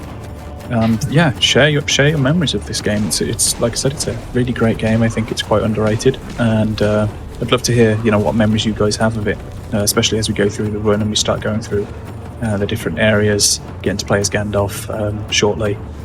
Yeah. I'll go. Yeah, my memory is watching you both run at 1500 frames a second a few hours ago. There you go. Yeah. Yeah, I never played a lot of these. Like a lot of games from this era, especially like on the PC, were like a lot of like the movie tie-in games were like surprisingly like interesting and really cool. I know this one's more based on the book, but obviously, yeah, it's still like of that era. Yeah, based on the media. Yeah, I think it's interesting because we don't really get a lot of that these days. No, yeah, it's like a dead genre basically. Yeah, but games that were based on sort of media, Yeah. I think, were really quite memorable to a lot of people. Franchises that people know and love. I'm thinking of like games like Star Wars Jedi Academy, for example, or Knights of the Old Republic. Mm-hmm. Games like that are based on such vast universes. It's games that people still play to this day, and while this game itself might not be in that same vein, I know that Two Towers Return of the King very much are. For sure. I could see someone in the chat there saying that you need to speedrun some Lord of the Rings games, actually, so there you go. Yeah, I don't think this is spoiler, I don't think I said this on the stream yet, but I've never actually watched a Lord of the Rings movie. I was telling these two before we started the marathon this fact, and I'm so sorry, and I'll watch them after this. It's the least I could do. I'll do my homework. Yeah, but you have to make sure that it's like the extended edition as well. Like, that's your penance. Well, should I watch the movies or should I play the games, specifically the early 2000s games? Why not both?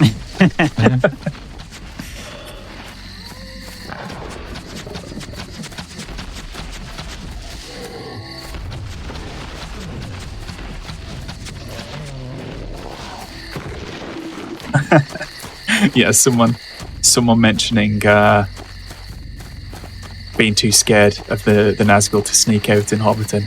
It was quite a terrifying experience trying to escape them. And Mango Tux there in chat mentioning as well playing Two Towers and Return of the King. So, yeah, great games, really, all of them. I still need to play them. Yes, someone actually mentioned here if anyone played the 2003 Hobbit game. I believe that was actually the run that followed up our opening run. So there was a run actually of the Hobbit done earlier. So if you weren't here for that, I'm sure that was a fantastic run. Unfortunately, I couldn't stick around to watch, but yeah, it's an interesting game that I've actually always wanted to play myself. Actually published by the same company, Vivendi. Oh. As this game. Yeah, I believe, again, that also follows obviously follows the book, not just kind of like any other media of it or any sort of reinterpretations, as you were. Obviously, the movies didn't get released for another sort of 10 years or so from that point. Yeah, and the only really widespread adaptation of The Hobbit at this point was the Rankin Bass film. Oh no. Like a bad time to save. Ooh. That's alright. Block. So yeah, in this level, this is the Troll Shores. We are making our way to Rivendell. The goal here is quite simple, just to kill all the enemies. As you've seen there, all enemies have been cleared from the area. That is the end level trigger. Unfortunately, there is no way of skipping that. We do have to kill everything. It's pretty quick though, even on 60 FPS to get through this level. It's probably one of the shorter levels overall.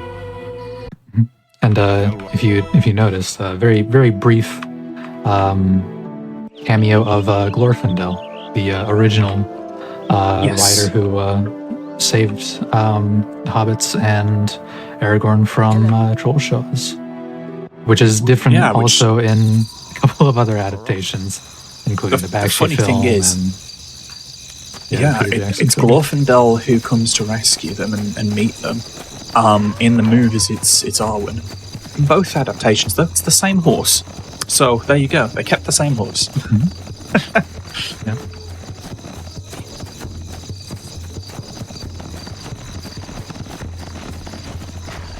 And here we are with Admiral Yularen.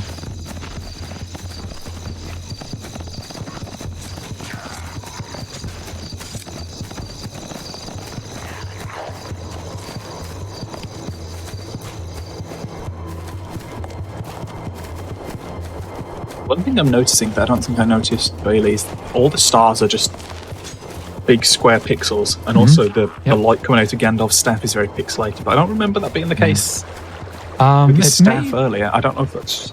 It may be because I am disabling any texture filtering on my end, on my game, so... Possibly.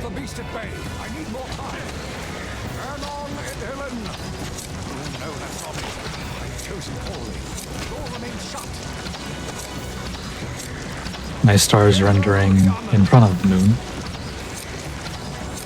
Yeah. Gandalf here, trying badly to remember the password while we're being attacked by the Watcher. Fortunately, it's a fairly straightforward fight. You just shoot the tentacles a few times. You'll notice that the sound here is actually doing it in first person. Personally, I prefer to do it with the same sort of shooting and cancelling the animation, go minigun style with it. Although obviously, again, differences in frame rates, will potentially change your tactics depending on, who you are as a runner and kind of what your preferences are. Yeah, in that case, it just kind of helps stop you from being stunned when the Watcher and the Warder hits you. I said that weird because I'm trying to focus. Watcher in the water. Yeah. Which is why I wasn't really saying anything in the last run, because I was trying to focus too much. I couldn't talk.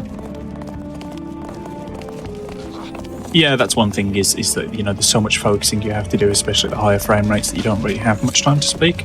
I, in all honesty, was very impressed that I didn't really distract myself up until that Balrog fight, which, if you saw that, just so you guys know, my PB for the Balrog fight is 20 seconds. The fact that it took me about a minute, that's what cost me a world record, guys. So, you know, yeah, unfortunately, just couldn't quite pull it out of the bag on that occasion. But, you know, maybe next time, who knows? Maybe we'll be back one day. Possibly.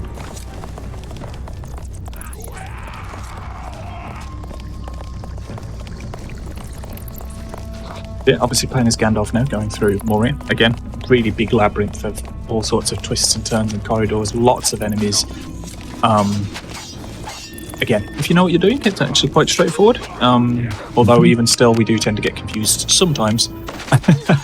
But this camera's being really good. Yep. This is what happens a lot in Moria, when the enemies kind of gang up on you and you get backed into a corner. Especially in doorways. Yeah.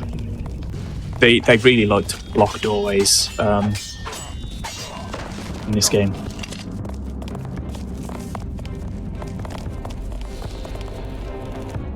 This elevator at higher frame rate does have a tendency to soft lock to you, and this kind of weird having the screen kind of flicker. Yeah, it kind of flickers. You technically do have control of the character, but it kind of resets your control every sort of second, half second, so you can't even move out of the way. But again, as we mentioned earlier, Gandalf voiced by Tom Kane, so you'll get to hear him in a long unskippable cutscene after, which is about 30 seconds on the no Framelock run, even longer in this, because unfortunately we have to listen to it. But at least you get to listen to a very good voice actor doing his thing. Yeah. Unfortunately, Moria has the most amount of unskippable cutscenes in the game at 2. You have, as mentioned, the scene of Gandalf giving exposition about Balin and the effort to retake Moria, and also just a little cameo from Gollum for some reason. Yeah, you can skip the first bit of dialogue, where Legolas kind of points him out, but then after that you kind of have to just watch him sit there, which is, I mean, you know, he's obviously a very valid part of the story, but really in this game doesn't play too much of a part. Does, however, in the last level... You can still control Gandalf in this little cutscene. Yes, you can, which is great at this frame rate.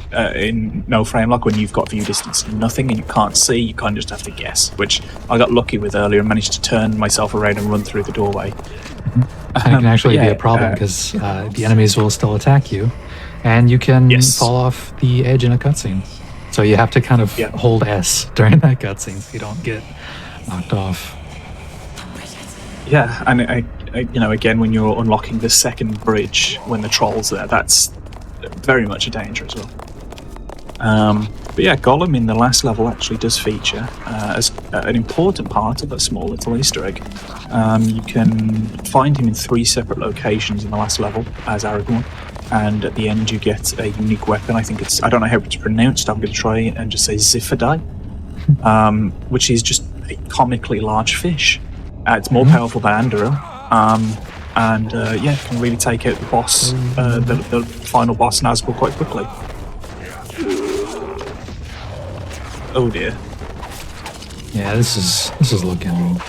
Might need a lightning or a staff strike here. Maybe not. Oh, there we go. Yeah, and interesting enough about the Easter egg weapon, there is a way of skipping the second phase of the final boss fight with it. Something we've not been able to replicate without that weapon, but that was sort of a little trick that was found. So maybe one day we'll be able to skip the flying stage, save us a bit of time off of the end of the run. That'd be really nice. I actually never was able to replicate it after it was posted in the Discord.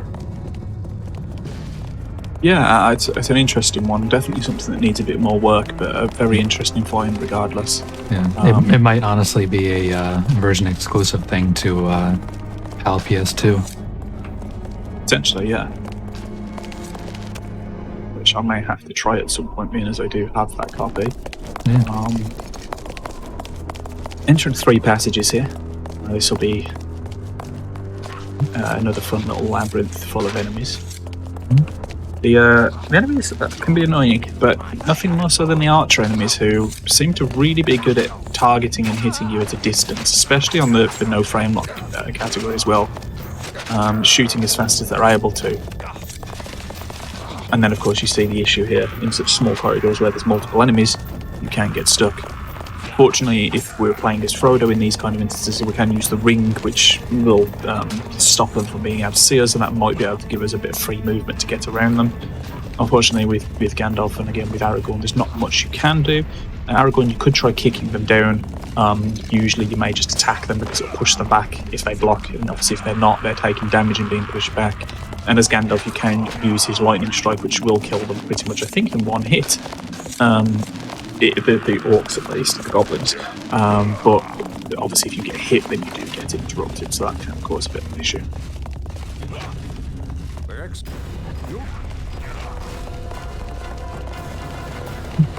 And this kind of little mini section, you just kind of pushing blocks onto buttons, and you're not getting attacked at all, for the most part. Someone did mention this in the chat earlier as well, mentioning getting stuck on this bit. I think, again, it's one of those things. It's actually quite easy when you know it, but I think the first time you do it, you're not entirely sure that it's as simple as doing that. Again, the Fellowship is taking care of the trolls and the goblins and whatnot while you're doing this, and you'll get to actually see what this area looks like, because we don't have to have the view distance so minimal. The enemies shouldn't attack you in this section, but they do have a tendency to do that. Sometimes, as you saw in my run earlier, I was caught by an orc, but it's usually after the first block that you push on the left side that they usually leave you alone after that. So, unskippable cutscene coming up, but I'll let you listen to the dialogue here. Balin's time in Moria. I fear the tidings are grim indeed. They met with early fortune, driving out a host of goblins. That's where you recognise his voice from, because I guarantee you've all played a game where you recognise it from. It goes on to tell of Balin's death, an attack by orcs. Slowly but surely, the dwarves were driven back and trapped. The last lines read, "We cannot get out. The end comes. Drums, drums in the deep. They are coming." They made their last stand here. The effort to retake Moria was valiant, foolish. We should be moving on. Frodo. Now, correct me if I'm wrong. It's been a while since I've actually watched the cutscenes in this game, but Pippin actually doesn't do anything to alert the orcs here, does he? Yeah. No, he doesn't antagonize anything here. They're just here in general. Yeah, despite supposedly being faithful adaptations to the book, there are some things that it does differently.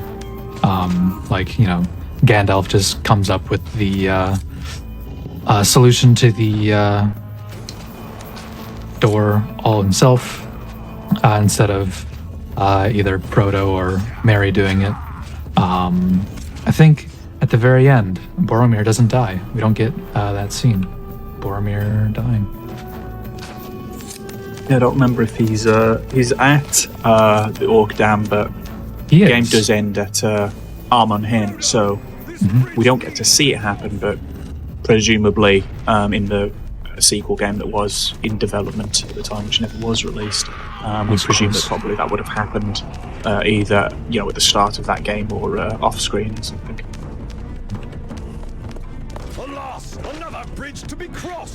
I'm gonna go ahead and do the other strategy if I can. Yeah, so going up the ladder here, extremely slow. no matter what FPS you're running it at, it's not fun. But fortunately, we don't have to go all the way around as long as we've got the correct amount of health for it. But it's a really long ladder just to get around. Again, you're meant to go to the other side to unlock the bridge for Gimli. You really don't have to. Gimli will just appear anyway. Is it just this point? I've never actually done it before. Yeah, if you aim towards where that ladder is and kind of jump that way. I did it. Yeah, almost. Now I can get past here. Just hit the ring. I don't need to. Usually, there you go. You could. Yeah, that's what I would do though. Is just hit the ring at that. Oh. But, yeah, that's Rosenberg's skip there again.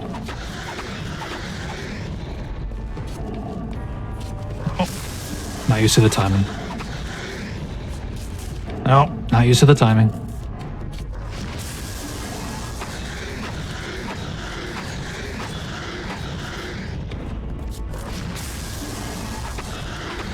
Yeah, as I mentioned before, you can usually get those 6 hits on him before you have to back up. You need to make sure you get out of range. If he hits you with a fire breath, it's not too bad. It will do a lot of damage. No. Maybe should have used the crown there, but that's okay. But yeah, his fire breath isn't too bad. Obviously, it can kill you, as you've seen there, but it's really the sword that you want to watch out for. That is an insta-kill one hit. Yeah, again, the Balrog's about, 8 feet tall. In all honesty, it looks like you could probably bully him if you really wanted to, but...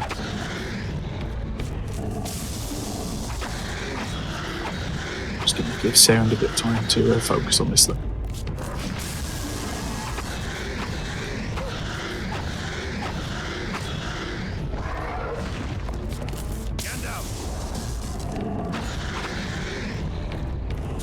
You'll see there that it went into a little bit of a quick cutscene dialogue with Aragorn. Aragorn gives you extra spirit potions to refill your mana if you start running low and you don't have too many, just to make sure that you can't run out. Doesn't cause the fight. Doesn't pause the fight. It doesn't, no.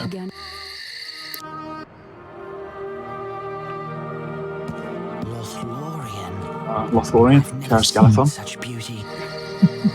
Yeah, there are a couple little sections like that where it's just kind of a, check in with the Fellowship sort of thing, talk to everyone, see what everyone thinks, but we just get to clear this shore in order to port it to the boats. Yeah. Gimli, Legolas, Boromir, I'll need your assistance.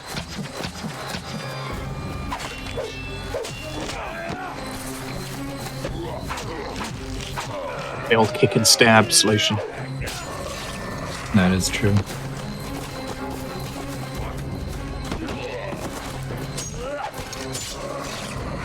Couple's fairly straightforward again, same as Troll Shores, you're just getting from point A to point B, but killing everything on your way.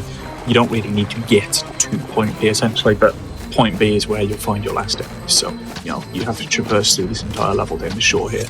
But thankfully you have the rest of the Fellowship to help you out.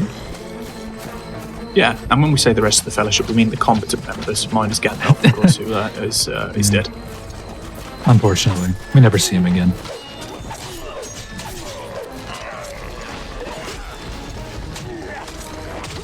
I'm gonna focus on that troll real quick.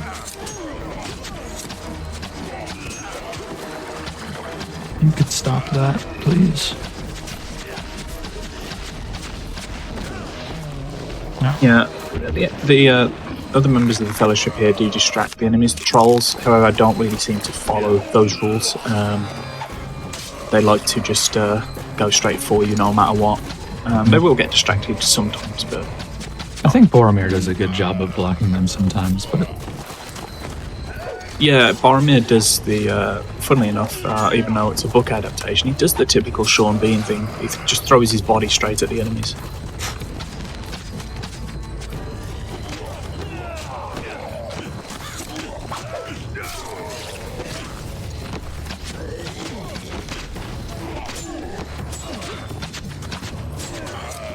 Yeah, there's no arrow draw speed. Effectively what's being done here is he's holding down the button to shoot, which is usually bound to default by, as right click, and then what you're doing is every time an arrow fires you're hitting block, which is usually bound to control, I think, and then you're just continuing then to shoot. So every time the arrow fires you shoot it again and again and again. obviously at higher frame rates, you end up, being essentially a minigun.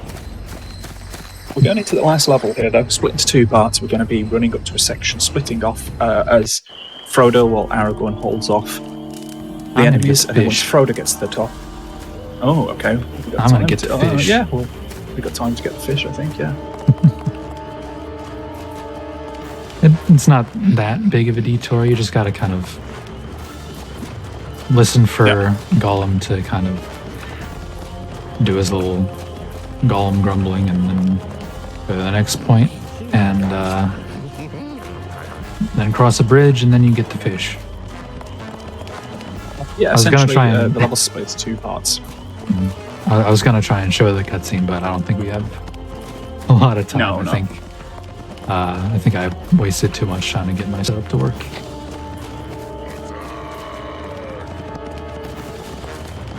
Yeah, we are closing in on the end of the run here, so if you've got any last minute questions, feel free to ask. We are getting the Easter egg weapon here really quickly.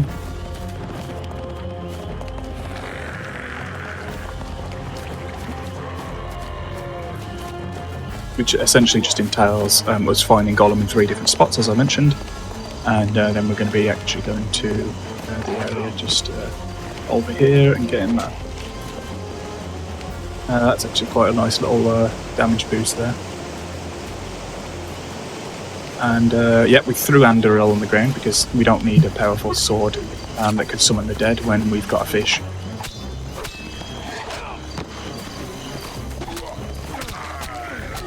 Yep, and it just plows.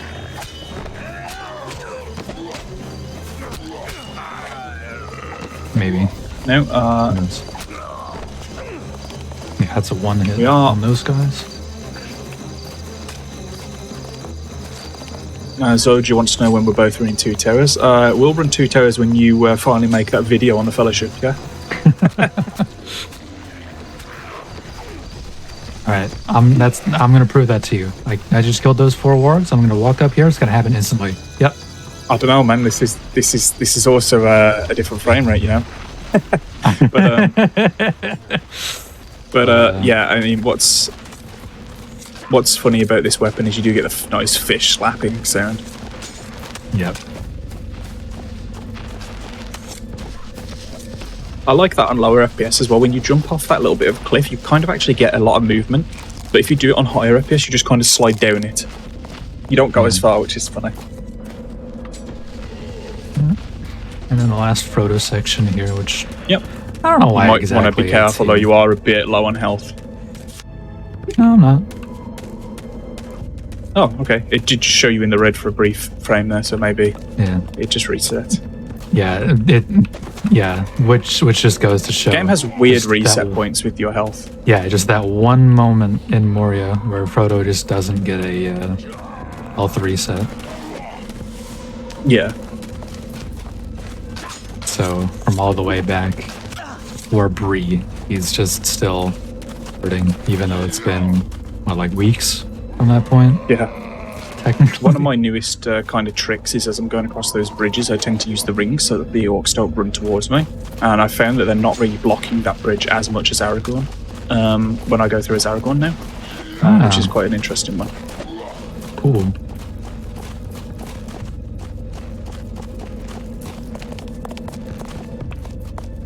Because one of the frustrating parts of this level is they do just block the bridge. This one's not as big a deal. This one usually they do that and they kind of clear out. It's the next one where they kind of stack up right at the end of it. Yeah, this one's a lot more narrow than that. But it's just one of them. Yeah. No. There you go, not too bad. Get around that. Stop that.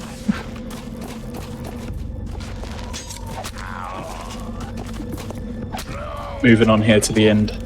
So we're going to get ready on time here. Again, same deal as before. We're going to be fighting the boss down on the ground here, shooting him 3 times in the air, actually landing those 3 hits, which you'll notice when he gets hit because he does kind of,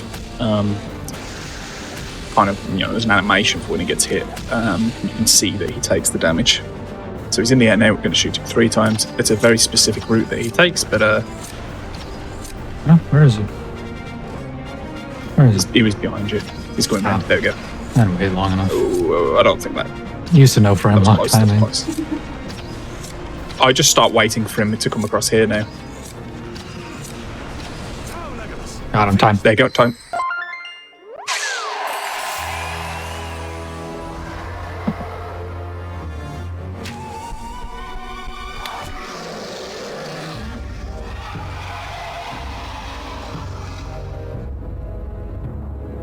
The Fellowship of the Ring has triumphed. I wasn't sure if y'all were just going to start the shout outs or not.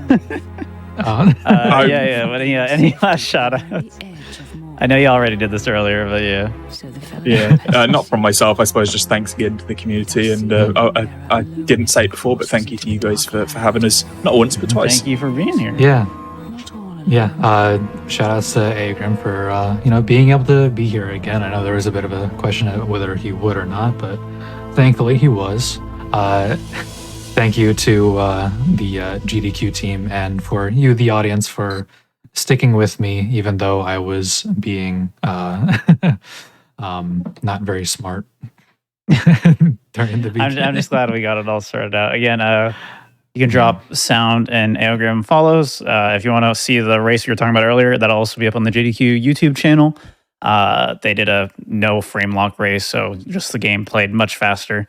And we're going to just go ahead and start setting up our last run of the marathon, which is, I always forget the exact name of this. Let me double check. It is Middle-earth Shadow of Mordor Any Present. So that's going to be the longest run of the marathon, and it's the last one. So don't go anywhere. We'll be back in just a few minutes.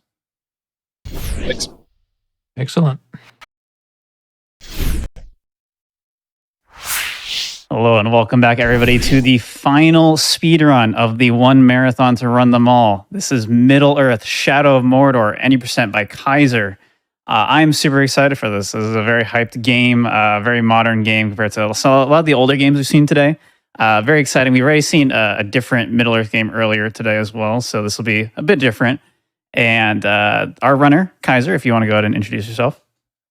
Hello, I'm Kaiser, and I'm currently the world record holder for this game, and gonna speedrun the Any Percent category of the 2-game series, Shadow of Mordor.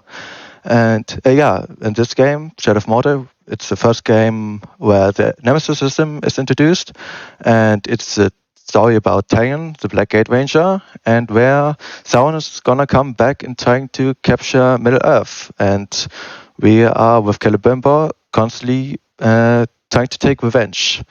And so starting off with the game.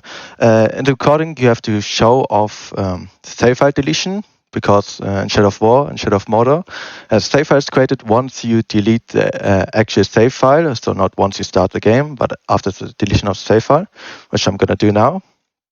Now we enter there. And the timer is going to start after I'm going to skip the first cutscene. Is there anything else? Otherwise, I could start. Whenever you're ready, go ahead. Alright, then we're gonna go straight in. So I'm gonna skip this cutscene in 3 seconds. 3, 2, 1, go. Okay, so right now we're on the Black Gate, training with our son, being introduced in the Hobbit system. And as we're trying to fight with him, get a good view about the Black Gate. And right after this cutscene, we're gonna be introduced into Hell, that is Mordor. Right now, we're being raided by Sauron's forces, obviously, and they're trying to come back. And in this mission, unlike, not trying to insta-kill pretty much captains, but rather, I just, the first part, you're trying to insta-kill those grounds around you. Instead of like captains, by throwing them into specific places, which I can show off very well with these two. Gonna grab this one, go onto this small platform. Okay, he doesn't usually throw that. Okay, I'm failing this part a bit, but it's fine. As this one moved closer to us, which is actually good RNG, so I can just throw him there. Slow-mo, and we skip this part. Okay. So now a small rewind. So we're now being introduced to the stealth mechanic by walking up to our wife and kissing her, and which is a very unique way to show the stealth mechanic. As now we're gonna, you could say, walk up to the orcs and kiss them with a blade into their face. Stealth is my only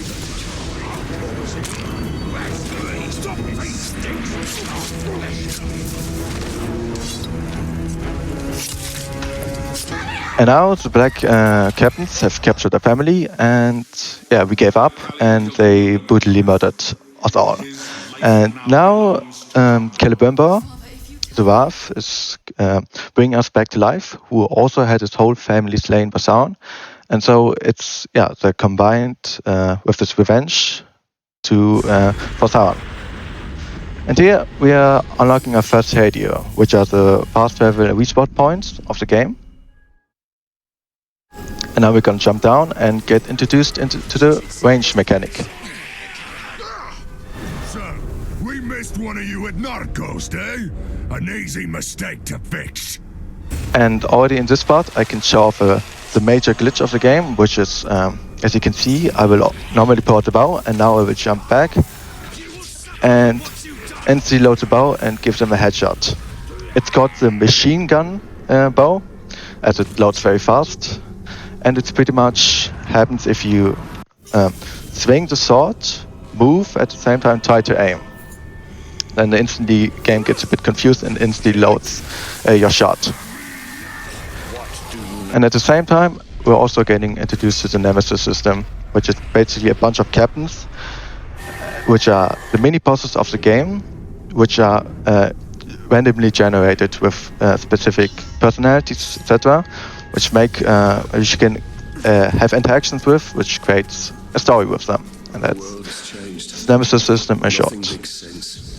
Right now we're just going for the next mission, which is a long walk. But later on we're gonna get some boosts. And on the way we're gonna kill the spider. I didn't get it with foot, so I'm gonna have to shoot with arrows. And yeah, try to get 3 spiders for some bear. Any questions? Can you understand what I'm saying? I have a German accent, so it might be hard. Yeah, chat. If you have any questions about anything that pops up during the run, or if you see something cool and you want more of an explanation, definitely just say so in chat. I can definitely pass along anything as Kaiser focuses on the run. So feel free to do that throughout the run, and I will do my best.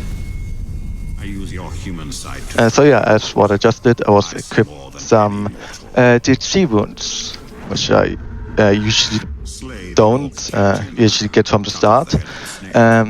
They're a new part of the DLC.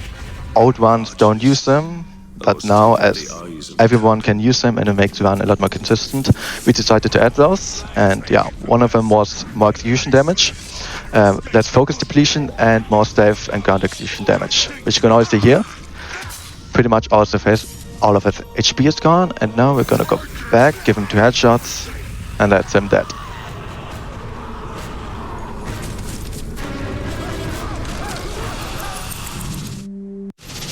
And now with the mission completed, we have 1 skill point, which we're gonna put into sprint boost, which define also a lot of the run pathing. As I dropped down, I got this small sprint boost, which makes me run faster. So the whole pathing of this game is evolved around getting as many of these sprint boosts as possible. And yeah, about this mission, this is a mission where we get introduced to Gollum, everyone's favorite character. By doing so, we're trying to get even more spiders, 1 last spider, 2 more, never mind, 2 more.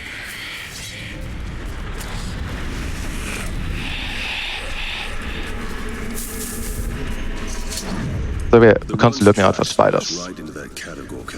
And there's our friend, Gollum. It's on the run.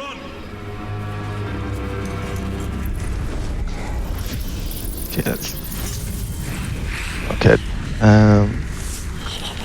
I missed a spider. I'm gonna get both of these. So that's the hunting challenge completed, and I got 100 million. This character is luckily 1 HP, so we can instantly kill him. And now I have to focus a tiny bit.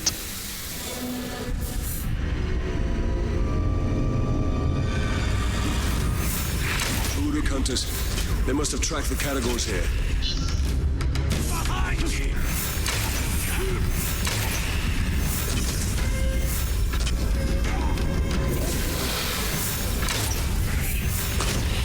So yeah, that was a lot of bow shots, which you have to get very precise. And yeah, that's the mission done. We're gonna go back to the Hadia, to the fast travel point, and walk to the next mission.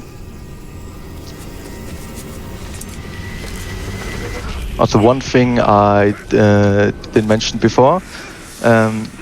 Originally, one of second place order. I think he's second place order right now. Viking's supposed to join me, but he said he couldn't make it. But I will still try to do my best with the commentary. And obviously, yeah.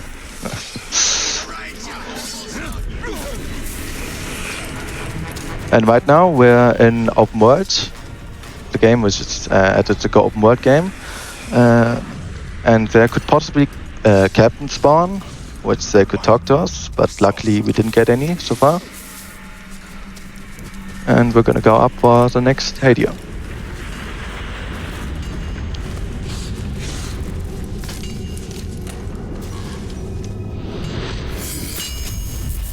So, you know, obviously we did see some Shadow of War DLC earlier. Like, what are kind of the big differences between this game and that in terms of like mechanics and stuff? Oh yeah, the special thing about Desolation of Mordor, it's also different to Shadow of War base game a lot. And okay, I was a bit lucky there. There was just a captain, so with Desolation of Mordor, you instantly you don't need to care about sprint boosts. You have pretty much Desolation of Mordor. Special thing is it's permadeath, so you also made a lot stronger in there. You have OPs, traits, as you already see, and it's a speedrun DLC. Unlike Shadow of Mordor, you can very much. It's intended to speedrun Desolation of Mordor. So yeah, and you don't have. Shadow of Mordor is focused a lot around escort missions like these. In this escort mission, I'm following Redback, which is a captain, outsider captain, who's being bullied by other captains, and he's trying to get revenge by teaming up with a dark human being. Is in charge of this camp, yeah. But he's no war chief. They answer directly to the Black Hand. And now I'm gonna get more arrows. So we have 6 now. I'll show them all when I'm in the Black Hand's inner circle. Becoming a captain is just a Yeah, this game is also a lot focused on your arrows, as prepared to step hard on his neck. they're the only way to quickly kill grunts. How did you get free, scum? Yeah, you can definitely tell you're a lot less like powerful off the bat compared to Desolation. Oh yeah, that's why in the first mission you try to insta-kill grunts and not captains like that. And now we're gonna aim a bit and try to punch Redback in where we want him to go. That was pretty good. We come to blows as far back as Ratback can remember. Still, Ratback never wins. Last time, he kicks Ratback into the Caragor pit. All the others laugh as the Caragor bats Ratback around like a yarn ball. Oh, that Gorof's gonna pay. Smug piece of dung. He'll pay. And sometimes I'll just have the Redback or someone like that explain stories, and they do it sometimes quite well. I hope you can understand what they say in the stream. Right, gonna kill this grunt, and then once he moves past this wall, we can jump down and go for the fortress. Goblin's gone off again. What do you think we can get away? Bloody murder! And I have this Morgafly nest drop down, which is pretty much a wasp nest, and then everybody in the area gets terrified. A very good way to deal with grunts. He's always by the hunting camp. Goroth's in the hunting camp. So much for him always being in the same place. Captain who fears his own beast. Fear is a powerful tool, Talion. Let's put Goroth to work. We're close. So also about this captain, he's also pre-generated, so this fight is gonna be also very quick and unique. As we already know, he's terrified of Caragors, so what we're gonna do is very simple. He's sitting next to a Caragor cage, and once he notices the Caragor's out, he grabs his fans. And now we can drain him, and once they're terrified, and you can grab him, put him down, and when you press E, you can explode the head.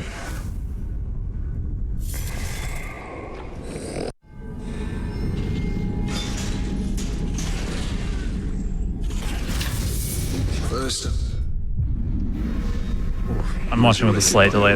Now Yeah. I'm working with an orc. What could possibly be next? We must use the weapons of our enemy against him. The orcs hate each other almost as much as they hate us. Alright, now we're getting to the next mission, which is also very machine gun bow heavy. I'm gonna have to focus there a bit too. Blind his many eyes, and the beast can't see you coming.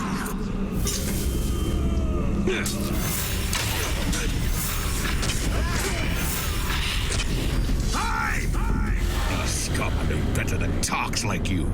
And I will show everyone here how low that is. So, yeah, volunteers to get the ones close to you, as the ones far away will get notified from a machine gun raining down onto them. Now, as everyone's dead, you just attack him. And then you can grab him after that move. Prisoner alive. Our path lies in his mind. And now we unlock war chiefs. Captains on the bottom row are the mini bosses we know, and war chiefs are their bosses again. So even bigger bosses. And the game is focused a lot around these war chiefs as the story of the game. As we're in the next in this region, we're gonna try to kill 4 war chiefs. Then we can move to the next one where we dominate 5 war chiefs. So this war chief is also pre-generated, so it's gonna be a quick fight and consistent one.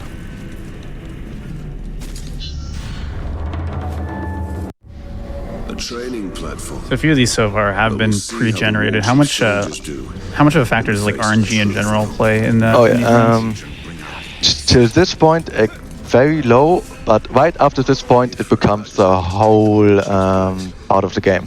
Oh, fun. I guess it just less pre-generated after that point.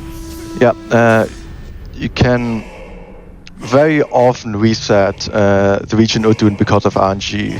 It depends how good your runs are, but you I sometimes reset like 20 runs a day. Gotcha. But that's when I try to get the perfect run. Now he's gonna jump down, and I can dive attack him. Give him arrow shot.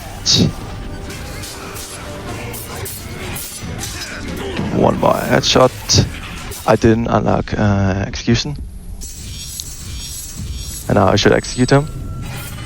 Killing him and skipping his final line. It's a different way than we usually do, because usually we don't self-attack him.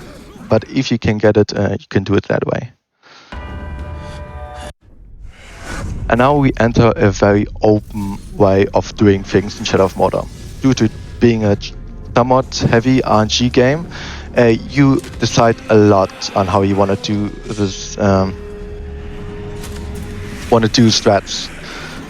Right now I got a bit of bad RNG because a consistent info drop didn't spawn. That's bad. Yeah, also this part is very info heavy.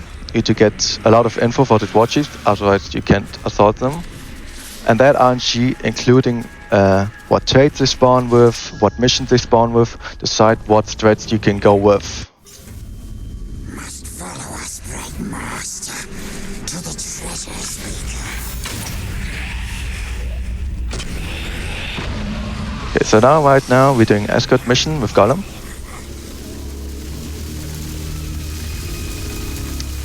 One's favorite character. Oh yep, he's got, and plus he's gonna sing in a moment, so we'll have singing Gollum.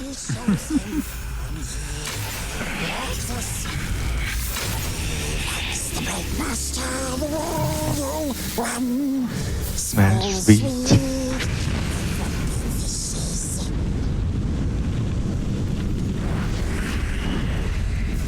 And he stopped singing, sadly. No. He will do it. So he will do so in a moment again, hopefully. So for these escort missions, there we go. like how are you just trying? Do they like take damage? Are you like concerned about protecting them? Oh no, we just follow them. No, but they are annoying each time. They can lose you a lot of time if you don't care. Watch out. Okay. That's fun. Which is That's gonna good. be, yeah. Gollum isn't really bad. He's a very nice one, but coming up in a moment, there's gonna be 1 or 2 missions. There's gonna be the worst one of them all. Here gone. So yeah, this mission is a rather unique one. Instead of like doing specific objects, you wait a minute, and in this minute we're getting ahead here, which sometimes come to use. And yeah, we're waiting a whole minute, 60 seconds, which means, yeah, 60 seconds, and then those ghouls stop spawning. So during those 60 seconds, you can kill as many as you want. They will continue spawning. So right now we're just gonna wait these 60 seconds off, export one of the spells, and then hope to get all in one shot, which is pretty much in 15 seconds. And yeah, we're just gonna wait on this position, hang around, and yeah. Oh, this is very funny. Let's see if I can get lucky. Which one survived? You guys. Alright. That halfling. Now to the next mission. Will betray us to the Black Hand the first chance he gets. He has no love for the Dark Lord. That creature has a part to play in the fate of all Middle-earth. I can feel it. So with the next mission, it's gonna unlock one of the most important skills we will have. Gonna come in very handy. The little vermin is not here. The eagle hunts rabbits from up high, and so shall we. Also some hard sprint boost. I just showed why they're hard because you can fall down and then I'll get it. That didn't happen in a while.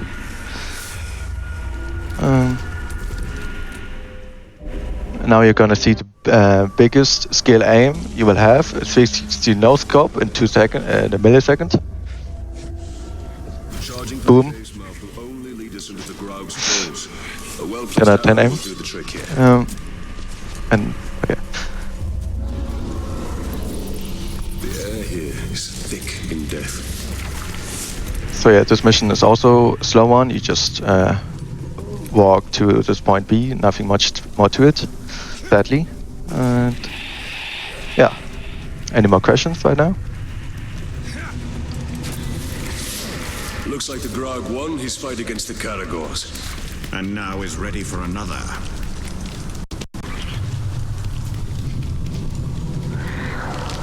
Nightcrawlers, vermin from the depths of the earth. Oh, so what inspired you to run this game? This category, I guess. Originally, I'm a Shadow of War runner, 80%. Okay. So, yeah. Okay. I'm gonna go this in a moment because I need to show this. Okay. So this is Shadow Strike, where you can just use 2 hours and go to him. And also another glitch. You jump down here, usually get a sprint boost, and the sprint boost stays active, so I can actually use it now despite not having supposed to have a sprint boost. Okay, so yeah, I'm originally a Shadow of War runner, and it was yeah, after I got pretty much used to Shadow of War and Shadow of War a bit, you obviously have the feeling to play speedrun the first game. There was also a huge community at the time, so it was very motivating to speedrun at that point. And yeah, then level 1, it took a lot of time before I started running, because it's like, it's hard to start running it, but once you get into it, it's very much fun. Once I started it, I did ran for a whole 2 weeks every day. At 100 attempts.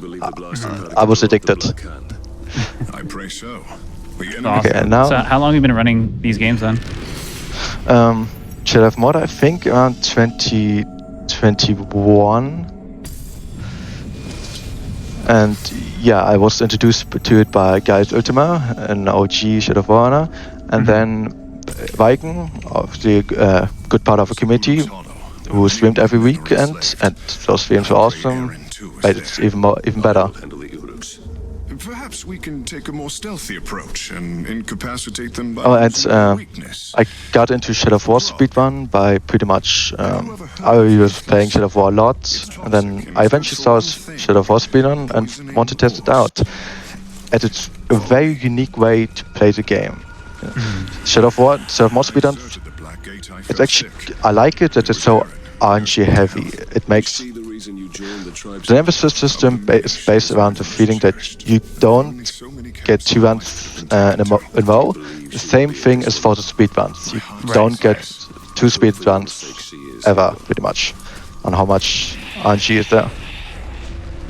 Alright, so I just added 2 more runes to my one, which is one of the most broken ones, which is brutalize, being even stronger. So what I can do now is just walk up to these orcs.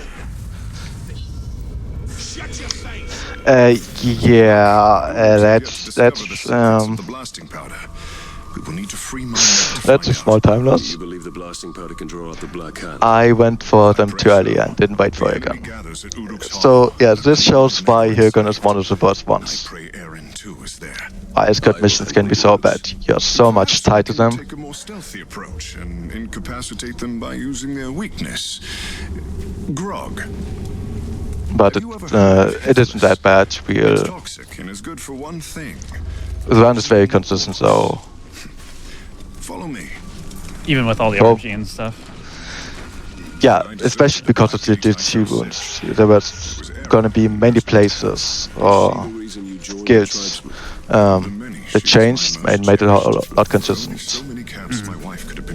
Just Udun is still once consistent. Plus, we have a chance, I hope I can get the RNG, to show off a whole 3-minute skip, but that's very rare. Yeah, you need to get a very specific rune.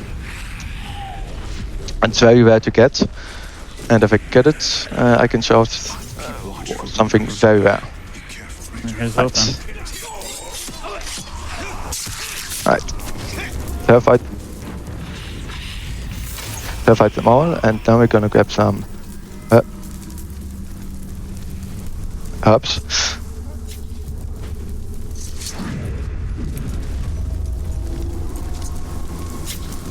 And then, yeah, this is pretty much the mission is collecting herbs at 3 different places.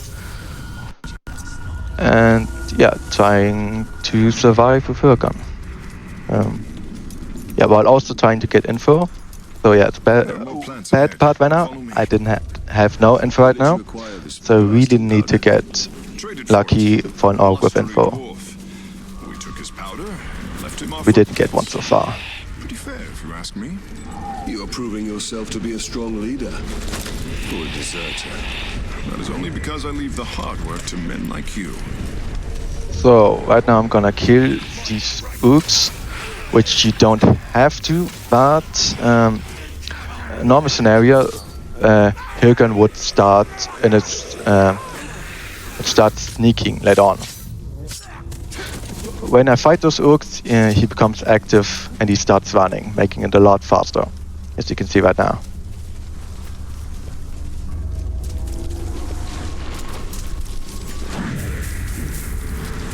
We have info orc over there, but he's too far away, sadly.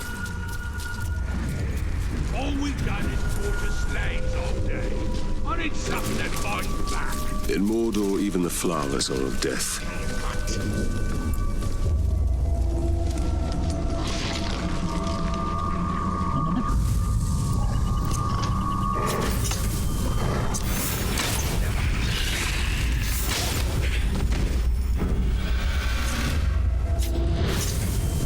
Also a place where he can easily get stuck, but this time he didn't.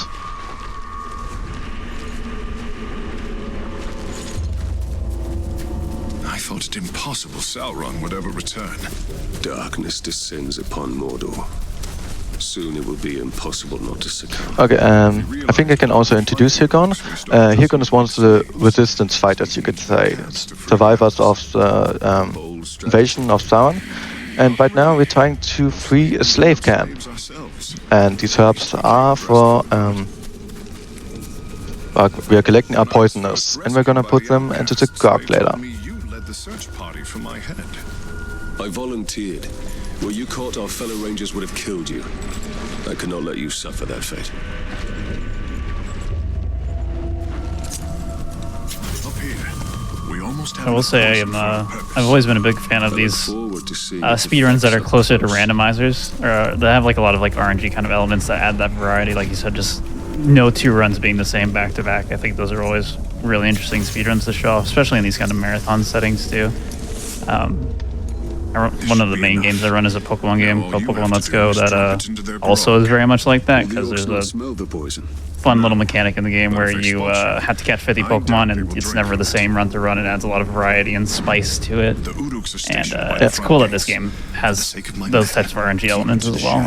I think those are always just like so much less grindy to do runs of too. Just a lot of fun to do. And Shadow of War makes it even more, and that's also special. That you can. That's how you can actually. These Uruks have killed many slaves for far less. Speedrun a game without going for actual world workout, but rather casually. Yeah, I saw when Bowser was doing the Desolation Mordor, there's like high score type stuff too, right? That like probably takes into account the speed. Oh yeah,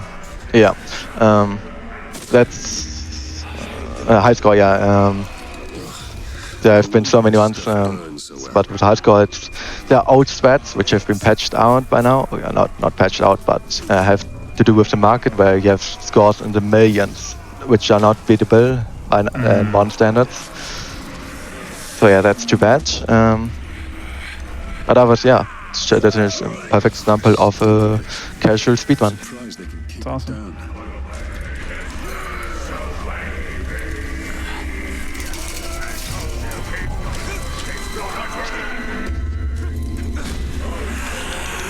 And now, after this mission, we're into hunting warships mode. It's just too bad I don't have any info right now, so I need to go looking for that. Hope I get something nearby. So yeah, this happens very rarely, but it can happen. So this is somewhat of a good time loss, because now I need to get info. It's usually time where you reset the run, but you can't in GDQ.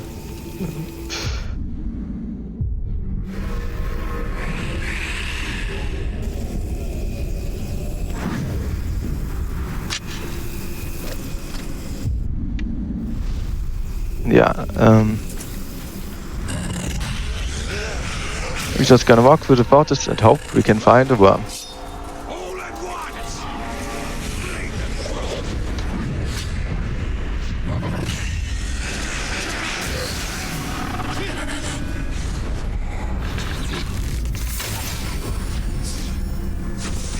Okay, now this worm will able make us unlock this mission, which is a good one. But now we also have to run away. But this also explains why the estimate is 2 hours, despite world work and being 50 minutes less, because stuff like this can happen. But it should still be fine. That makes sense, yeah. Yeah, that was one of my first questions, was just like why the estimate was so high for this, but it makes a lot of sense. There's things that can happen, yeah. With the consistency now, you usually get runs way lower than that, but it still can happen. Right. Better safe than sorry.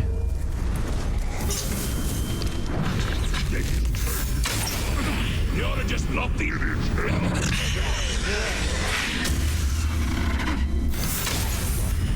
Did you hear that?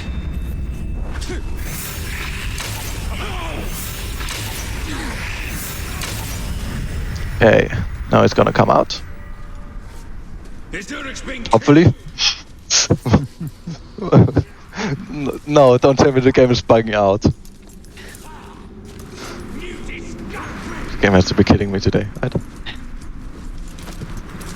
I'm gonna kill one more, because like... Hello. Okay. There we go.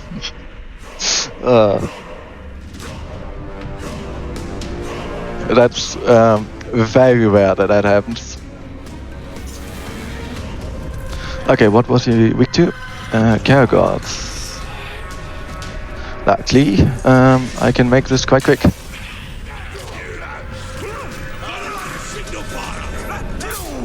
Okay, so for the rune we want to get, it's very important that we get as many stealth attacks as possible. And kill him with stealth, as it makes it likely that he drops a dagger in. Like this, which can be, if you're lucky, be that rune.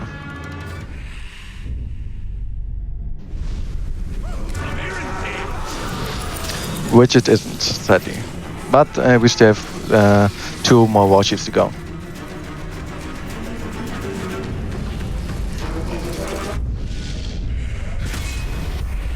Untouchable. That's a mission you want to avoid, so I'm actually gonna go for get Captain, which I can also give you info.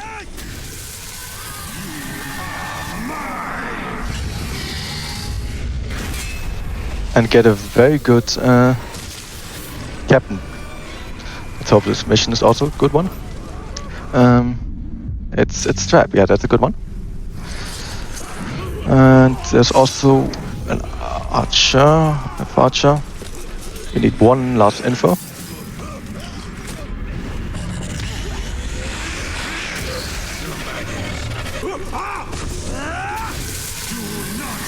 So this is the point where you have to make a lot of decisions quickly. And Squealers also somewhat good mission if the game works with you. And I'm actually gonna go there normally.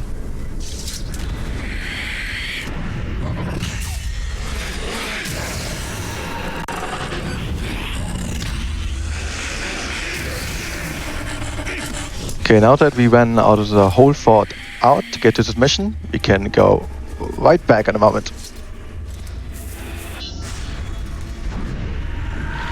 He believes he draws us into a trap. Let us not disappoint him.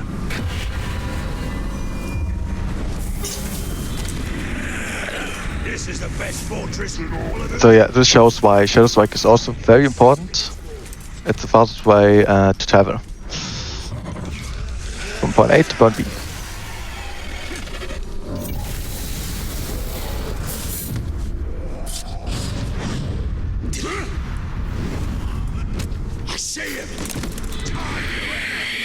And yeah, I'm constantly using wave mode, which is basically Calibumba's vision, so that you can see anything that's happening.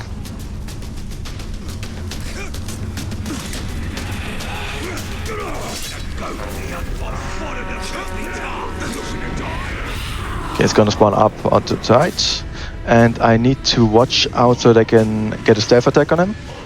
So I need to be careful. They doesn't see me.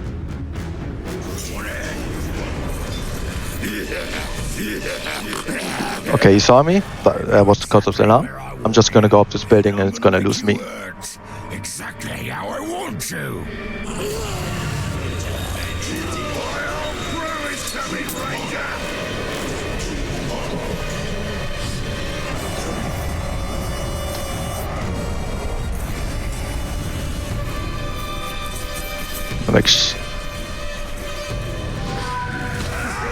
And that's in that. Okay. A non-epic wound, so that we can ignore that one. And we can go for our next and last War Chief.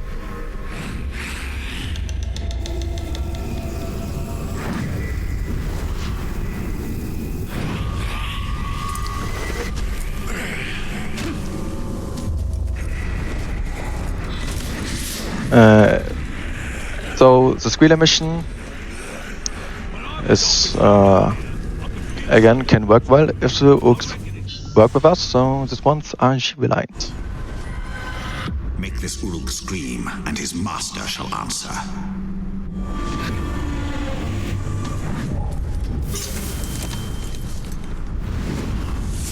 I'm getting a promotion, I know. So you best start groveling.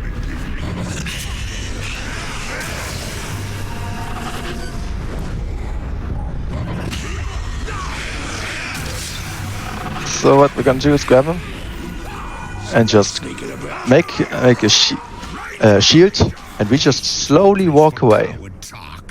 I will bury you. And I hope they don't kill him.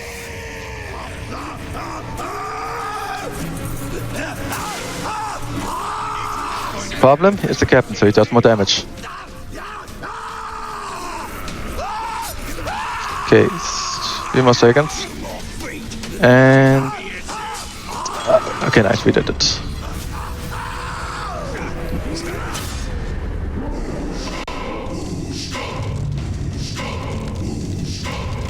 Okay, I gotta remember what it was speak to. Caragors. Do we have a Caragar up here?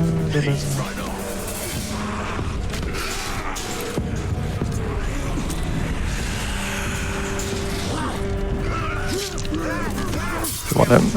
Anyway, I'm just gonna fight occasionally.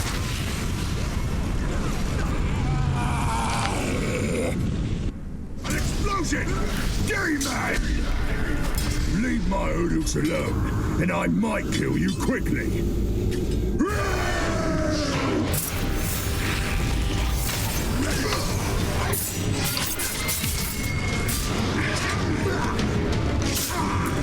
You can't hurt me! This castle's mine!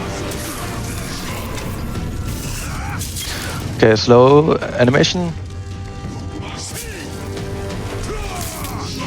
Now that's what Chief's done, finally.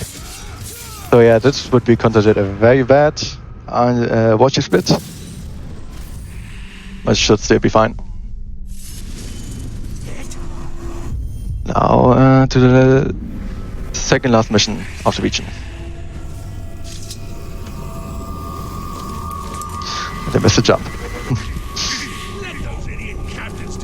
I should don't miss the jump. Anyway. So, and our last time following Hirgon. But this time the route for this mission has changed, so Hirgon can't be as annoying as he usually is in this mission.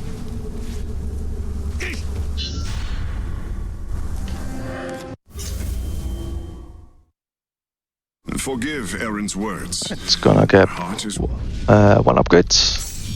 And now we have a bit of time. Any more questions? The slaves you helped us free know where the Dark Lord's monument is most Nothing vulnerable. I see in the chat. Again, reminder, if anyone has any questions about the run, definitely feel free to ask. We'll answer them whenever we have time to do so. It will make quite the trigger for the blasting powder. Probably a lot of things that are happening at the run, but maybe everyone's just an expert at the game. Yeah. I would not be surprised. I know this game's pretty popular in terms of general like Lord of the Rings games, even though it's not like the most popular game ever. But I know it made a lot of like there's a lot of hype around like the Nemesis system and stuff when it came out. Oh yeah. Darkness cannot be tamed. Someone's asking your favorite mission. Ooh, The cart's up ahead. Be ready. When there's grog, there's a box. I'm actually tough one. No words will might actually be the War Chiefs in the Dune. Even though there are a lot of RNG, it's still fun play those missions about the War Chiefs.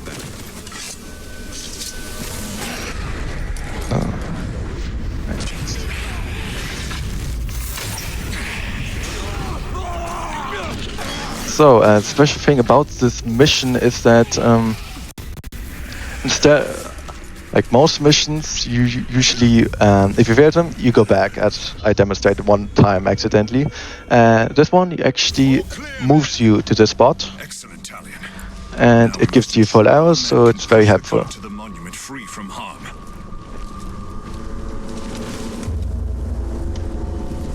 But on my favorite mission, I still have to think about that one. Fast evil corrodes. If you get to it, I will mention it. Gondor must not fall prey to the shadow. Are the escort missions your favorite missions? Let's move. Oh, definitely not. Oh no. Nobody likes them. Are they as common in like Shadow of War? Not that obviously we didn't really much. see any in like the Desolation one, but obviously it's a DLC, so it's different. No, they're very there. You have a few, but like ones, for example, with Tariel, she's it's so much nicer that you can just walk around the whole map. That's actually one mission where you just go through the whole map of the area in like 10 seconds, and if you do it in a specific way, the game doesn't fail you. Interesting. And it's usually a lot faster. So yeah, we're gonna kill a couple more. And I'm gonna hope the orc Caragor takes care of that one. Yep, he's dead. So normally in the old strats, you would have had to deal with the Caragor, but now, as I just showed earlier, we can just cancel this mission. It's just running away. And now Hirgon is right next to us, and I'm full with arrows. Fighting side by side. Who would have thought? And in Shadow of Mordor they have a very close range, as I'm gonna show. I'm gonna walk up to Sadia, and he's gonna lose me in a moment. Which is also in the Redback missions before, you have to be like a meter next to him. Which makes it a lot more annoying, while in Shadow of War you have a lot more freedom to move around. As am I. The ghouls swarm Durthang. My men can use this distraction to push the cart beneath the bridge unseen.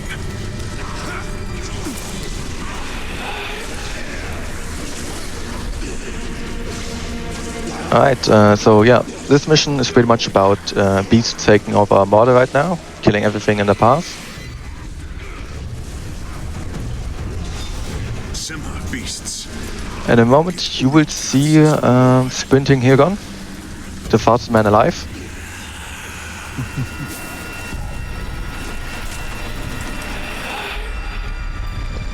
I don't know, the 1500 frame per second Hobbit that we had at the start of the marathon was pretty fast. Okay. Okay, I know if you're going to beat that, but he definitely gets close to it. I will say the Shadow of War sprint speed was probably almost the same in terms of just how fast the character is moving.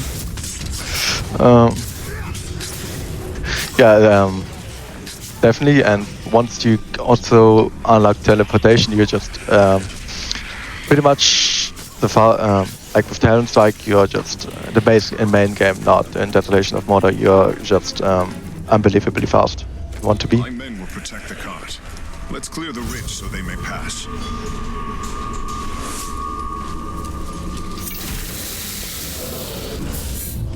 But yeah, in Shadow of War you have the focus bar and infinite sprint boost with the focus bar, while in Shadow of Mordor you still have to get for each and every focus point. So in Shadow of War we would just ignore all of these sprint boosts. Something is amiss.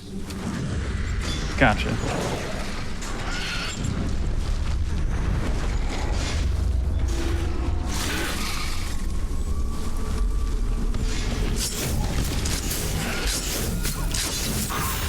someone was asking in chat about like bugs. Obviously, you had like the game kind of being weird earlier with I don't remember exactly what it was, but they're just not something not spawning. Yeah, that's very rare.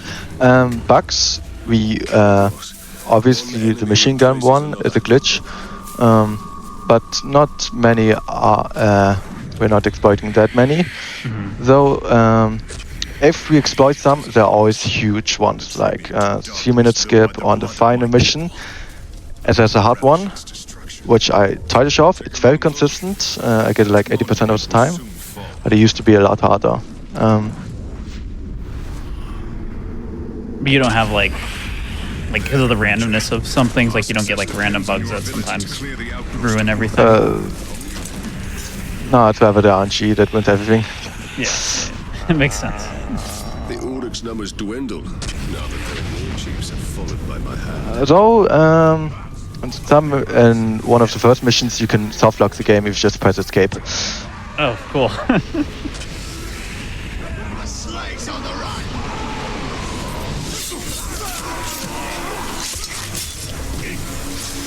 Alright,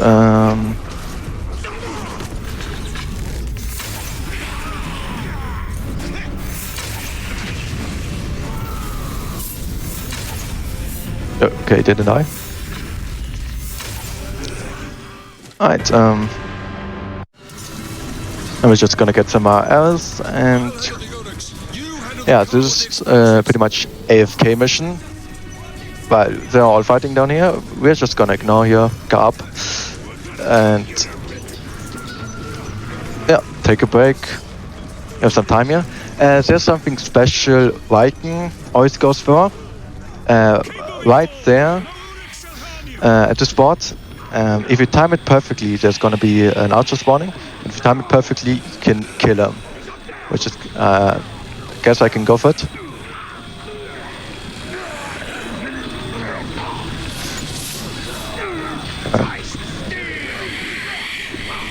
Okay, does he want to spawn? There we go. Never mind. So yeah, very hard to get. It's like a 1/10 of a second you have to get, and usually you do it with timer. Oh wow. But it saves like also a 1/10 of a second, as you just have to do in the bow machine gun load. But yeah, that's something Viking does. He also has sometimes unique threats like flower collecting. You try to collect every flower you can without time loss. And yeah, now we're just gonna push the Gog Battle to the wall and ignore everything else as it has enough HP.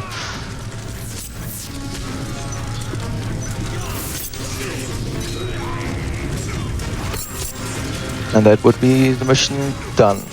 And then we're gonna head into our first boss fight after this, being the last mission of this region.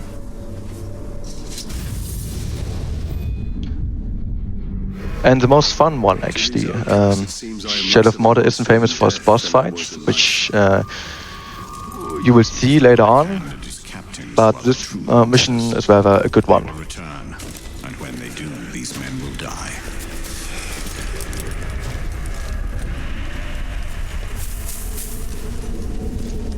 We're gonna face the hammer.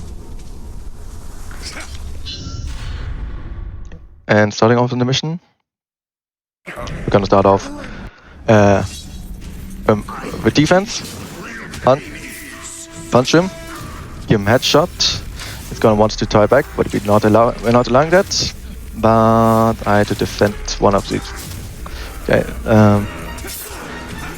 But it's close to a quarter of its HP. That means he's gonna do this, and then we're gonna just roll down and ignore it.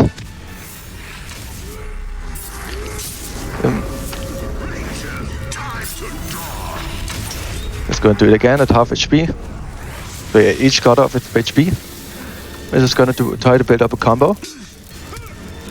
Give him shot into the arrow. Execute. Now it's going to go for his ultimate again.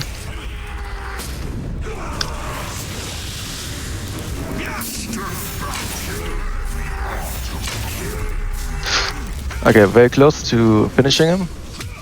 But sadly I don't have else, so I'm just gonna have to do it slowly, painfully.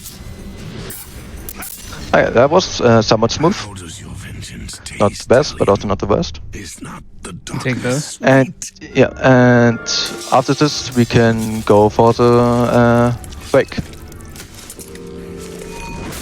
So I'm just gonna move fast travel to Haiti, and then we can pause.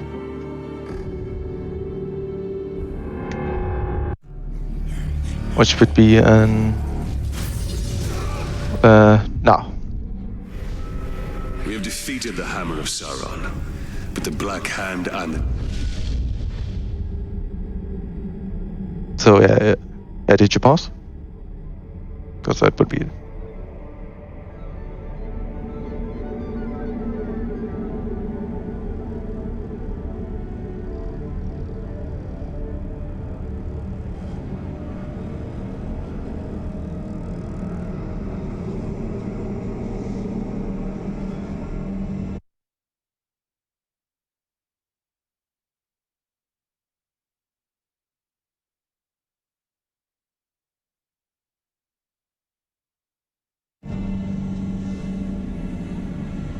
Oh wait, was that the pause for the break? Yeah. Oh, sorry. Yeah, no, the timer didn't pause. Yeah, we didn't catch that. Sorry. I looked away for a second. I looked away for too long. My bad. All right, yeah. So we'll fix the timer during the break to reflect that. But yeah, we're gonna take a quick break. Take a quick stretch break because this is one of the longer runs of the marathon. Going to be back in just a few minutes. Don't go anywhere. Take the opportunity to stretch, get some water, use bathroom, whatever you got to do. And we'll be back in just a little bit.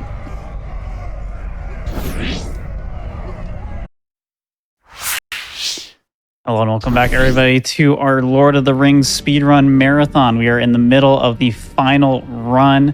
Kaiser, why don't you just go ahead and count us right back in and we can get to it? All right. Yeah, I will start then in 2 seconds. 3, 2, 1, go.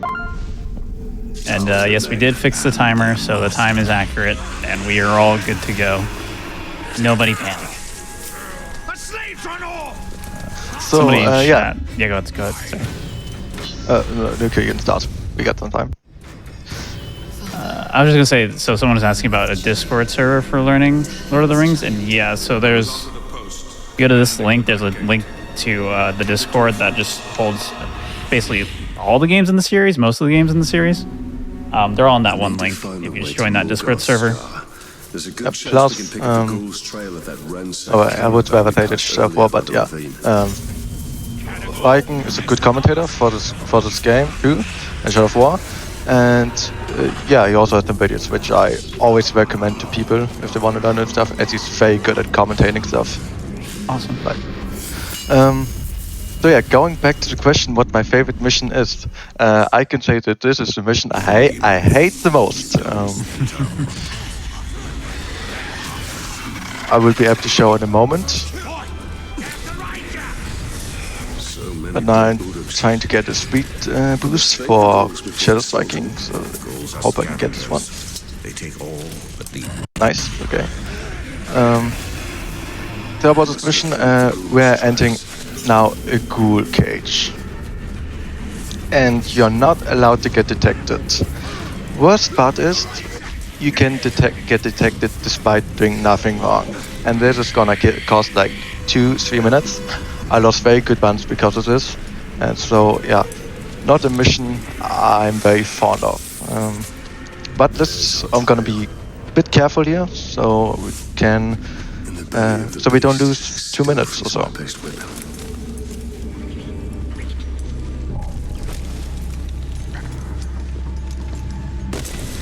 Staying high will keep me out of sight.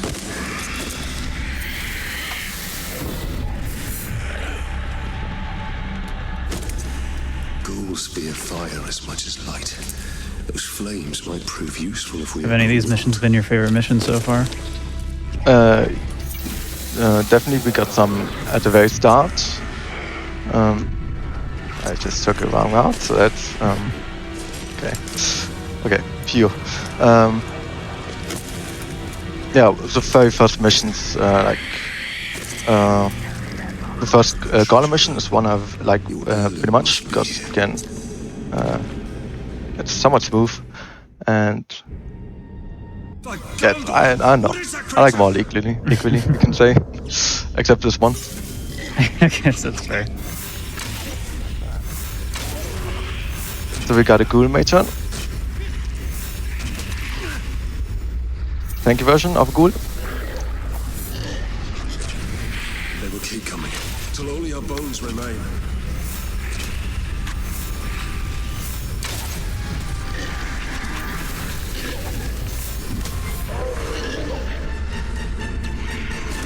The storm is past. And now on this spot, I can show up a small glitch found by Viking, which is basically shadow striking to these two ghouls. It's a tiny bit slower, but now this area is supposed to be filled, ghouls spawning everywhere, and now it's pretty much empty. Nobody's spawning, so you don't get blocked by any of them. And that's the mission done. So yeah, this time we were lucky. So this time I like this mission. All that he had taught me and forged the three in secret: water, air, and fire. Now on the next mission we're gonna unlock a unique part of the Nemesis system, which is recruiting orcs. You can now gonna go dominate some archers, and have them fight on our side. The future must be met. So this mission is also very precise on the movement. You need to get precise in order to get speed boosts, and the tiny risky strat, which I'm gonna show in a moment, where you run over here and shadow strike to the archer all the way over here. And in this mission you're not supposed to be seen, but if you strike a hammer into their face, they don't see you. Now instead of running all the way here, we just shadow strike over here. The Queen told us our answers to building an orc army lie within this fortress. If we brand those archers, we can build our army and save these men at the same time.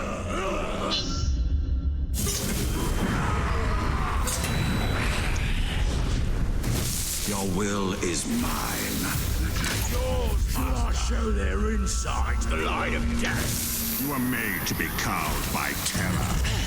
And also a small thing, and if you drain them on the ground and drain them, if you drain them, they will stand up quicker.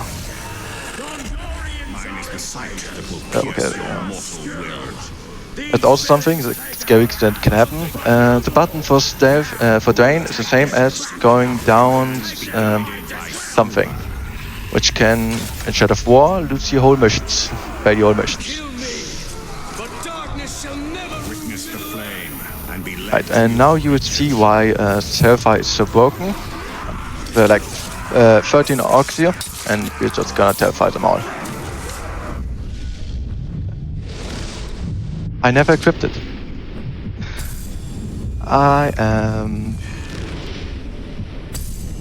bought upgrade, but I never equipped it. So that's bad. Not too bad. It's gonna be like 10 seconds. We just can explode this barrel, and machine gun kill the rest.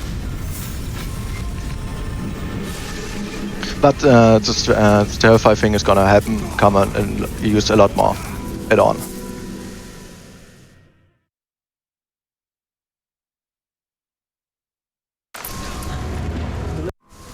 Now there's gonna be a huge wave coming. We're just gonna explode this wasp nest.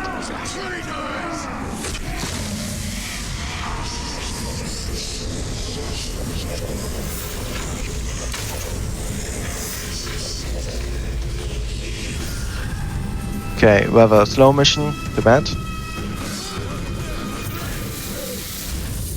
It is one thing to kill. That's funny that I forgot the Terrify thing in my last run too, so that's a back-to-back. Gift. We can use the weapon of the enemy against him. Okay, now instead of dominating guns, we are gonna dominate a whole captain. And gonna make him war chief. And our first captain is gonna be Gooply. Marwan said to bring her an army. We shall not build an army. We shall command one. We'll need to find an Uruk captain to dominate and make our own. There is a slave idea here named Grublik. We will make him serve our Gonna shadow strike to the captain. Not captain, Archer. Once he comes around this building.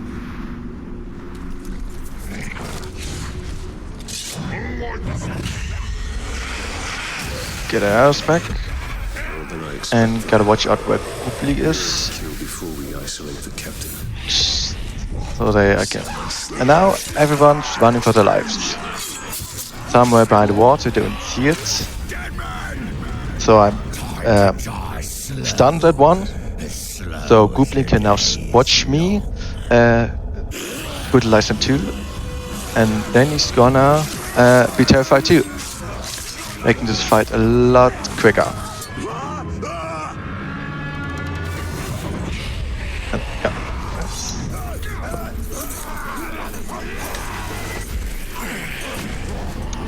Gooply isn't working with me.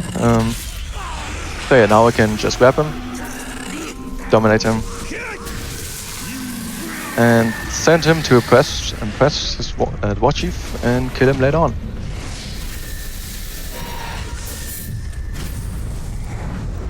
It is done. He's ours. We must now make this captain a bodyguard, if he is ever to be a war chief. It is from first strike of thunder that his born spirit.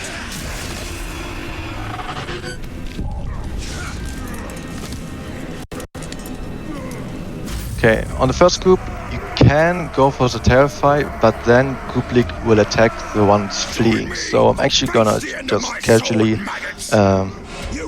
kill the orcs. Come and make me. I must help Grublik eliminate all those who challenge him. I see him. Hard for the Dark Lord. Now we can come down. Our protege wields fear like a weapon, and we are his invisible ally. A shadow who stays close and sees all. That is the Elven way. Yeah, Goopling is taking a lot of time in this part. Now we're just gonna go to the scoop, brutalize this one, and the rest are gonna flee. Simple as that.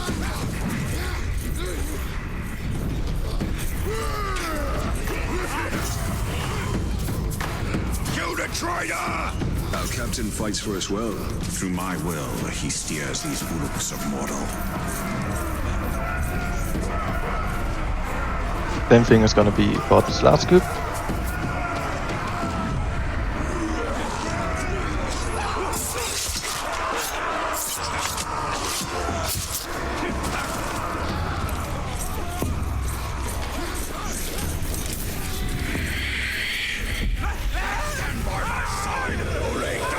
Okay, so another thing is, if I drain him, it's gonna stop talking, and we're gonna skip his lines that way. Same thing you can do with Tyrion. After these three captains are gonna talk, I'm gonna drain this orc. I'm just gonna skip Tyrions and kill the Bomber lines. Like that.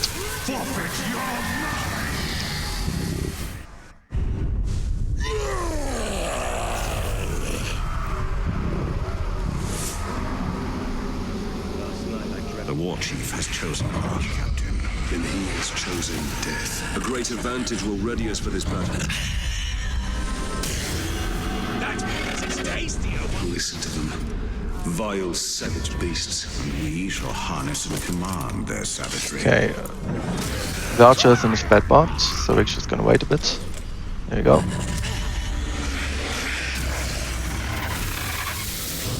So we're just shadow striking around a lot.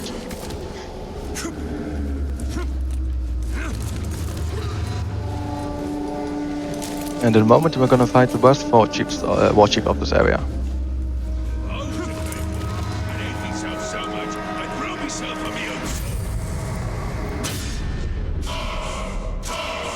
Okay, so there's gonna be a few things happening at the same time.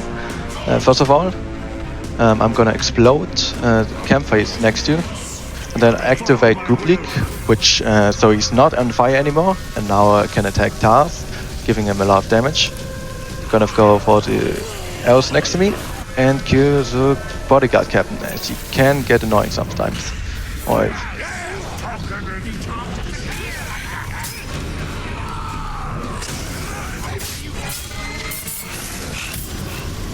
Which is also a huge time loss because Tars does damage to him and he has a lot of HP. Right. Well, you behind this, I wonder? Hoping to take advantage, no doubt. I'm just gonna casually fight him. You won't trick me! You must think I'm simple, trying to eat. Do that turn now! Not before, not now! Alright, skip this finishing lines. Finishing lines. But a long animation.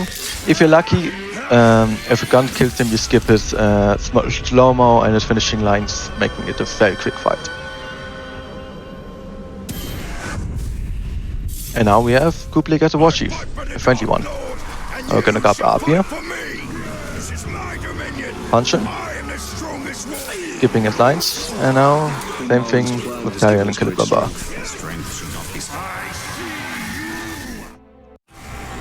That's mission done. Saruman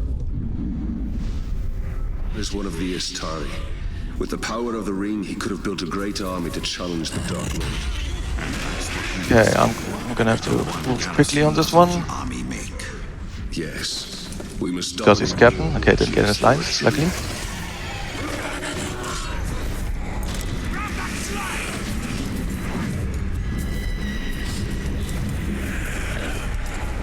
Also think this would be case where there's a rune where you have double sprint boost ration, which also which you can get through the first warchief and shows that RNG also influences the pathing. Because if I had it rune, I would be a lot faster here now.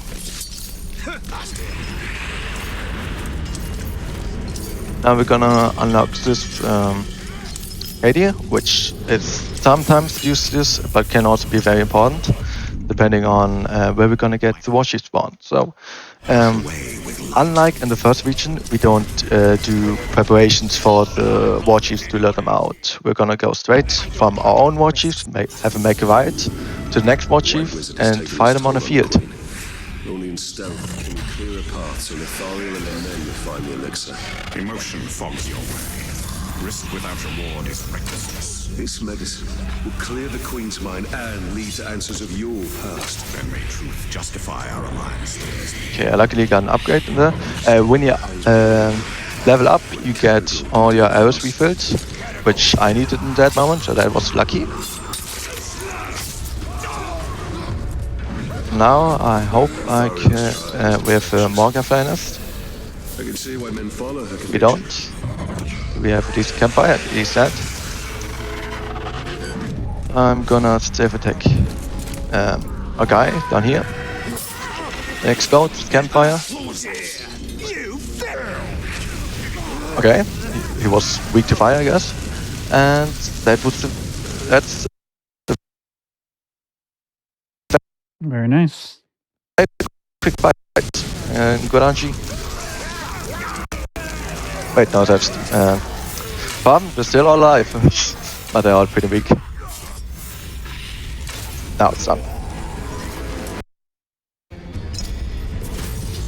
Nethariel's strength shines through her leadership. Okay, now we want to know where Group League is. It's okay. In the bottom, top left of this, we have a bottom left of the map. Top left of the map, we have a warchief mission where Group League is, and we're gonna go for that one. That spawn can vary, so sometimes we would go for Group League now, after the Torfin mission, which is about to come up, or after the rescue mission, which is dead on. So, yeah, this is Torfin mission, and this is Torfin, a hunted dwarf, which, yeah, Desolation of Mordor. This is exactly him in the first game. Do not die. So the first introduction to a game, and in Desolation he comes back, but he doesn't meet Tyrion back again, but we have a Baronar. So yeah, Torvin is a hunter in the region, and he's introducing us to hunting. A changed man. Hopefully for the better, but you never know. When I was hunting wargs, I picked up their ways quickly. Move up here, and once you reach the limit, there's gonna be Karagos warning, and you're gonna hit the last one. Have him notify you, and he's gonna come running to you. Charges, you have two options: knock the bastard down, or eat dirt.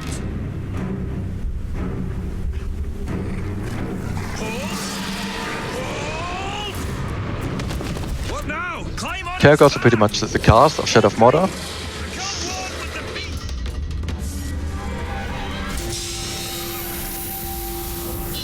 Now we're gonna wait for Tommy to come back. We're gonna grab 3 upgrades, Competent, Soda Charge, and Riding Karagos. And yeah, Soda Charge being one very important later on with Watchy fights. And I still need to get an arrow upgrades. Now with 8 arrows instead of 6. So, which is important for this mission, as this mission is very aiming heavy. And unlike the other ones, we don't have machine gun bow. You have to constantly aim from the Karagos. So yeah, this requires a lot of aiming skill. And yeah, somewhat. Dogs working with you. Sounds depressing. Move. Now we're gonna move ahead and kill some. Let's find some orcs. Elegantine the beast.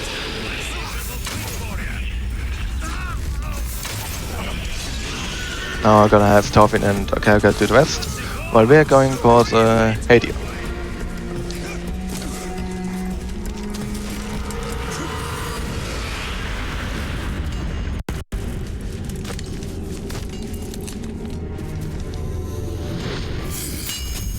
And we're gonna hope that Torvin does a good job. To me, is this my inheritance?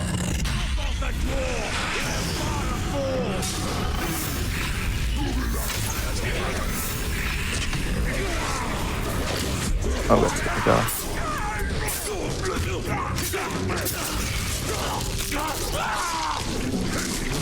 See now, Captain. Even the fiercest beast can be used for good.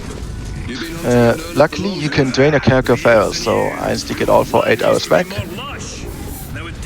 and use it on these. But it uses HP, so in rare situations, your character can actually die from that. You take him up high.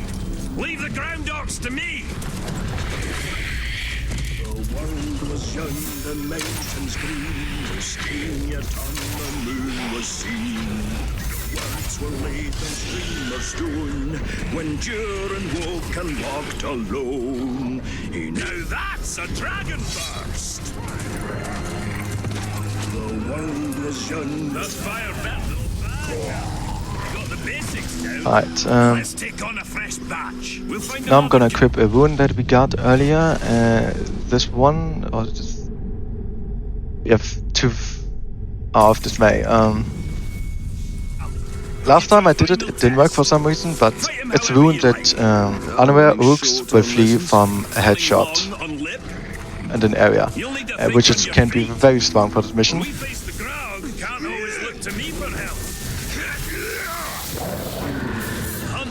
And yeah, next up there's gonna be a huge wave of orcs. We're gonna try to get everyone. I once tracked a grey eagle back to her nest. I decided to let them be. Where you have to manage a lot with your focus. So we are gonna hope they get terrified.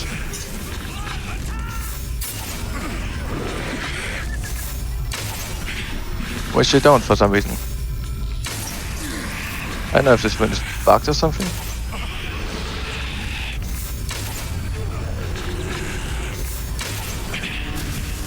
Right. Gonna have to do the rest without focus, as I need to save my focus for the very last one.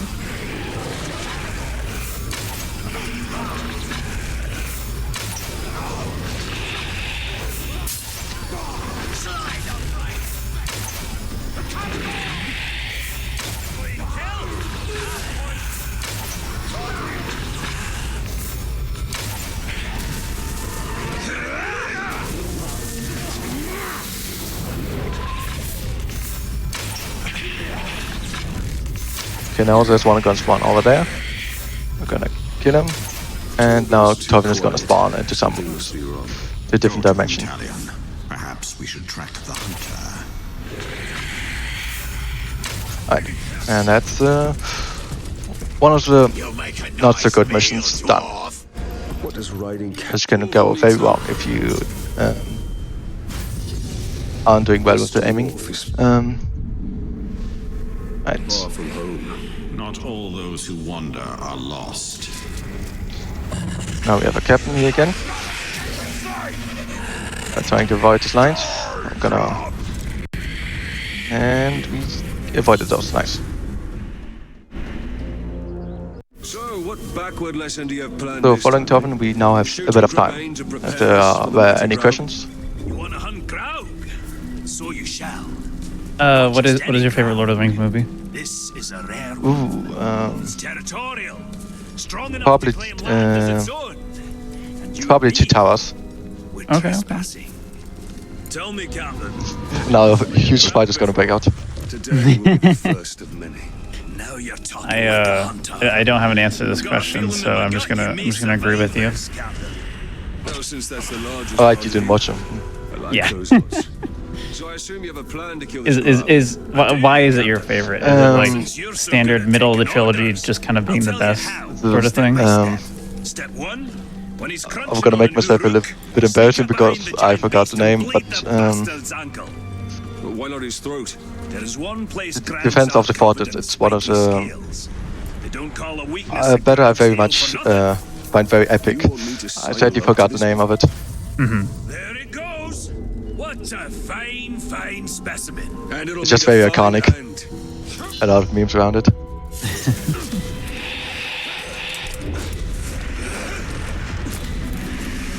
From Moran.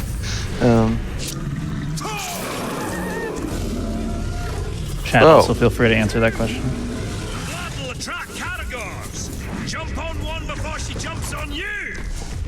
Yeah, right now we're dealing with Gargs, the biggest enemies of the game.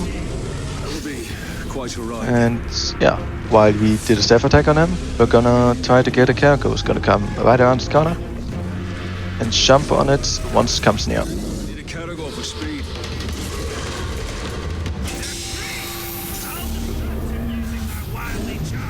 Well, you, Captain, shoot him in the head. Sounds easy enough. Right, Captain.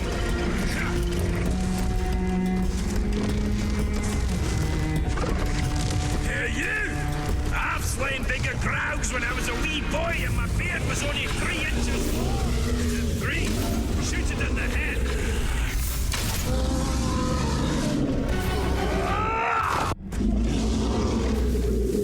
What's step 4? It should be dead. You must have done it wrong. I'm following your orders. Well, that's your problem. Think for yourself. And guess what? Once you get introduced to the Grag, you obviously dominate one.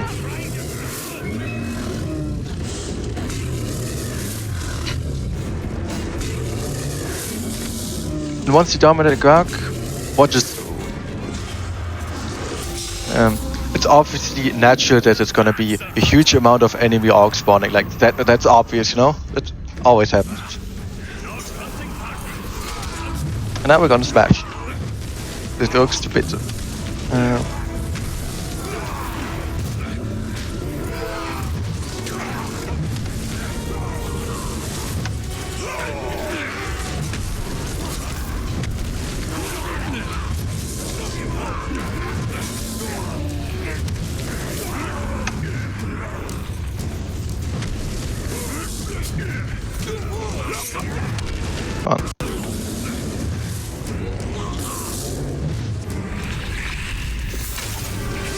Alright, that's the Torvin missions done. Oh, but not Great Weathercock is still coming up. Which has still a small chance that I can get the rune. It's tiny, but still possible. Mordor doesn't seem to touch that dwarf. The 7 rings of power did not turn the dwarf kings to wraiths, as the 9 rings did to men. They are as stubborn as stone and cannot be. Someone was asking if you prefer running Shadow of War or Shadow of Mordor. To destroy them. I've actually done more runs of Shadow of Mordor, but because there are a lot of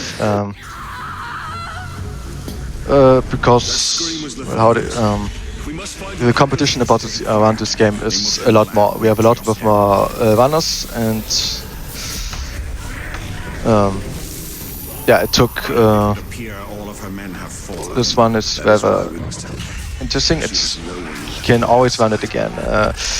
Shadow of War, but no, both are obviously great games.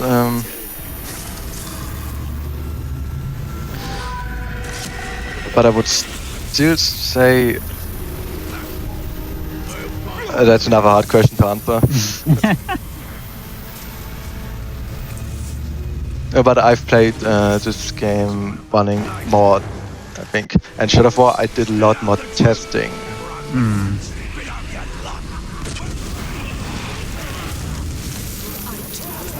You want the Grave Walker? Here I am!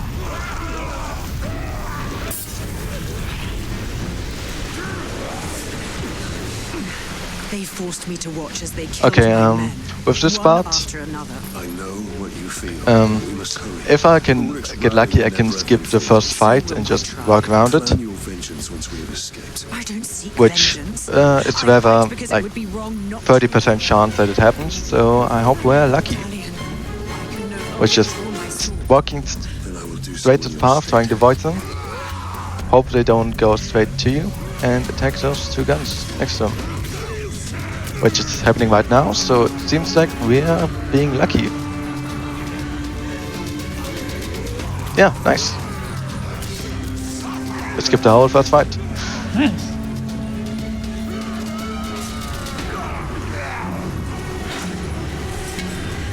Now we're gonna drop this Morgafly nest, everybody terrified, do an extra terrify, and now everyone double terrified.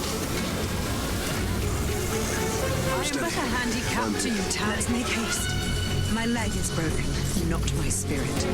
The Tower of Sauron interrogated me on your whereabouts, spirit. but I did not betray I've never you. met a fighter with such a life for that. Okay. I have no choice. Pain saying 3 lines at the same time. It is our duty to bring light. The horde is endless. My sword can only take so many. But yeah, this mission is also somewhat of an escort mission. A very slow one, as you move like very slowly. At least you don't have to walk fast.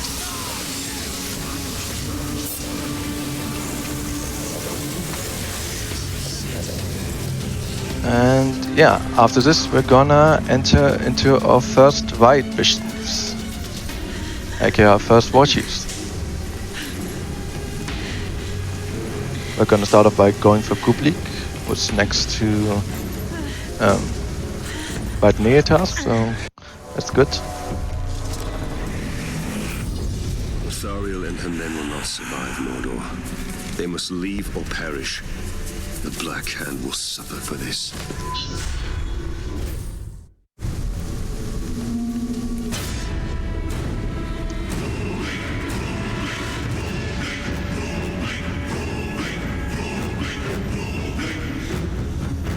All hail the mighty Kublik.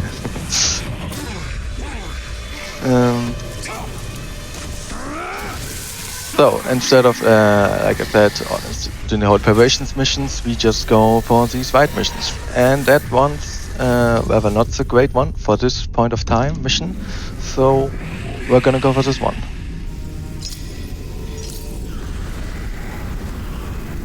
As right now it's still good to get those, but later on it can become very bad.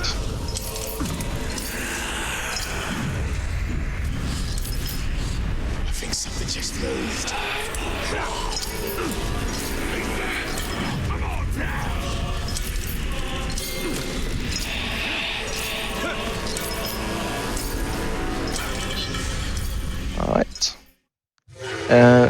weapons, and none have a lot more strength than Utu, and like a lot more, they're pretty much immune to everything. Only where is Combat Master, so we really hope, which is the worst one, so really hoping we're not gonna avoid that one.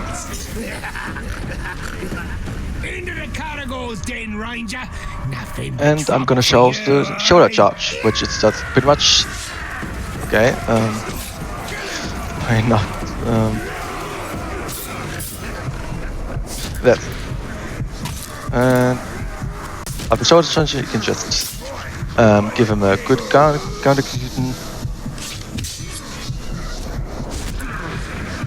And just okay. Enjoy living in the knowledge that you are beaten. Oh, the thing is, you're very vulnerable if you do it like that, but it's usually very quick. You lot weakened dead man. What are you So that's not going well. All you're gonna do is die. I think it's going great. I mean, overall, it is going great, but obviously could always be better. Sure. Immune to arrows. Yep. Protect master. Kill man. I'm not staying around for this. This is actually good, because others will also be running away, making it very easier to get 2 right fights out of this.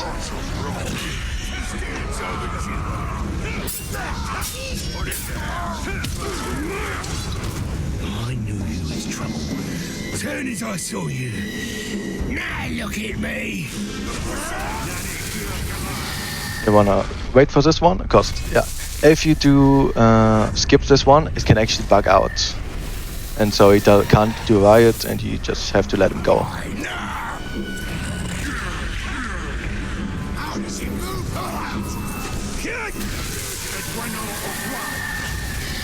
And now we have 2 missions on the way. So yeah, this is why it was worth it going for this one instead of Great Red Grog, as we now have a right mission next to Great Red Grog. Making a lot more worth, a lot more going there now.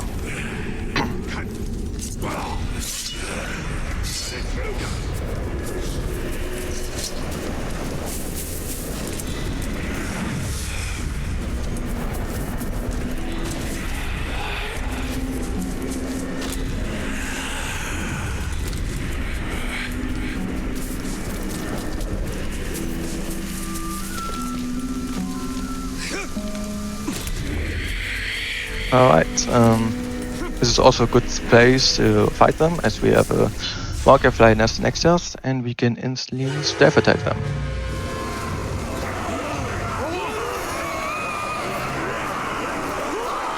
Which of you Uruks will I slice up first? That pile of schlock you call an army makes me laugh. Break their bones! And yeah, they're lucky. Usually they're immune, so that was very lucky. Mad swine!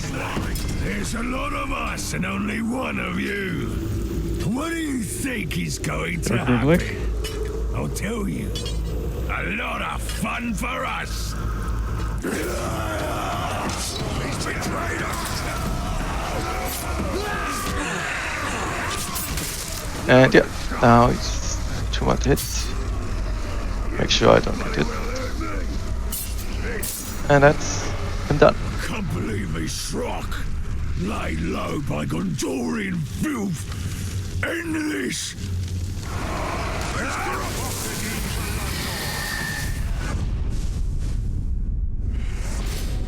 And that's the last one done. So yeah, that's also a good position.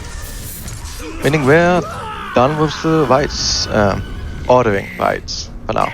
Punish you good for giving me a hassle. Which now we can go to the Great White Grog mission.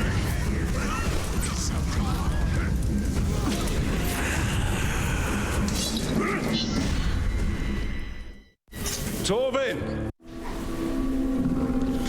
Deadly hunter needs a deadly mount. Careful. The Great White Grog is a boss fight mission. A very unique one. And good one. Only bad thing is this part. It's not that it's hard or something like that, but rather we're gonna follow Torvin for like 2 minutes now. Yeah, you don't have much to do on the way. So this in a casual run would be the time where you have your actual break. You can actually go to the bathroom, etc., get something to drink.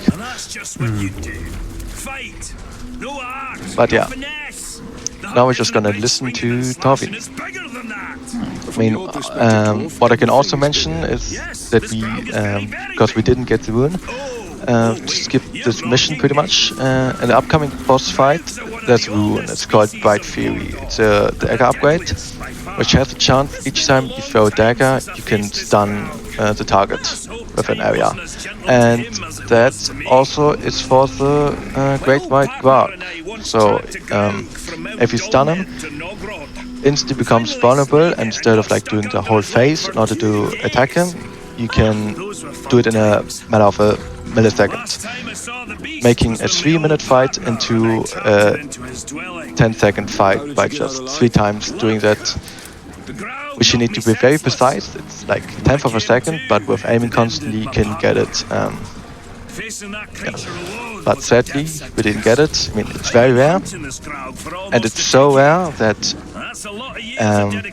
if it would ever happen in a world record run, and yeah, happen in a world record run, we would consider actually disallowing the rune, because you'd have to like do 20-30 runs in order to get the rune, and yeah, obviously you still have to do all the rest, so it would be very, very hard to beat world record because of one single rune. Yeah. All the other like random stuff is a much more lower consequence, right? Like in terms yeah, of it's like time saving and whatnot, yeah. Like 50-50 chance or something like that. Right. Okay, we're just gonna have him attack us, and then after it's thwarted, it's gonna scream at us. Gonna have him mad at us, and yeah, this is what we would get with Bright Fury. That we can get in 1/10 of a second, and also skip the whole next phases which are about to come. Right, now we need to watch out. Kill every ghoul spawning and make sure he doesn't eat any of them, because he can gain HP from them. And if you allow too many, like 2 or 3, you have to do another phase.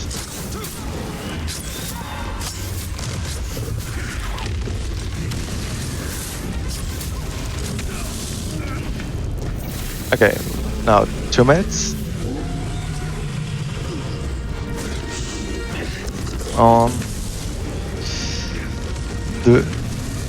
And then we're gonna run away. The third one. What?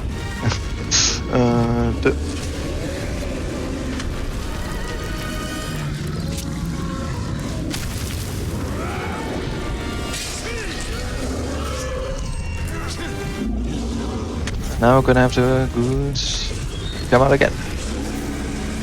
This time a lot more.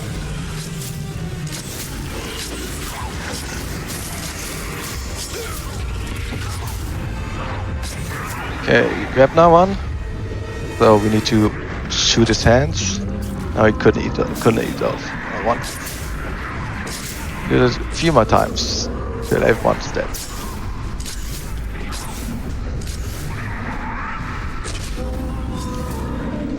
Alright, that's one. A few more. Alright.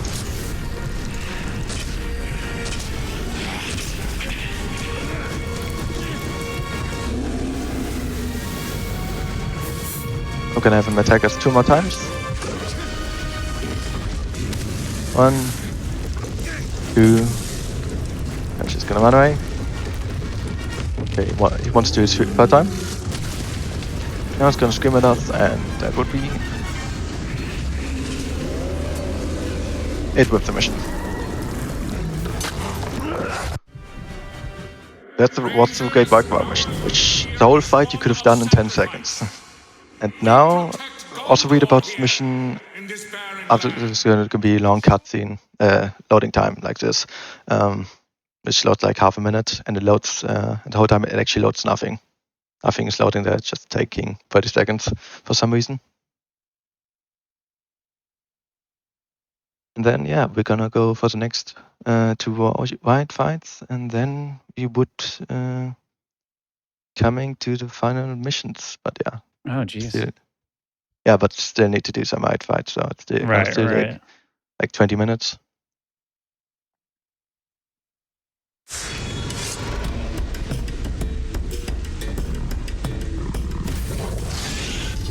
I hope that Torvin finds his way home now that his hunt is over. If he does, then he will find his home is not as he left it.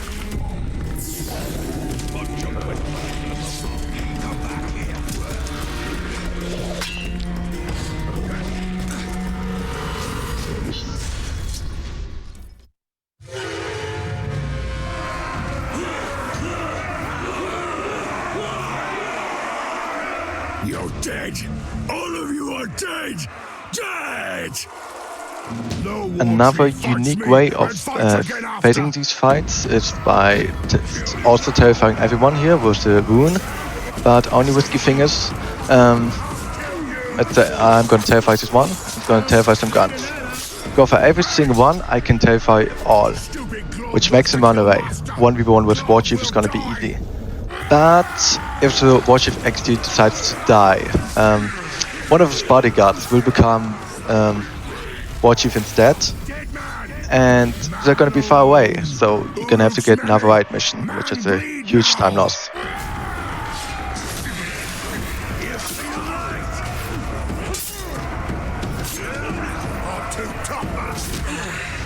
But he's retreating, which is the best version. I'll kill you all the way! But isn't that important anymore because we're off all missions. Did you see the way bastard talk? Kill Uruk now! Hurry!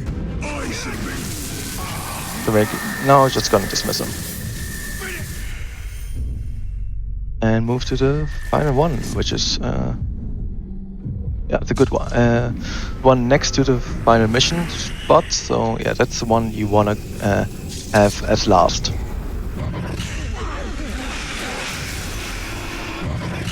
It's the ranger!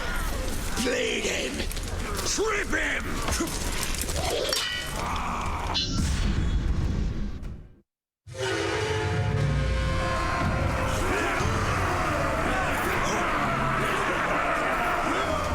It's not too late for you to turn away, you know! I will build a monument to this battle from your bones! Here comes pain!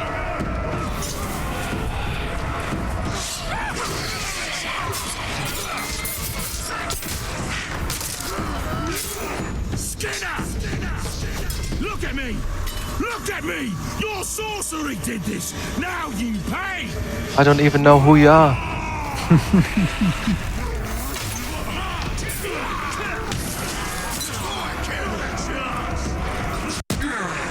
But also, a very unique thing about Mordor,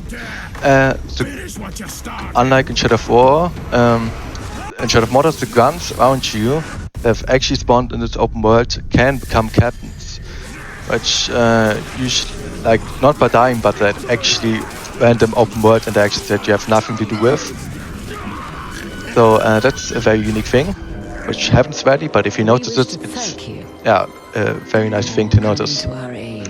So now we're up to the second final mission. Ooh.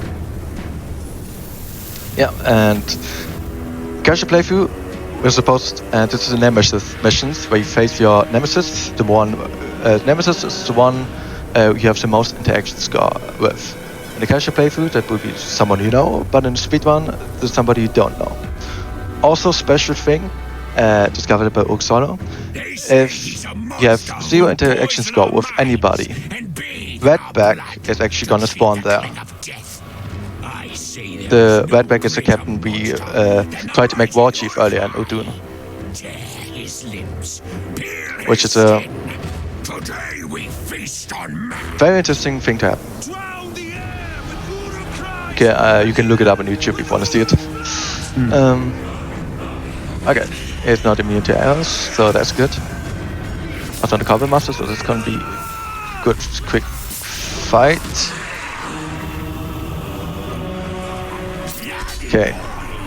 Didn't want me to do shoulder charge. All I saw was your heels. Have you grown a spine yet? Why are you not letting me do those? There we go. And now it's just gonna kill him. Skipping the last line, making it just a rather fast fight. We are a trap. This silence taunts So this boss fight is one of the not so good ones because we'll see in a moment that it's pretty much stealth. So he's gonna disappear now. Gonna go for this box he has, and he's just gonna make him look over there and step at him.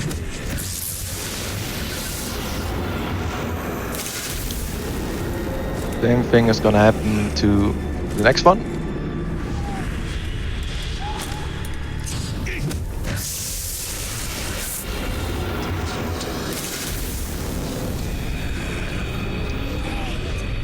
And to the last one.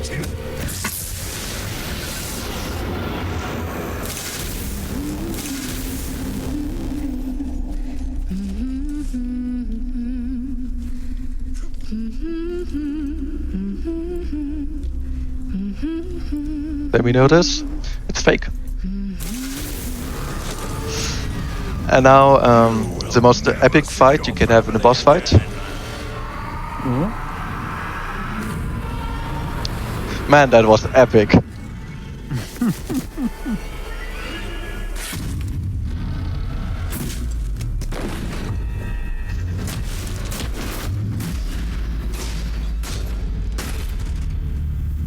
And now we're gonna break physics by doing this.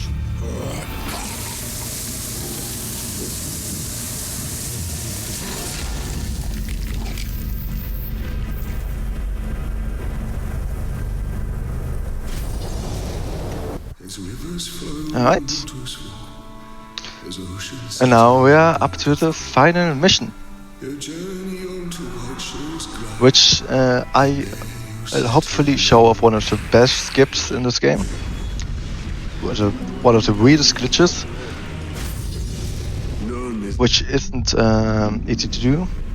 In flames. We must return to Queen Marwen. But I made it somewhat consistent, like 60-80% chance of succeeding. Okay. Which has a specific ways, and I will. It's also it's a 2 to 3 minute time save if you do it.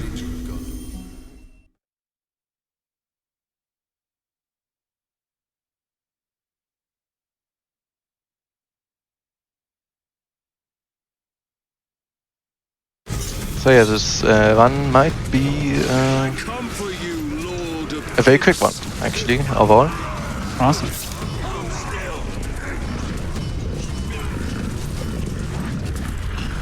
Okay, now we're gonna activate the captains.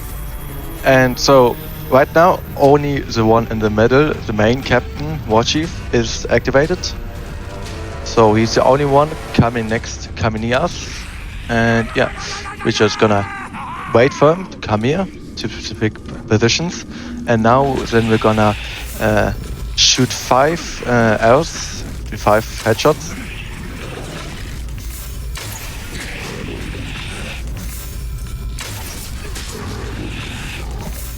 And now we're gonna train a character to get full arrows.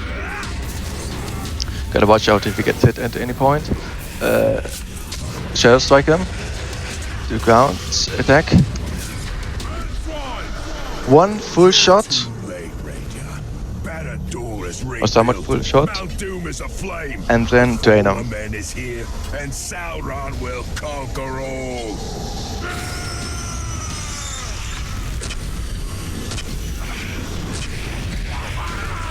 Now him game. I want to drain him.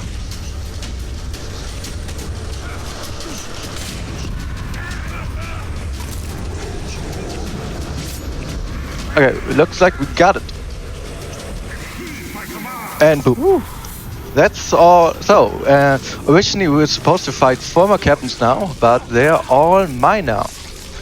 So, this is a weird glitch, which was also discovered by Oxolo, the most famous Shadow of Mordor content creator. It's basically all these 4 captains were assigned to this war chief. So, and as like, if you drain them, and you can only drain them, like combat drain doesn't work, or normal dominate. If you dominate in that way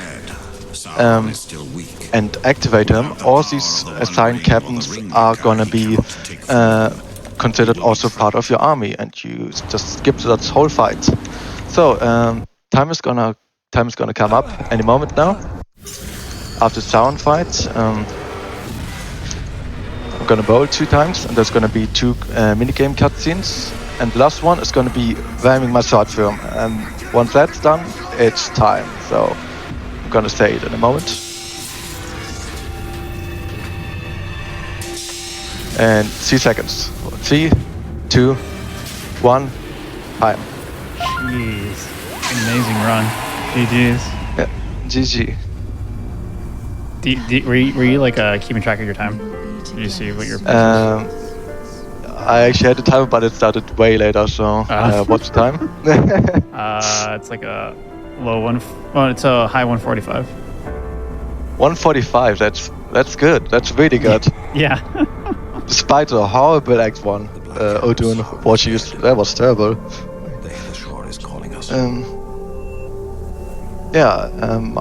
As we still have some time left, I think we can play this last scene. It's somewhat epic, and then we can talk further. I tried fighting you. It can't be done.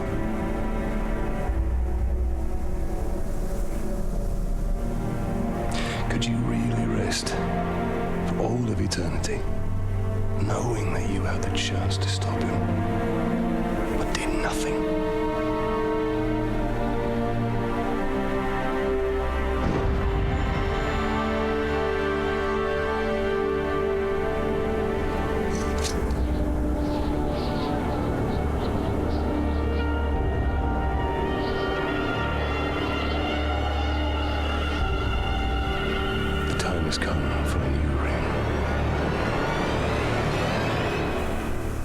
And that was Shadow of Mordor.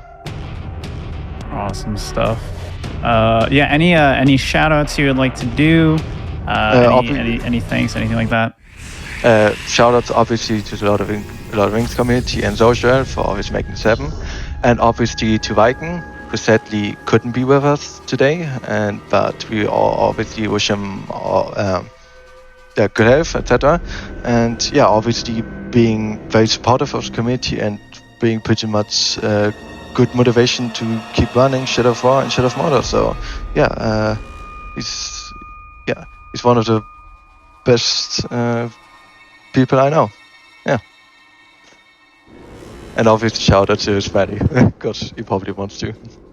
Alright, and obviously also to OG Shadow of Mordor runners like Bloody Lifetime, who were the ones that helped me learn the game. And yeah, I think that would be it on my side, yeah. And obviously thank you for having me on GDQ. Thank you for running this. This was an amazing run again. Very cool to show just how different a lot of these games can be from each other. And Shadow of Mordor, just a very interesting run, as we kind of talked about with the randomization of it. So super cool to see. And obviously important to mention that Shadow of Mordor and Shadow of War aren't canon. So yeah, some people don't like that, but cool. We're gonna have Zoilix come in just a second here. There's not really point in cutting to a break because it should just be a little bit here.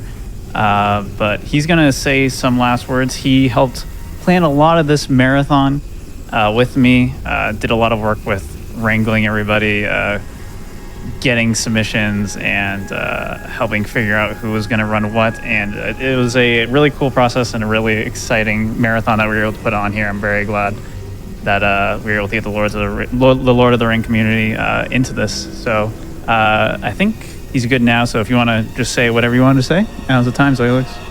Yeah, I just want to give just a quick thank you to everybody who was able to be here and be a part of this whole event. I started running Lord of the Rings games back in 2018, and at the time, all communication about strats and everything was all just done through the speedrun.com forums, which if anybody has any like experience with that, you know how much of an absolute mess that can be to communicate anything. And I just decided one day, screw it, I'm going to make a Lord of the Rings speedrunning Discord and we'll see what happens. And now, about 5 years later, we have over 200 people in the Discord, and everybody has been able to come together, not just as individual communities from their own games, but now being able to come together as the Lord of the Rings community.